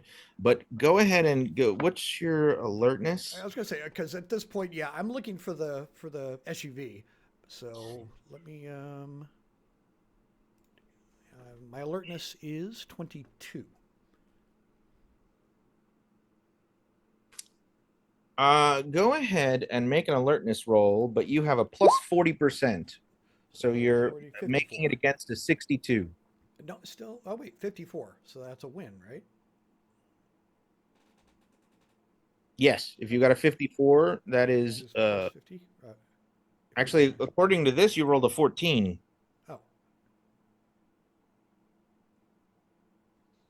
Oh, So yeah, you yeah, that's right. is it showing differently on your? No. I just brain to ignore me. So you walk out on the street and you're like, "Oh, what the fuck was that? What the fuck was that?" Right? You're decidedly unhappy Yeah, with what you just saw. Make a sanity check, by the way. absolutely. Go for Cocoa Puffs. Success. You do not lose any sanity points. So you're kind of like trying to control. You're starting to have like a panic attack. You're like, what the fuck was that? Was that just the fucking hookah, or was there an actual like rat with a human face? Yeah. How fucked up was that?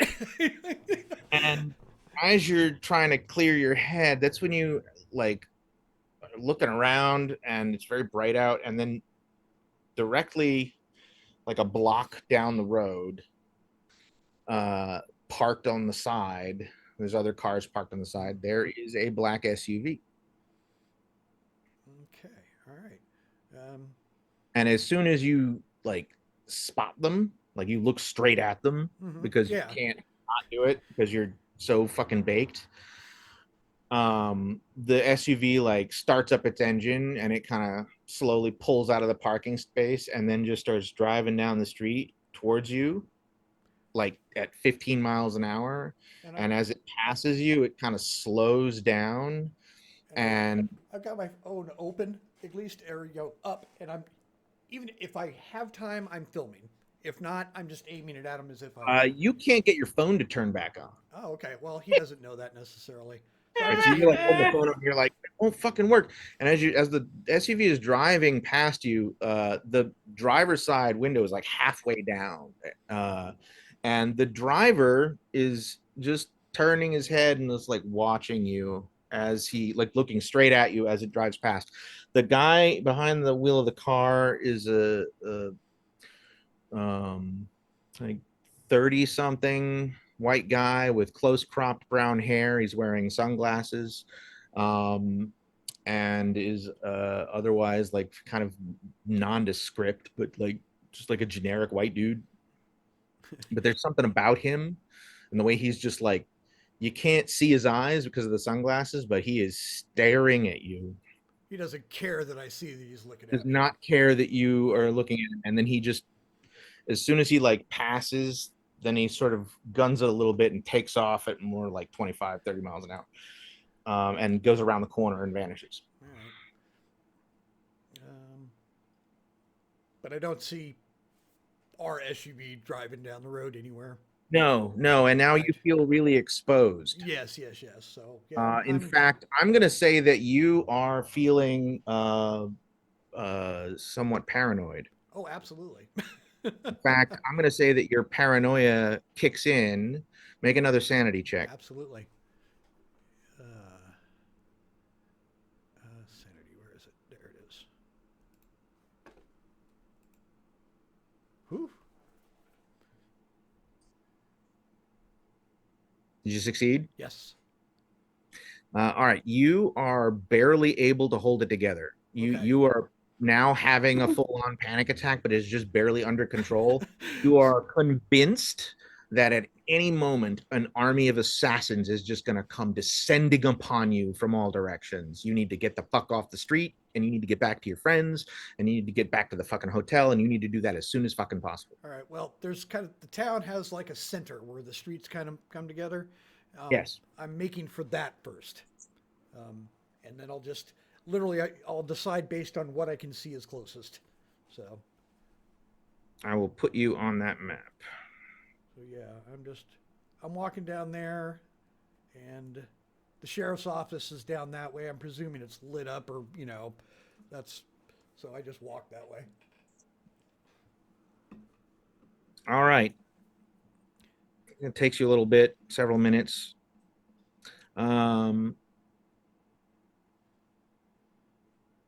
You come walking up the street towards Jessica. Jessica, you are standing out in front of the sheriff's office, waiting for Jack to come back and pick you up. Okay.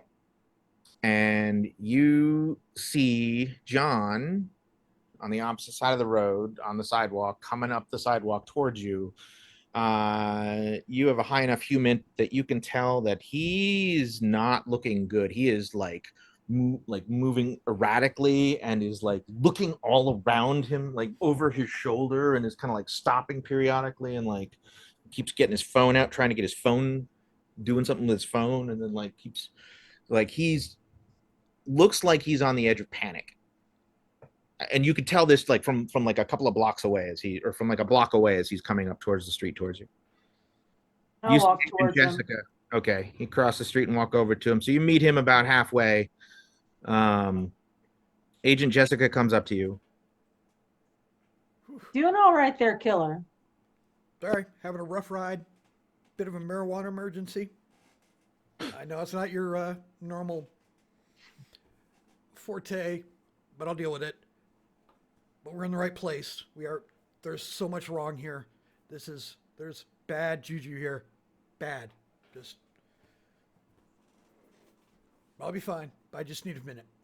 And He does not seem like he is going to be fine. Yeah. Like he is talking erratically. He is like on the cusp of like flipping the fuck out. Yeah. She'll do what she can to try to calm him down.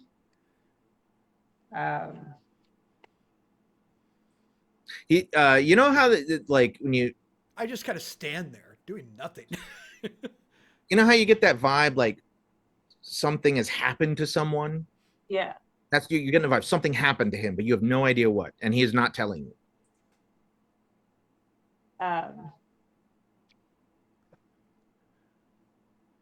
You want to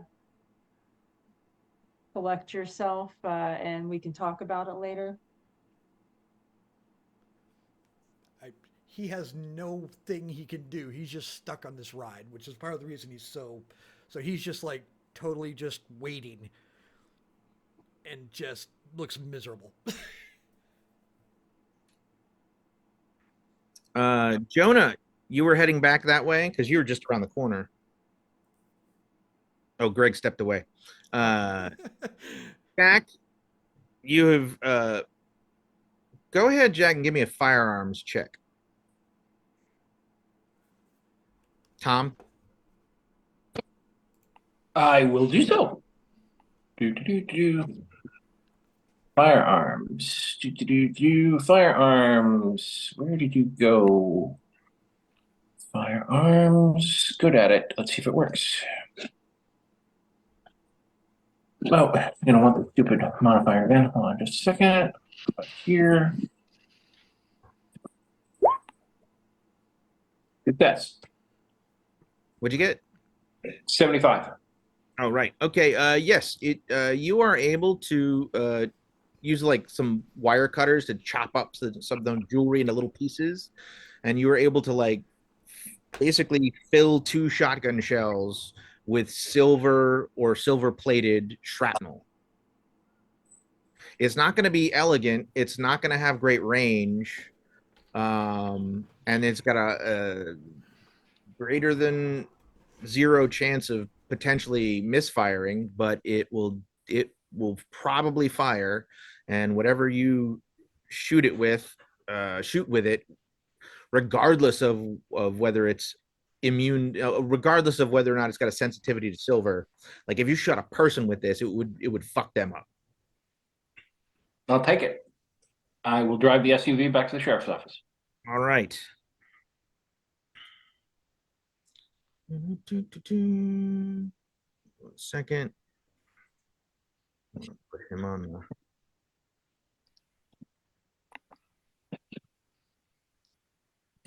I just want to put this in the. Oh, and for reference, Bernie, I'll leave the shotgun where, if I need to go somewhere where it doesn't make sense, common sense to take it with me, like the sheriff's office, Mhm. I will leave that. Those shells are on me at all times. Okay, cool. Understood. Chris, Yes. should be a pop-up window on your screen. Ah, okay. Yeah. Yeah, I kind of had a feeling that was where I know it broke me. All right. Jonah, we're heading back to meet up with the others. Yes, heading to the sheriff's office to touch base with the sheriff or figure out if they had me cleared to go to wherever the body is, so that way I can do proper identification. All right. When you come around the corner, you see across the street, a little bit farther down on the opposite side of the street from the sheriff's office, you see Agent Jessica and your brother hanging out. And you can tell from this distance that your brother is having a freak out. I'll go over there and check on him. So Jonah comes walking up. What do you say? It's like, hey, dude, just having one of those nights or one of those days. Just started early. Just And I look at him. Does he look like he's stoned? Oh, very. God. Like his eyes are bloodshot. And as you walk up, like you can smell it on his clothes. Ooh, all right. Like it's strong. Okay. Have you ever smelled hash? Yes. It's got a strong hash odor as well. Uh, let's see. Jack's car is coming down the road. At the same time, a black SUV turns the corner right here and drives right past all three of you, makes a right here and just goes up this side road and out of sight. Is it the same one, same license plate? It is a different license plate, but is the same make and model. All right, I'm just so you know, she is keeping track of that because she wants to look them up later. Oh yeah. When that happens, let's see, John. Mm-hmm. Yeah. All the you go ahead and make another sanity check. Can you roll that for me? I'm running around right now. Yes, we'll roll that for you. See if we get another 100. You trust the DM to roll sanity? I know.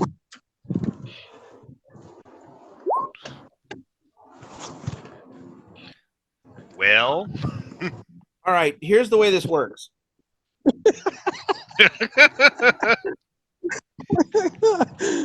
Your paranoia has kicked in full gear. It is beyond your control. You have a choice. You can allow it to run its course, or you can attempt to project your trauma off onto one of your bonds, which will prevent the paranoia from taking root in this moment.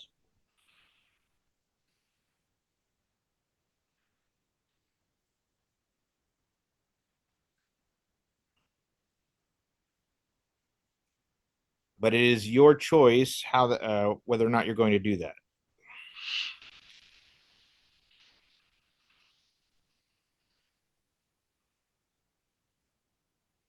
And if you're going to project it onto a bond, you decide which bond you're projecting it onto. And that won't take effect now. It'll take effect later in the game.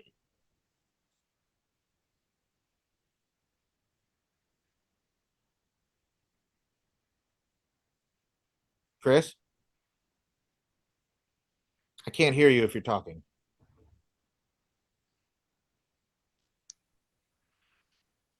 Did we lose Chris? We might have. I had There's- something. Oh, there he is. Hello. Can you hear us? Sorry, back. Can you hear us? I can. So I assume my paranoia is completely. Okay, so you missed this. I'm going to say this again. So here's how this works. Yep. Your paranoia has triggered. Right. Recognizing that you're being followed by black unmarked SUVs filled with strange men has triggered your paranoia. You have a choice. You can choose to allow it to run its course, or you can attempt to project your trauma off onto one of your bonds, thus repressing your disorder. We're in town. We're not fighting for our lives. I'm just going to let it run its course. Okay. I'll All try right. that for you. Yep. So yeah, I'm paranoid. Whatever those things happen to be, and I don't know if they're story significant or not. He's convinced that is what he saw. All right, Agent John.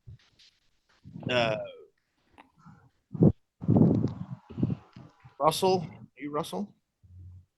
Yep. Russell Hargrave turns and bolts down the street. And when you hit the next intersection, you hook a left and are running for your life, as if you were being chased, which you're technically not. I just want to leave. Yeah, so you are running down the sidewalk. Got it. Making terror noises. What do the rest of you guys do? I'm not there. No, you see Jack is coming up the street. You actually are close enough, Tom, that you see that. You see Start running. Agent John turn and start running away down the street in the opposite direction you're driving, and then gets up to the next intersection and turns the corner and is gone out of sight. And you are rolling up on the rest of the group. What are the other two of you doing? You hear one Literally word. face palming. I stopped. Nope. It literally Nope. face palmed. Could someone go get him? Yes. They can. I say with the window rolled down as I roll the window back up. face palm one more time, then go after him. Just remember, twinkle, twinkle, little star usually works. All right. I don't even want to know. Give me an athletics test or a stealth test. Your choice. Me or him? Him. Roll whatever you think is fitting. Look and see your character sheet. Let's see. Your athletics is 30, and your stealth is 10. Athletics it is. Bear camouflage mode. We're jumping into bushes. Ooh, yeah. So What a you are running down the street. You attempt to veer off the street and like into like an open field, like an open lot between buildings. right. And like immediately trip over like a fire hydrant hidden in the snow and face plant into the snow. Jack, you're coming around the corner in your SUV, and you pull up to where he is, and he is like flailing about in the snow, scrambling, trying to climb back out. He is completely hyperventilating, like he is having a full-on panic attack. Calm down. It's okay. He is It's okay. Get in the car. he is running. He is scrambling to run away from you. There, and you cannot follow him in the direction he's going with your car, but you could very easily catch up to him on foot. Yeah, I will stop the car, put it in park, get out, and go after him.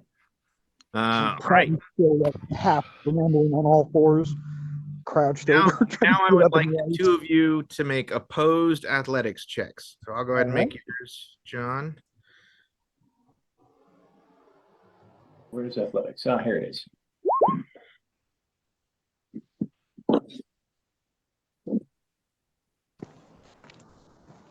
Oh, hit the stupid button. All right, you easily catch up to him. He's having trouble in the snow. John, someone is running up behind you. All right. You're too terrified to look over your shoulder to see who it is, though. What are you going to do? I'm just trying to get away. I am just going to keep moving as fast as I can. All right. So, Tom, you easily catch up with him, but he's not going to stop. What are you going to do? Arrest, I believe it was described to me as arrest control techniques. I'm going to try and restrain him in a way that does not cause pain, but that will basically make it hard for him to attack me. I believe that usually involves pinning the arms behind the back. All right. So I think that would probably be unarmed attack. Go ahead and give me an unarmed attack check. Nope. He's surprisingly fast. As you attempt to grab him, and he like twists out of the way.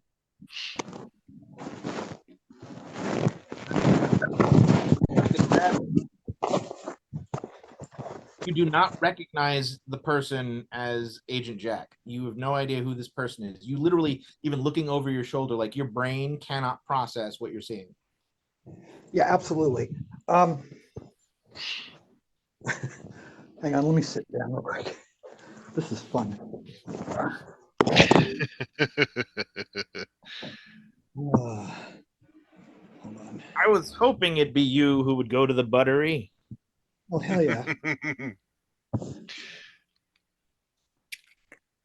You're gonna turn and Okay, look to yeah, the so doctor and just tell him we need to make sure your brother lays off of the weed while we're on this mission.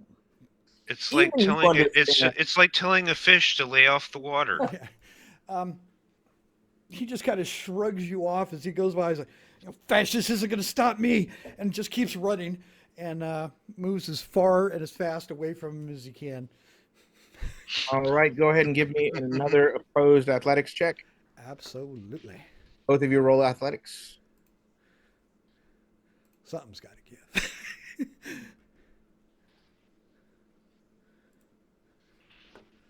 Okay then. All right. Okay, so here's how this works. If you both fail, whoever got the lowest number succeeds. So I got him like 95.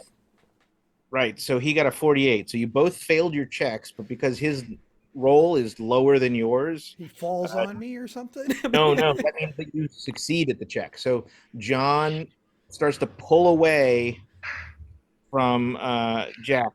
You're almost to the road. This other road over here. If you guys can look at the map. Okay. And I'm Jack, thinking the you're safety of the trees. coming up behind them. Yeah, you're looking for there's a tree line just on the other side of the road. Yep, I'm actively. I have to get there. I have to hide. All right. As you are crossing the street, Jack, make an alertness test.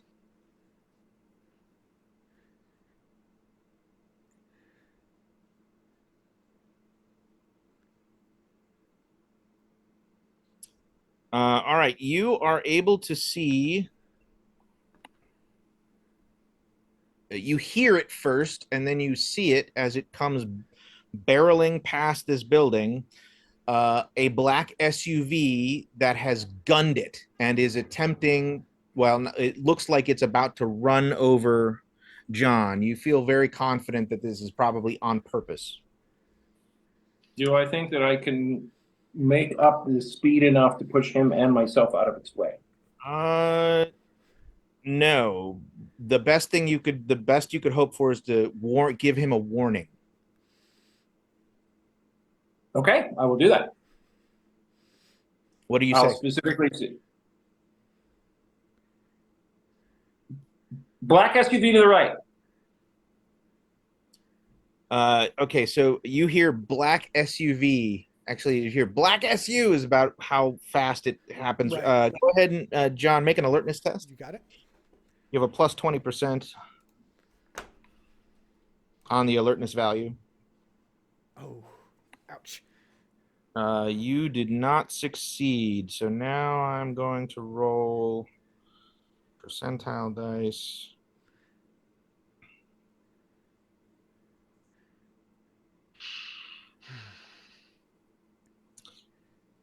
All right.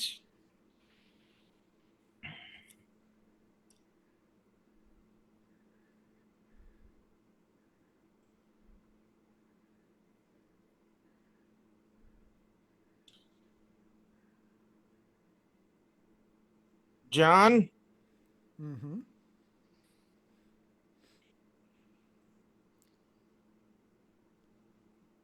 you are not really cognizant of what's going on other than you're just looking focused on the tree line. You're like, if I get to the trees, I'm safe. You are in the middle of the road when the black SUV slams into you. Ooh, It's only doing about like 25, 30 miles an hour. that's a solid hit. But it hits you and you go right up over the hood. It doesn't stop, and so you roll off the side and land on the ground. You take 2 points of damage. Okay. Miraculously, you only take 2 points of damage. Yes. And you are now on the ground. And the black SUV speeds away, hits the next intersection, and turns right. Does the Jack, adrenaline you can clear run my up to him. head at all? Huh? Does the adrenaline clear my head at all? Yes, I'm going to say that the impact of getting hit by the SUV is enough to shock you out of your paranoid episode. Right. You are, however, stunned, so you're Yeah. laying in a crumpled heap in the snow on the road, like, and with the 2 points of damage, like I don't think anything's broken, but you've got like serious bruising on your ribs All right. on the right side. As Jack runs up, you just see him kind of in a crumpled form, and I just kind of drag myself onto my back. And I'm laying there like a snow angel. I'm going to check to make sure nothing's broken, or that he's not in shock. He's And alive. administer first aid. What? I said he's alive. Do you have first aid? I have not really. I have 10. You do not see any blood or any obvious broken bones, but there's no way to tell if he's got internal injuries or not. But he is awake, conscious, and breathing. Although he is not really paying a whole lot of attention to you because No. he is a bit Okay, at this stunned. point, it's more important to get him back to the fucking SUV than it is to chase after the asshole. So I'm going to put him under one arm and help him back to the SUV. All right, you get him up off the ground and you haul him back. You guys are still waiting, I assume, Jonah and Jessica. Yeah. Yeah. So it's a little okay. So you get back to the SUV, you get him in, and I'm assuming you're going back to pick them up. Well, I'm heading into the sheriff's office. Jessica, do you want to tell him that the sheriff is not there? Yeah. I'll actually talk to you while we're waiting on that about the odd Just let him conversation. chase. Like, and just letting you know that I get a really like off vibe about that deputy. Something ain't right about him. All right. New rule of thumb: we don't tell anyone that we're actually here investigating any of the mines. I have a feeling that if it gets out that we're doing that, it's gonna compromise us pretty badly. I have a feeling that the deputy was trying to distract and lead me more towards the outsider mine as it is. So I'm going to let him think that.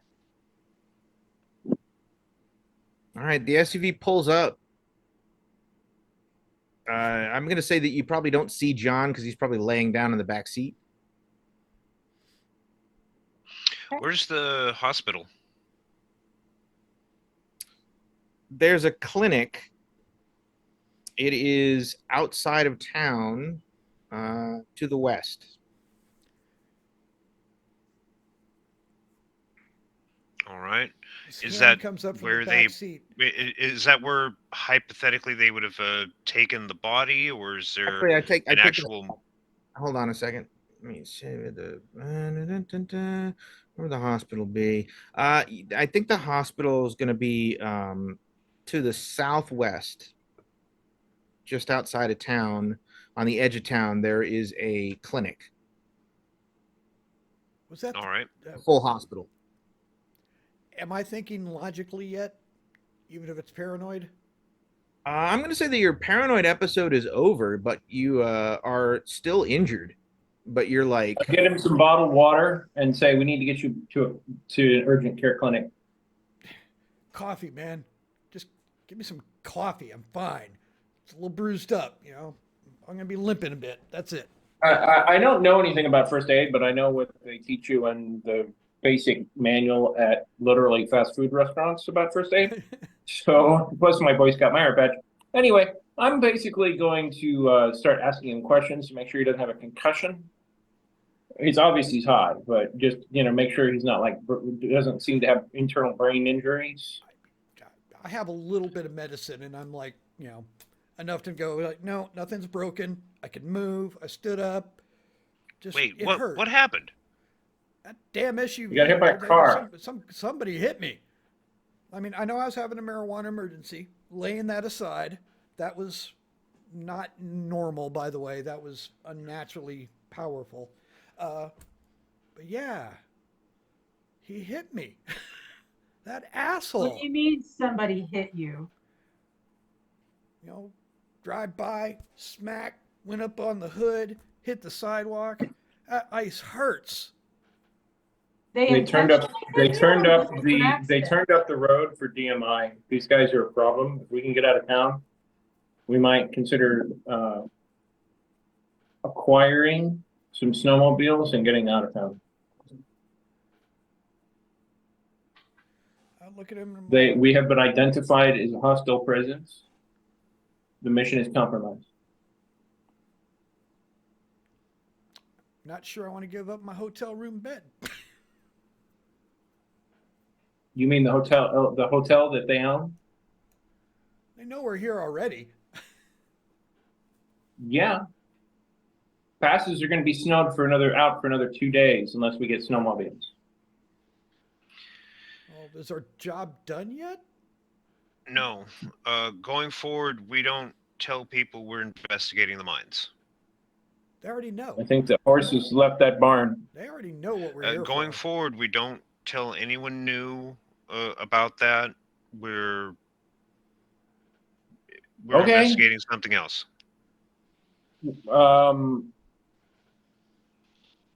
Did you find where the body is so we can get the thumbprint to open the thing so we can find out what he knew so we can get out of here?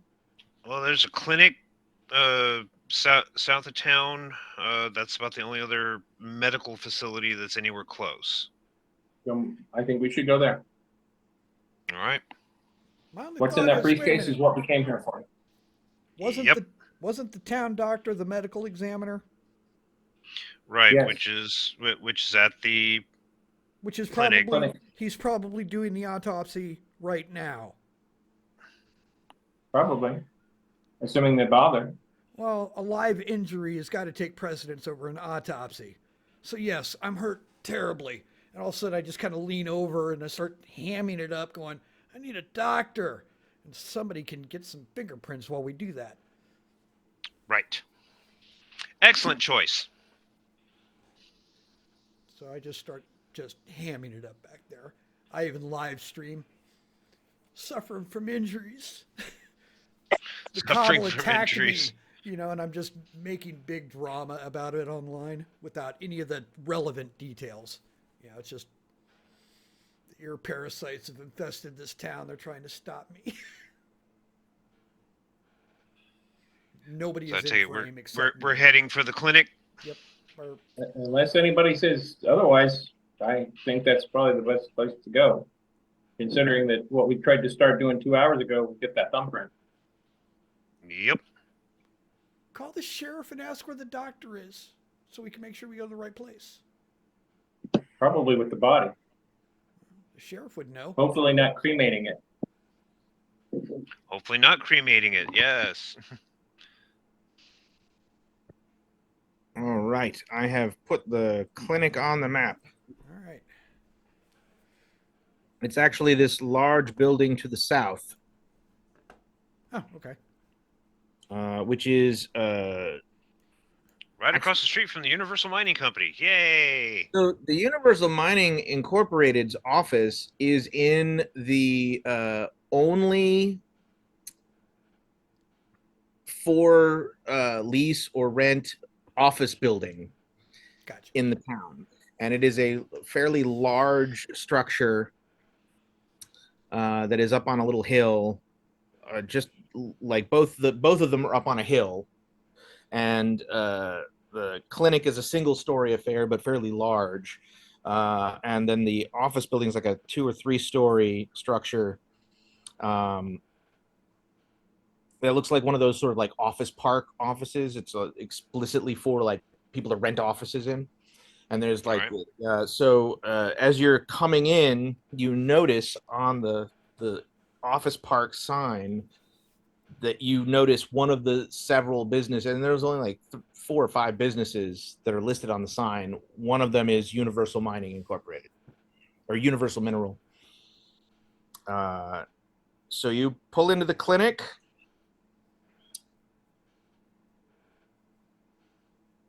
You get John out of the car. You guys go into the waiting room.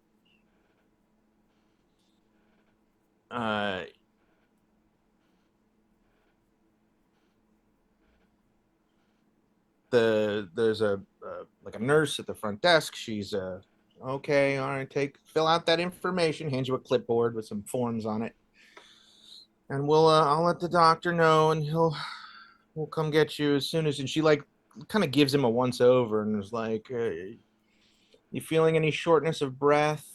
No, and I give her the complete run through of all my kids. No, I can walk. I'm not sure I even need to be here, but my friends want the doctor to look at me. Okay, we'll fill out the paperwork, and I'll let the doctor know, and we'll call you up when he's ready. Okay, And I'll then knock it they out as have to quick as I wait in the can. waiting room. And so yeah, and I just sit there filling out the paperwork. So you guys are sitting in the waiting room. Anybody got time to get the phone? When we pulled up to the clinic, is the sheriff's car out here? As a matter of fact, it is. Good. You in the parking lot, you do in fact see the sheriff's truck. All right. I nonchalantly, inquire to the nurse, where the sheriff is. I need to speak with him real quick.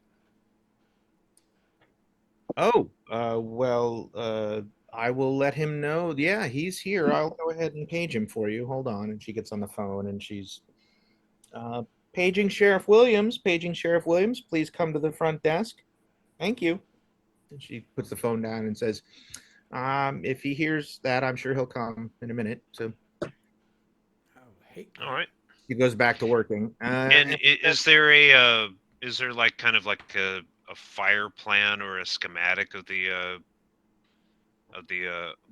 building to where I can kind of see rooms and stuff of that nature? Yeah, there's like a little fire exit plan hung up on the wall behind the nurse's station. Is there any rooms that would appear to be like where cold storage would be, or if there's a basement? They are not listed on the plan. Right. No, I'm kind of just extrapolating on what little information I have. You do not think that you would. Well, first off, if you think that you think that if you just walk down the corridor deeper into the clinic without like being allowed in, that the nurse or someone would probably try and stop you. It's not an open hallway where you can just walk in. Because, like I Right. said, it's not like a normal hospital. It's like a large clinic that serves as a hospital for the community. But it doesn't take Right. very But long for the sheriff to walk out. excellent. I go over there, shake his hand. Are we ready He for me looks to? very perplexed as soon as he walks out into the lobby and sees the four of you, and you get up and come walking over to him. He just kind of looks at you like, well, I don't get up. right. What's going on? Why are you here? I Oh, told you I'd call you. well, my brother had a accident. Attempted murder was more like it. Accident hit and run by someone in a dark SUV. But luckily, you're also here as well, and I know that we're wanting to do a positive identification, and I kind of just leave it at that.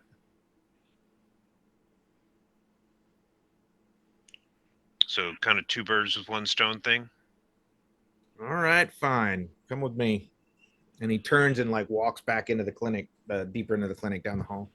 All right, follow right along. The way he rolls his eyes, it is clear that he's not happy that you're here, but could not immediately think of a reason to tell you to fuck off. We appreciate that. Got a let's just get this over with kind of vibe. So he like leads you down a hallway to a T intersection and around a corner. And then there's a swinging double doors that says, clinic staff only. And it looks like it leads to like maybe like a surgical area. Yeah. He leads you. Is anybody else going? Is it just you? One of us should go with him. Yeah, because I'll need someone to provide an additional distraction. I can go with them. All right. The two of you follow the sheriff, and he leads you through the double doors.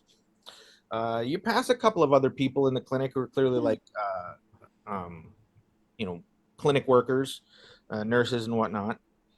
And he leads you down to basically the far side of the building, like the very far side of the building. There is an actual stairwell that goes down one level.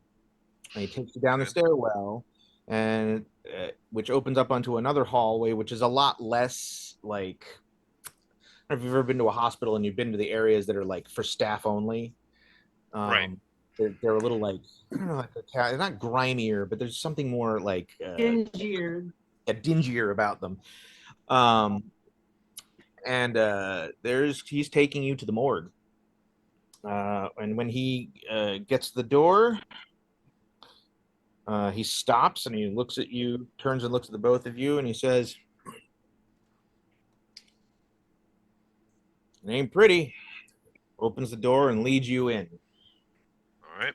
Uh, in the I kind of try to I prepare myself for a mangled mess.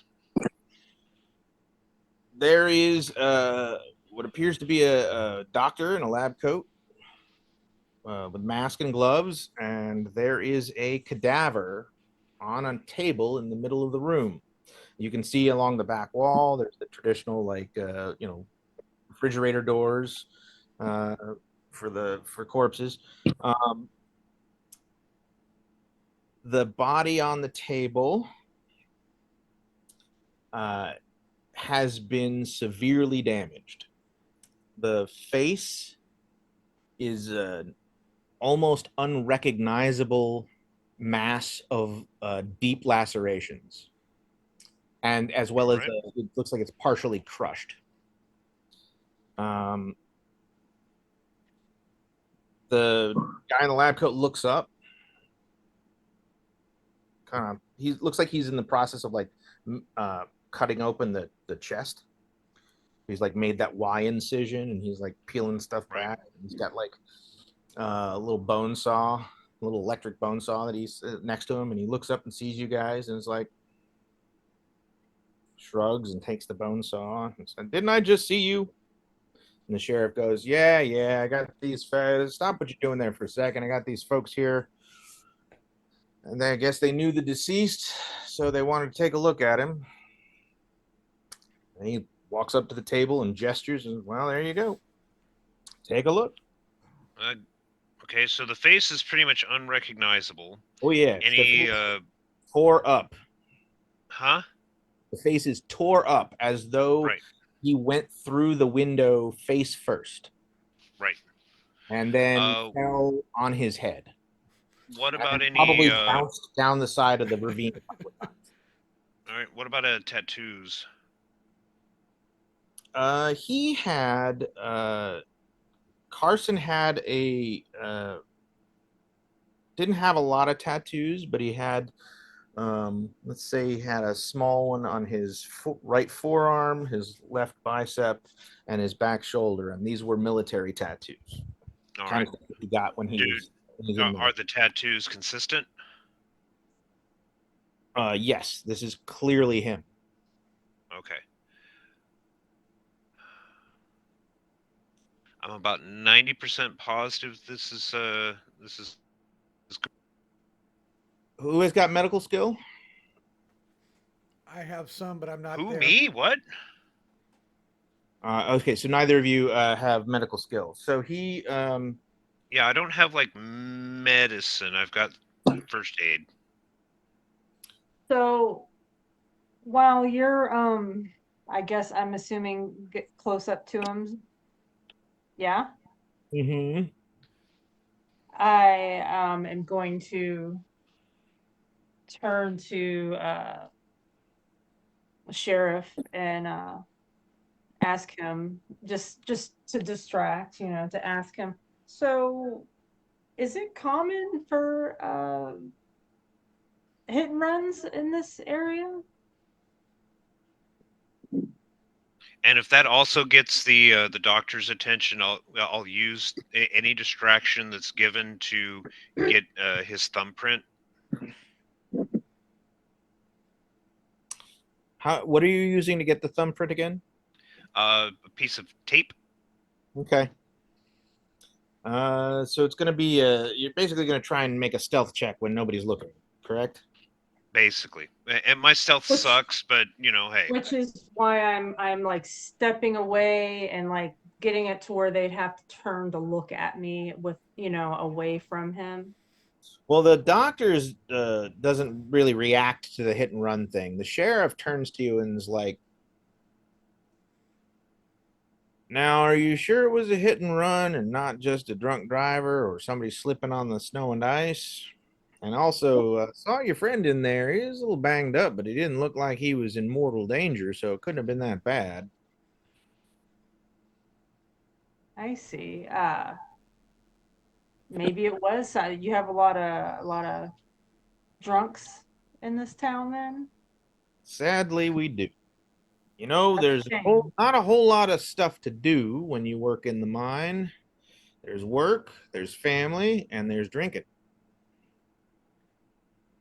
And I suspect Fine. they wouldn't Spend a if they go and hit someone, they're not going to want to stop for fear of a DUI.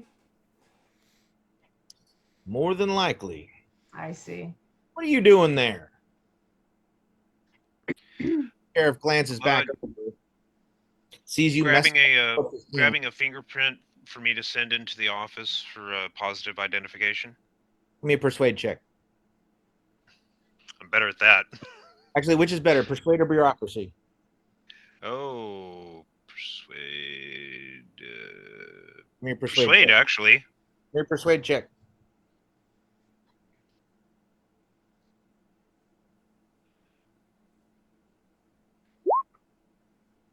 Damn it. Ah ha ha ha ha! But this was a contested check, and you rolled better than the sheriff did. The sheriff Woohoo! does this thing where he looks at you and he's like, I don't know that I like that, but I feel like all you're going to do is come back with a warrant or call somebody in a position of authority to call me and bully your way in. So I might as well just let you do it now and save myself the headache. But if you I continue, appreciate that, Sheriff. if you continue to stick your nose in things without consulting me first, I am going to throw you in a cell. Do you understand that? I 'Cause wouldn't you might have a advise it, badge, sir, but but I know for a fact that you do not. it's like, I don't advise it because then you would get that phone call and things would go pretty bad for you. But we will try to be a little more transparent with you. Good. See that you do. And also, let me ask you, do I look like a man who's easily affected by threats? No threats. I honestly don't threaten, sir. All right, then. Well, we'll assume that that was merely a friendly warning. Duly noted. Get your fingerprint and then get the hell out of here. And I take a very good fingerprint now.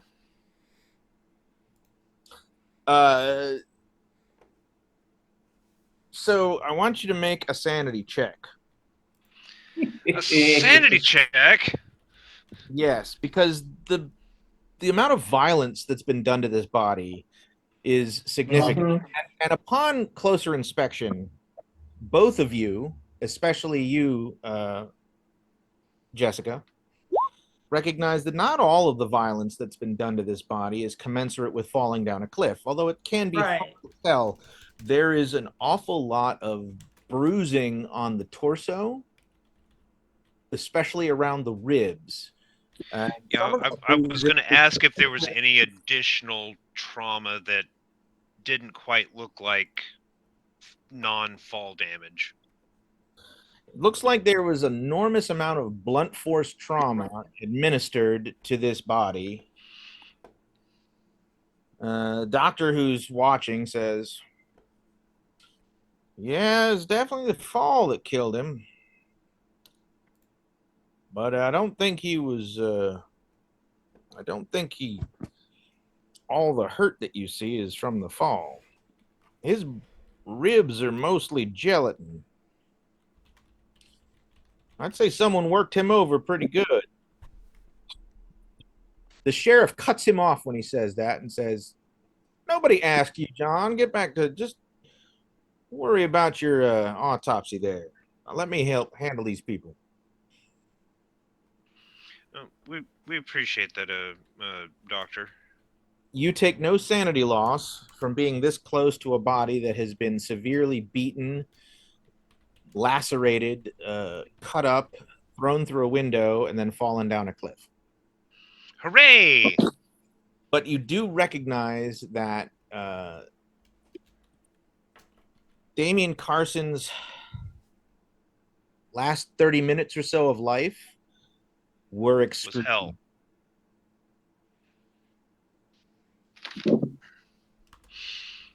Was definitely hell. All right, you get the thumbprint. What is your, was it forensics? Sure. What? Let me see. Let me see your skills here. I got forensics at 40. You do have If he has forensics. forensics at 40, taking a thumbprint is the first fingerprint is one of the first things you learn to do. Right.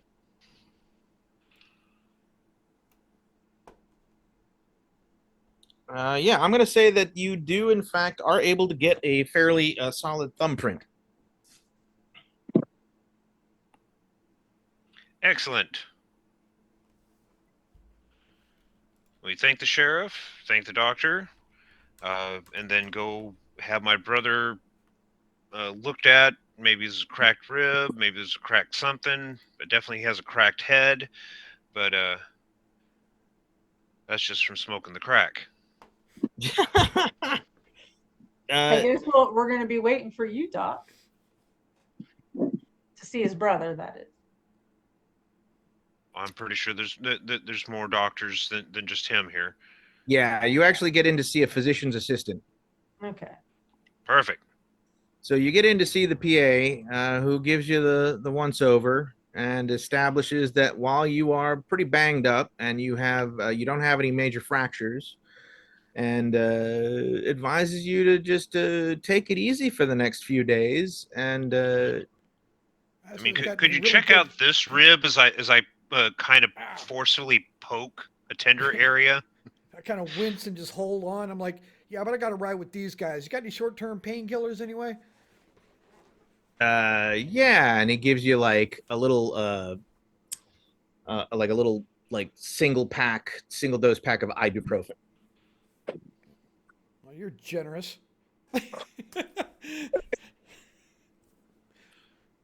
600 milligram. 300. Okay. But 2 pills. So yeah, 600 total. And they it takes about 30-40 minutes. They give you a look over, establish that you're not seriously injured, and they send you on your way. When you guys are leaving the clinic, the sheriff is still there, and he intercepts you on your way out. He says, "Why don't I escort you folks back to your hotel? Wouldn't want you to get into any more hit and runs or get lost along the way." Are you sure, Sheriff? We've heard things about the company over there. I'll motion to it. I was hoping to talk to you. Yeah, I think you'd best head back to your hotel for the time being. I have had about my fill of you being in the middle of my investigation. I'll kind of roll my eyes and look at where I think the other two party members are and just shake my head and say, I understand.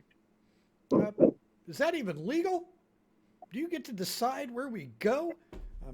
I would really recommend not talking right now, my friend, especially considering that you just had a concussion and who knows what random thing you might say that you shouldn't say. Yeah, I'll bring the negative publicity to this town in a heartbeat. The sheriff quietly escorts you guys out of the parking lot, gets in his truck, and waits for you to get in yours. And then he's going to follow you. Do you drive anywhere besides the hotel? Unless the path is cleared on the radio, no. All right. You guys drive back to the hotel. By this point, it's probably around noonish. You guys get back to the hotel. The sheriff pulls up, doesn't get out of his truck, rolls his window down, and as you guys are kind of walking up towards the entrance to the hotel, he just calls out to you. Why don't you folks sit tight, and I will reach out to you when I have more information. Remember the things I left in the SUV? I bring those with me. I don't leave anything in the SUV. Okay. I think that's same. All Come right. on, friends. He doesn't wait for Let- you to respond, and he just drives away. Yep. Come on, friends. Let's head to my room. We've got some talking to do. Yep. I would say too, you check for monitoring devices. Yeah, Yeah. we're gonna need to do that. Yeah. All right, bring that case. And I grabbed that bag of tools that I bought, even though there weren't many of them. So I head back up to the room. Is my little piece of a tape disturbed? No. All right. So then I'll go ahead and open the doors as normal, and then kind of brush my hand over the tape to kind of pull it off, and then in we go. And then I pull out the little signal detector and try to see if there's anything going on in the room that was different than last time. You mean electronics check?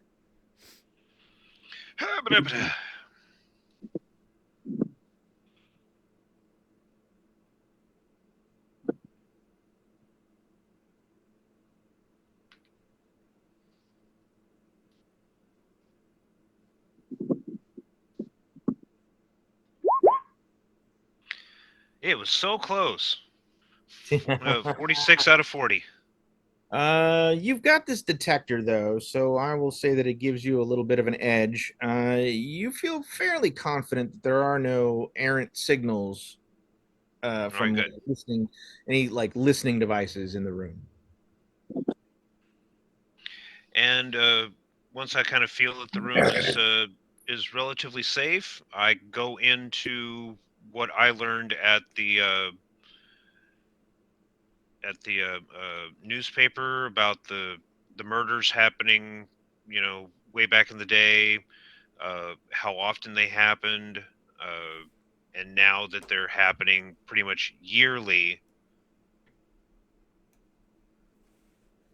And then what I also learned about the mining companies, and the family who runs the oldest mine. Let's see here. Was there anything else? No, that was it. I think. Chris, did you ever pass along what you found out about the computer No. network? Yes, actually, actually, yeah, I probably. Or you can do that now. Drive. Yeah, and I don't think you actually did. oh, okay, but yeah, it's I'm very somber when I do this, trying to kind of regain myself. I start laying out what I saw in the computer network, how there was obviously multiple layers, something very sophisticated that caught me live and kicked me out the second they did. And I says, and then What were you looking at? What were you looking at when that happened? okay, there is no security footage because I was going to, if the option was there, I wanted to be able to grab it so we could scrub it. It wasn't in their normal network. Somebody's got it somewhere else. I was kicked off by the sysadmin of the system. Whoever monitors it was monitoring it live. So I've got the number to the IT manager. He's got to be somebody. This IT can't exist with him without him knowing something. I'll describe the first guy I saw go to the second floor on the stairs. Is it that guy? How would you know? He does. He has. I don't know. He I does just not have have a an name. identity. I only have a name. Do you have a name? Yes, and I relay I'll it. put the name into Google and include the name of the town. I want to point something out that you guys may not be aware of. You, the ATF agent, and the federal or the State Department agent both have access to background checks. Forgot about that. Yeah. You don't have to call somebody to do that. You log Yeah. into the website remotely, enter the information, and they will do a background check automatically. And I we intercept can do everybody. that. and I provide them access to a local encrypted VPN. I put it on their phone so that they need strong decryption to read our messages. All right. You can I, communicate. I'm not going to make you roll for that. You just Yeah. do it. Yeah, I that's something also that would want be to my look up. normal procedure is we can communicate. I also want to look up those 2 license plates as we're also looking up these names. And I explained be very careful because the Wi-Fi for the hotel covers the entire town. It's not. Wait, what? Yes, there's 2 networks. There's the regular public Wi-Fi and all their little local stuff is there. The hotel network covers the entire town. That is completely unheard of. And that is where the extra layer of security is. So now I have a better idea of why UBI is here. Can either of you do a deep forensic background into the financials of those 2 companies? We need what is it about this town that has UBI obsessed with them? Well, it That would started. be Well, an I'm already accounting- pulling up EPA records on what's the mining company to the north? UBI and DW or Universal Mining Company and DWI. DMI stands Yeah, for Delaney Mining Industrial. Yeah, Incorporated. I'm already having the EPA records and everything sent over for Delaney. I searched specifically for history of feuds between these companies. Do they work together or are they fighting it out? There's not a lot of information on that specifically, but it does appear that DMI has had this particular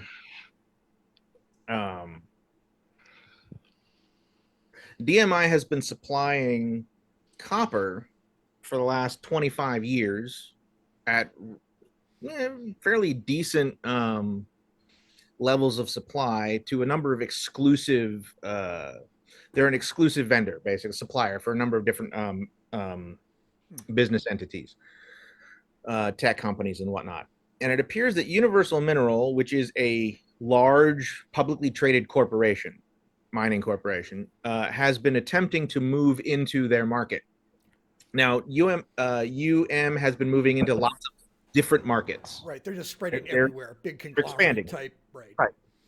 But they have had not a lot of luck penetrating the market that DMI currently has cornered. Mm-hmm. And that has put them sort of at odds with DMI. Now, there's not a lot of information on their rivalry beyond their competing for the same. Competing, yes. They Gotcha. are in direct competition.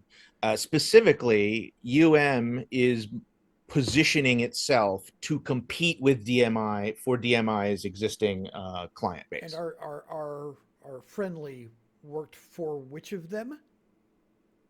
Your friendly was contracted by Universal Mineral to presumably do corporate espionage and investigation into DMI, into Delaney Mining.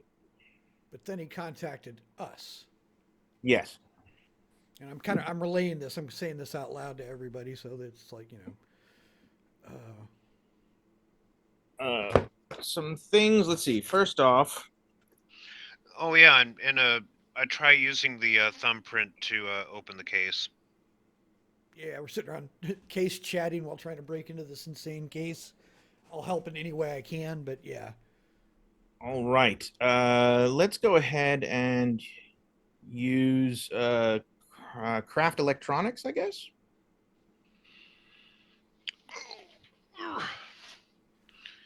Craft Electronics.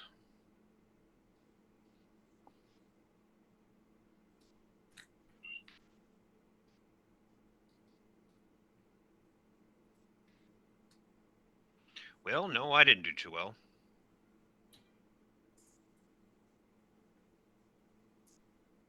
I got a 68 out of 40.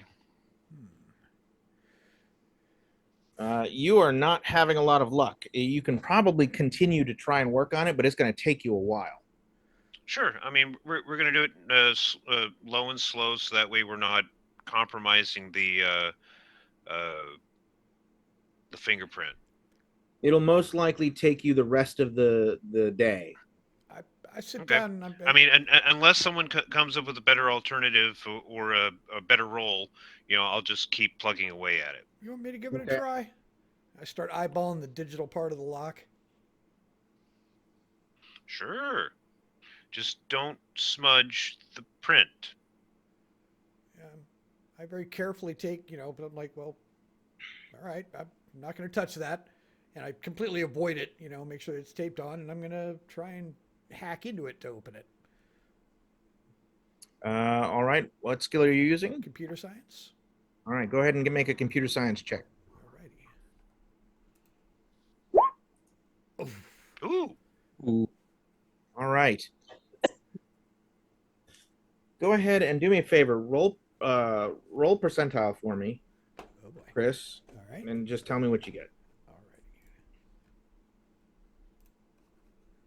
7. A 7. All right. First off, before you guys pop open the case, because it takes like 4 hours, Okay. while you're waiting, you do get your background check on this gentleman by the name of where is he? Farad. The IT dude. Yeah. Farad Madali.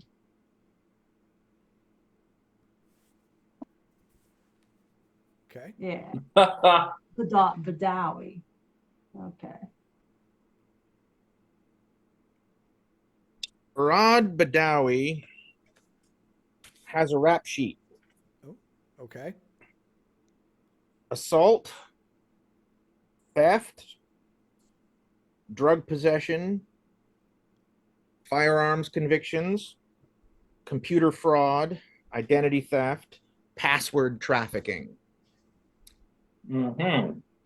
And according to the FBI, he has a known association with the Smaldone crime syndicate, also known as the Denver Mob. Mm-hmm. Mm-hmm. Mm-hmm. Mm-hmm. How long has he lived here?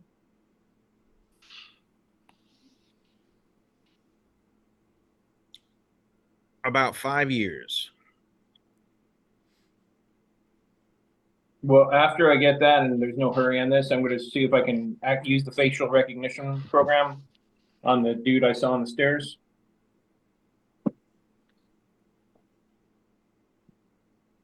I didn't take a picture of him. I'm going to use the select feature thing. All right. That guy comes back with nothing. He is not in any criminal databases or law enforcement databases. Okay.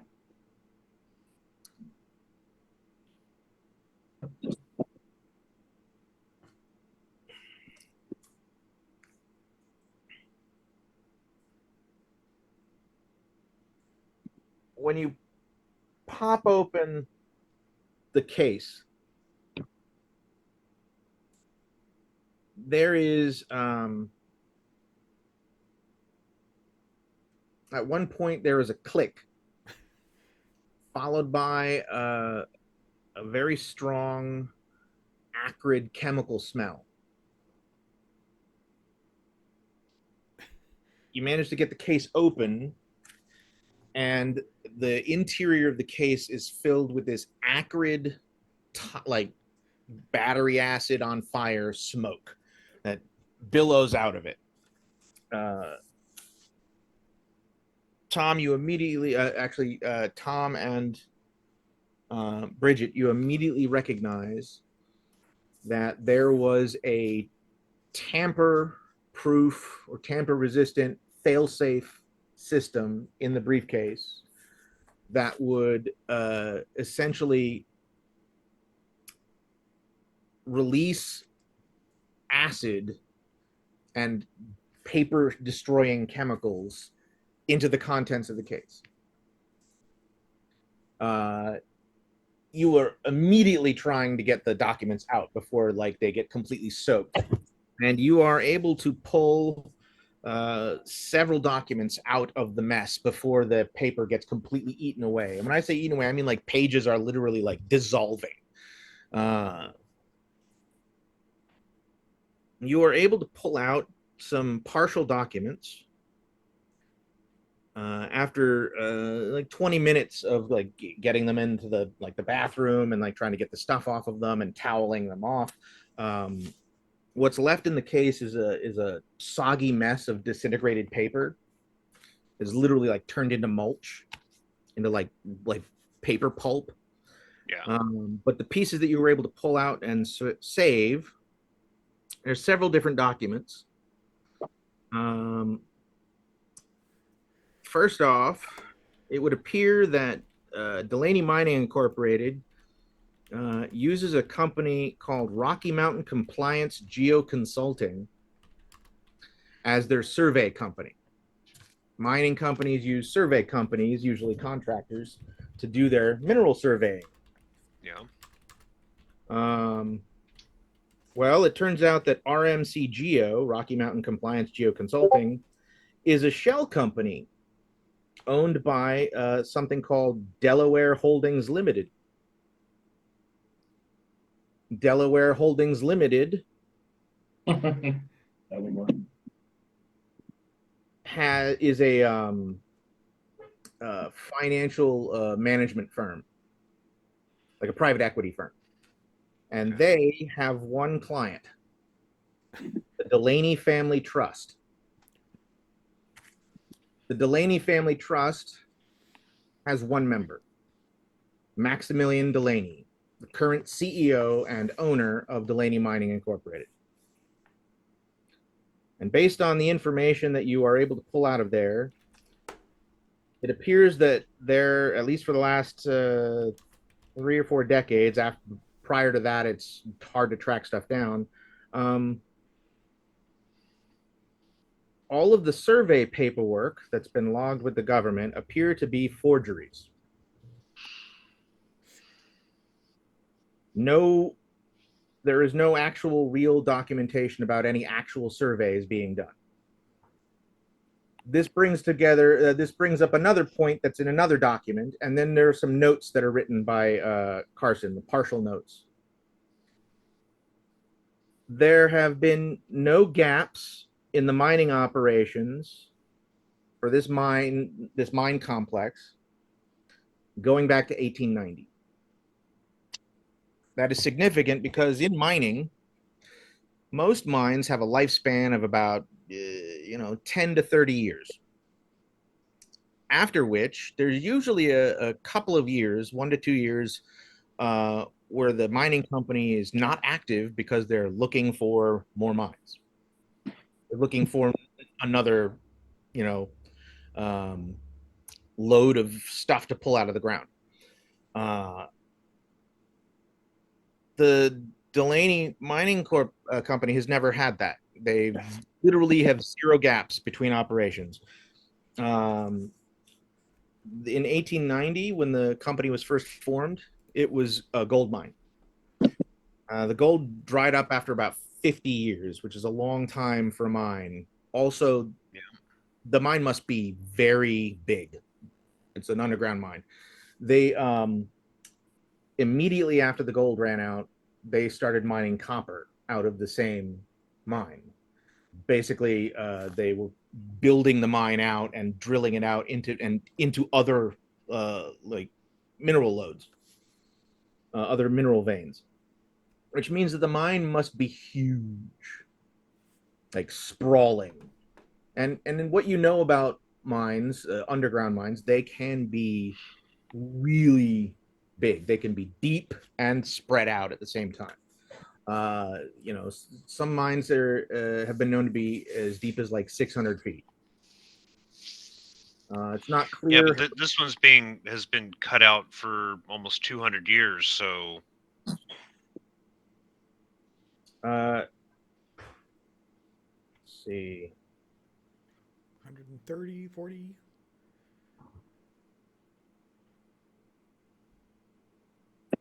So these it, are it was like 18 something.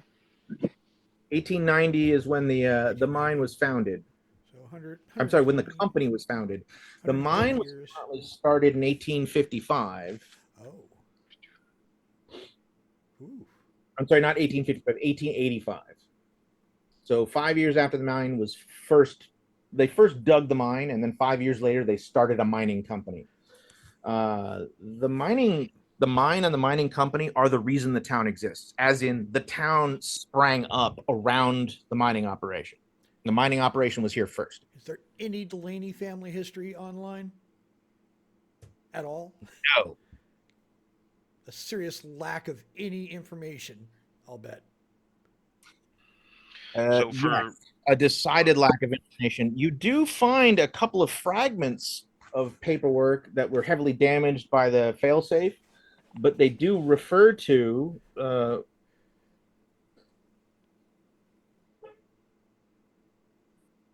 there's a little scrap of paper. It's like a genealogy, Yeah. but there's only the corner of it. But written in the margin in pencil, which you assume in what you've come to see is Damian Carson's handwriting. Wives? Question mark. Children? Question mark. This is what got him killed, and I'm relaying this to everybody. And What? then finally, there is a partial photograph. The partial photograph is of a portrait. The portrait appears to be it's an oil painting of an old man.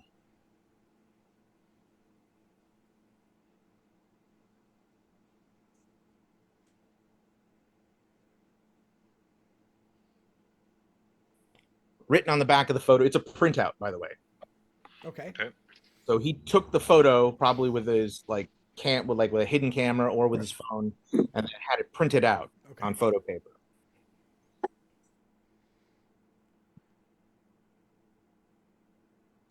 The oil painting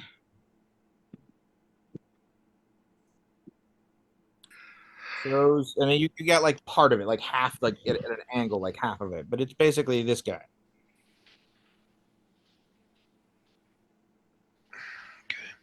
You see it? Yep. Founder. Okay. That is, and written on the back, and it says Jasper Delaney. So he wrote Jasper Delaney on the back of the picture. You know that Jasper Delaney is the name of the founder of the mine, who was the partner of Clemens, and who eventually took over the business. Clemens is the guy who first dug the mine, and then the lake is named after him. But then he sort of falls out of the picture by 1890. These ancient bloodlines, they live a lot longer than normal people. Some say they're Anuki or Ananuki, whatever that is. I did find the ear thing really interesting my character would know that one.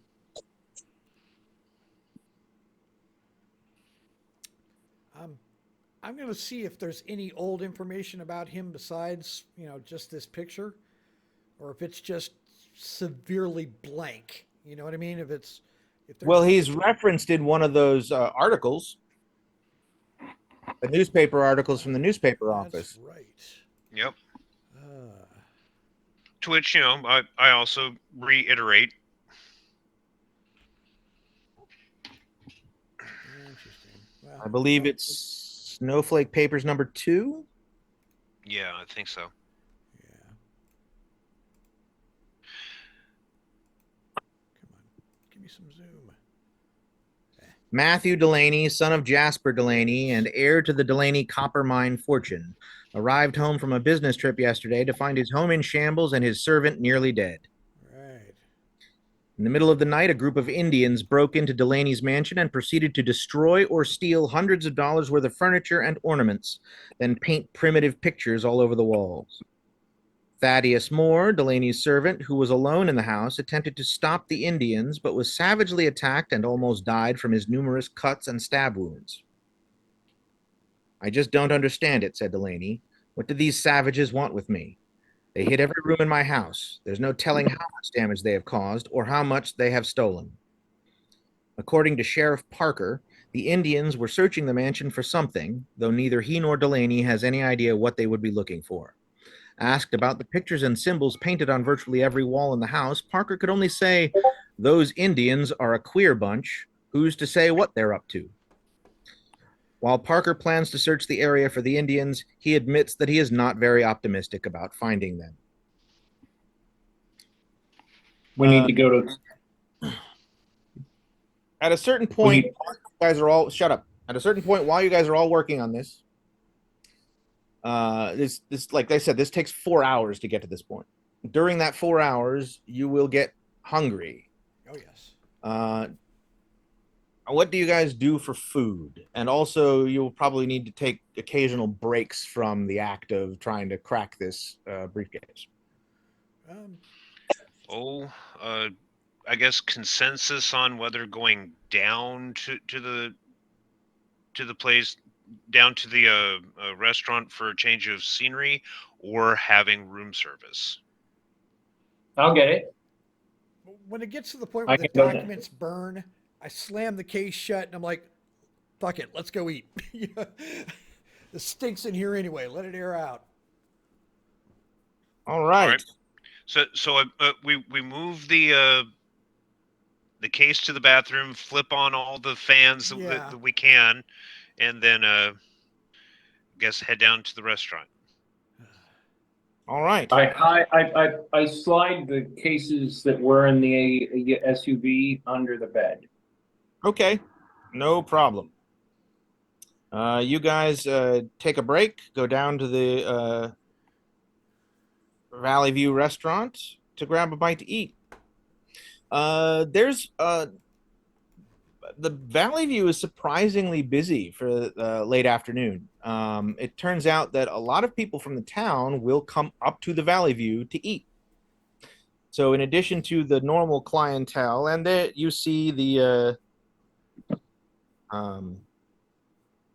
you see Dr. Carmichael, the blonde woman. She's looking, a bit better than she was this morning. She's still hungover.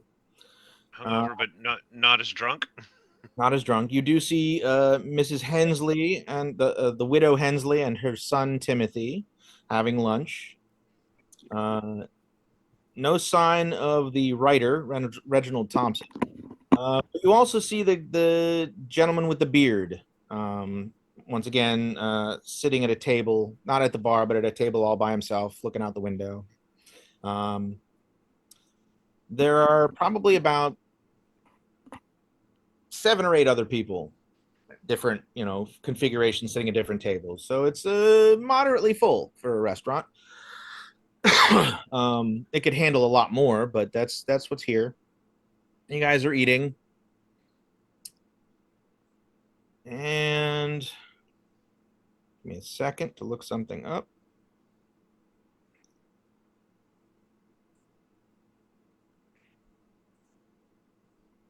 Let's see that.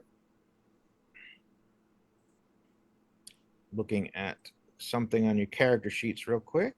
Uh-huh.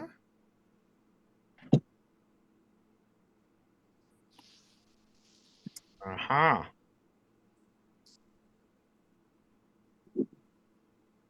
All right. In the middle of lunch,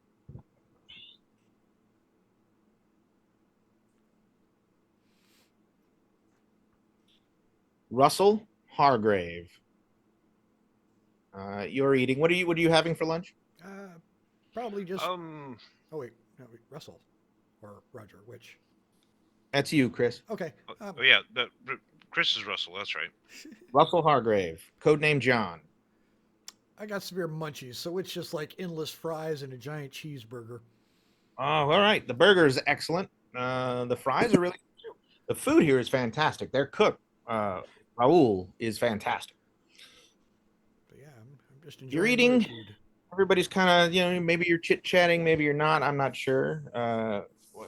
But while you're sitting there, you're just kind of looking around the restaurant. You happen to catch just a few tables over from you, sitting at a table by themselves, a little small table. There is a gentleman eating soup.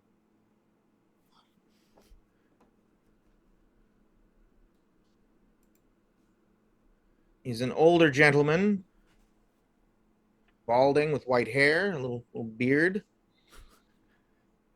He's eating the soup. He looks up and just happens to glance at you and makes direct eye contact with you. And when he does, everything else in the restaurant stops. As in, the people are motionless, including your three companions.